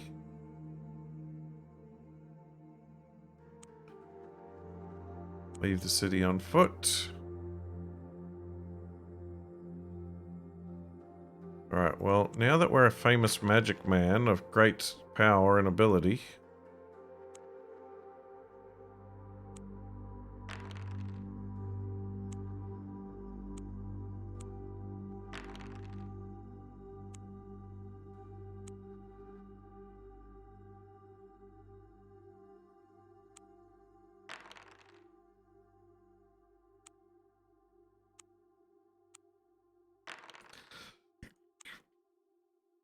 Yeah, I mean, if you're entering a rock, paper, scissors competition, maybe don't call yourself Scissor Man.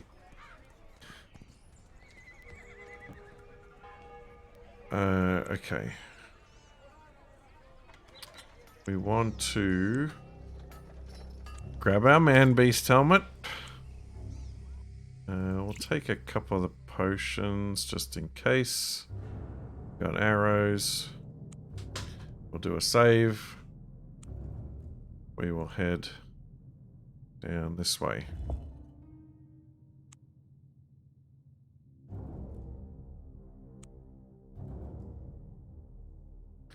Head through the Citadel. And head south.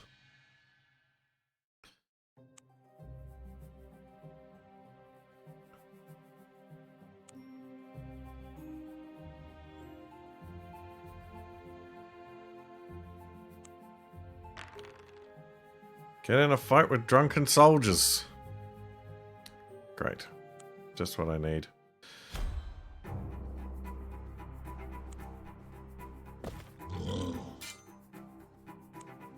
Right, try out my new strategy.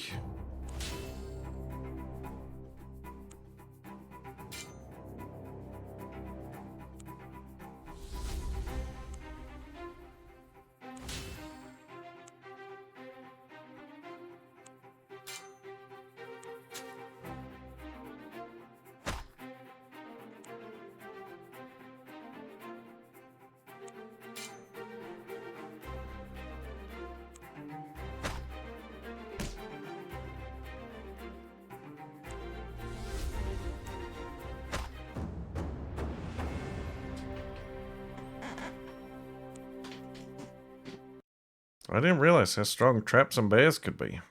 Oh. 3 weapons. Which is no doubt immediately cluttered up my inventory.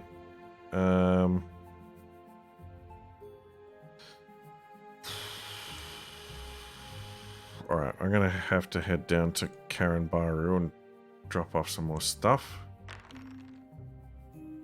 Sweet spring heals me.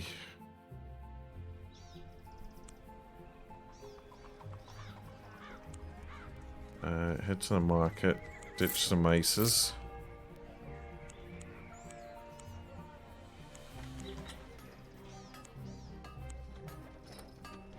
And probably don't need all of this stuff. Don't need the wolf pelt. I need the arrows. Might need the potions. I need the helmet. Alright, I'll ditch one potion.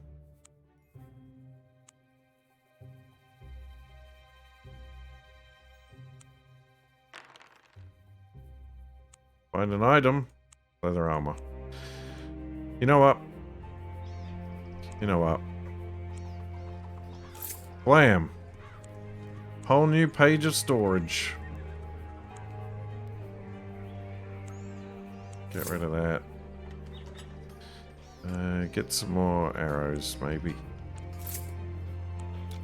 Right, now we're well stocked. And we got heaps of space for stuff. And we're mistaken for a murderer. And forced to flee into the mountains. Right, head to Fort Brylon.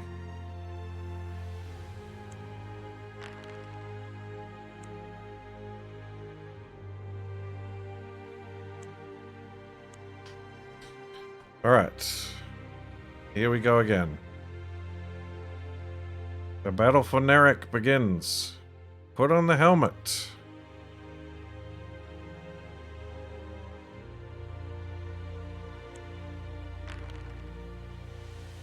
You gotta be kidding me. Nope, nope, nope. There's like a 91% chance. Put on the helmet. Roll the dice. That's better. It is instant death, yes. There's a lot of instant death in this game. Feel as if the helm were trying to seize control of your mind.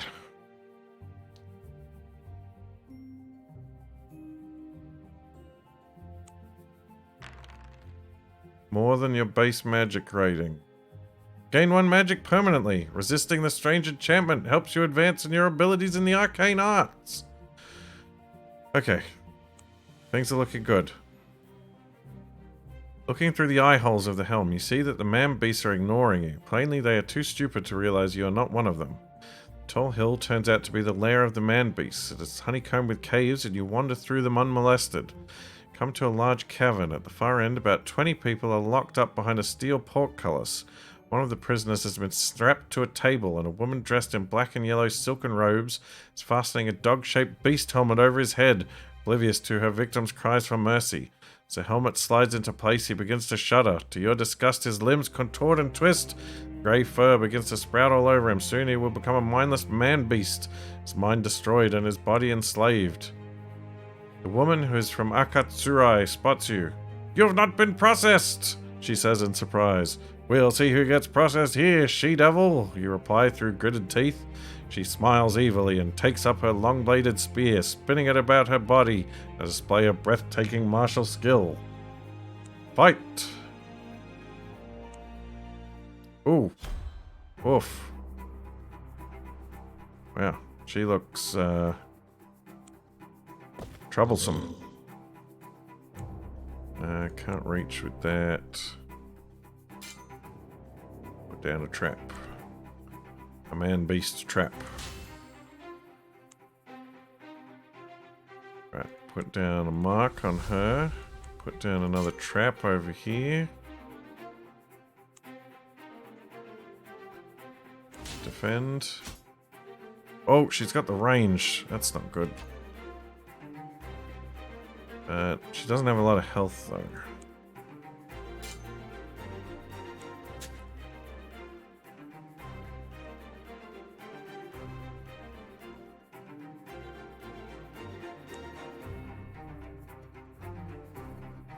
Another trap. Oh no. Wait. Can't put a trap there.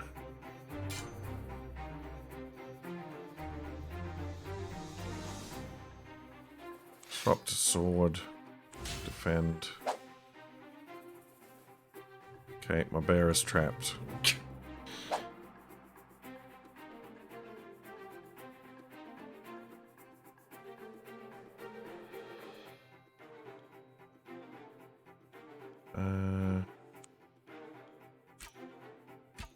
Let's just take her out of the picture.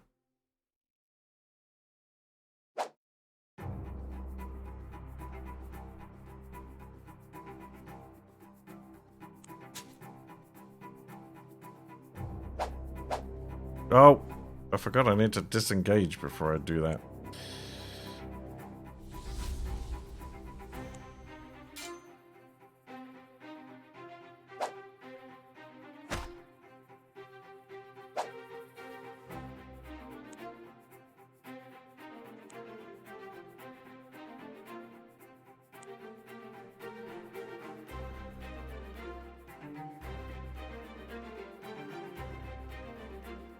Just shoot him. We did it! We have defeated the villainess. She falls at your feet. You release the prisoners who cannot believe their good fortune. Among them you find Alicia, the daughter of the fort commander. She tells you the woman was Chizoka from some strange sect called the Black Pagoda in Akatsurai. You can take Chizoka's spear. It is a Naginata, combat +1. You also find a seal of the Black Pagoda she was carrying. Interesting.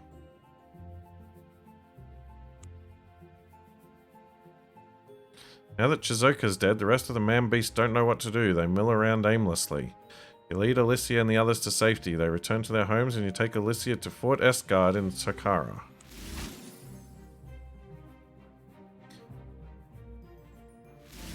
You have rescued Alicia, the commander's daughter, from the man-beasts. You have a tearful, joyous reunion, all thanks to you. The commander rewards you with combat training, +1 combat. There we go. So, I wonder what happens if we go back.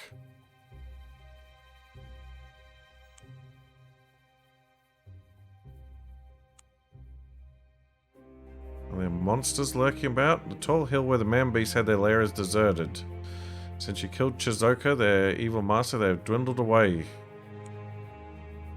Alright, we're about down at the shore. Passing merchantman spots you. An offer to give us passage. No. Though this is like a... This is a reasonable shortcut to get to Yaramura rather than having to go all the way around. Yeah, okay.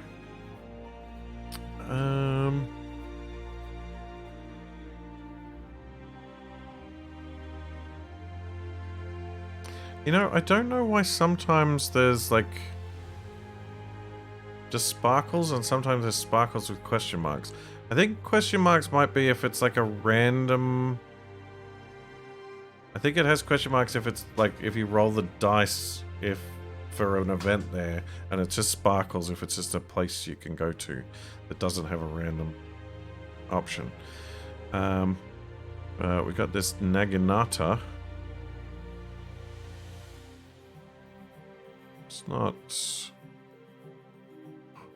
horrible. I think this enchanted sword's better though, although it does have more range.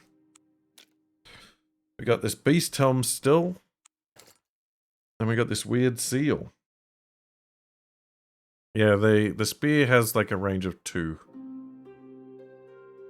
A magic's up to 12. A magic is now our like second best stat after scouting. Somehow.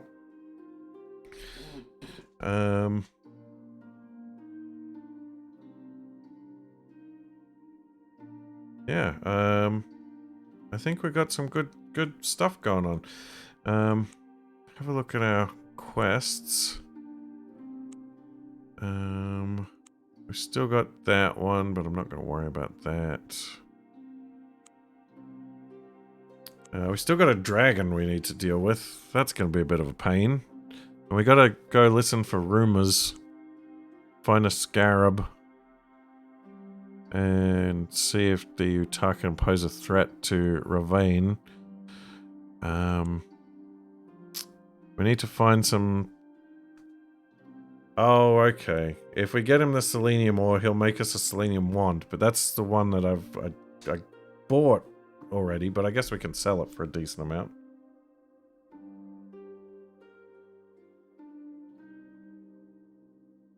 I wasn't... The horse ride wasn't because I was blessed, it was just because I rolled well on a, like a sanctity, holiness roll. What other quests do I have? Oh, that's pretty much it. I might have to do some more exploring. Yeah, but I think we're in a pretty good place for now. So I think we might call it there for tonight. It's getting quite late. I've run a bit over time. But yeah, yeah, I'm really enjoying this. Thank you all for watching. We'll do a bit of a raid. Next week we'll be back for more Fallout. But before that, my Riddick VODs are going up on YouTube. So anybody that missed the Riddick streams, you can catch them there. And I will be back on Monday for another session of multiplayer Dune Spice Wars with Splitsy and special mystery guest. So I'll hopefully see you all then. And in the meantime, let's find somebody to raid. And I better save my game. That's always a good idea.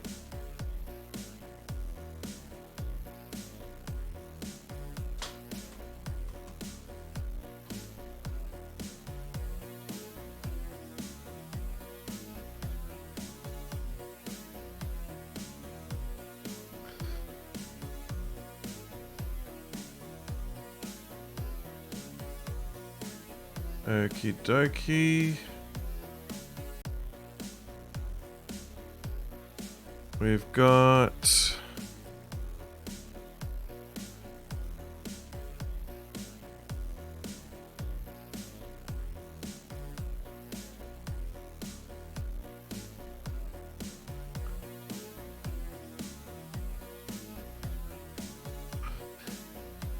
it looks like...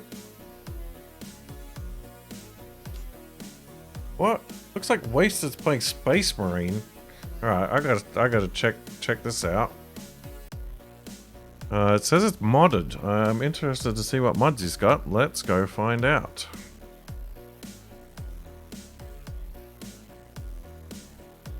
Space Marine's a good game. I really want to play it on stream sometime.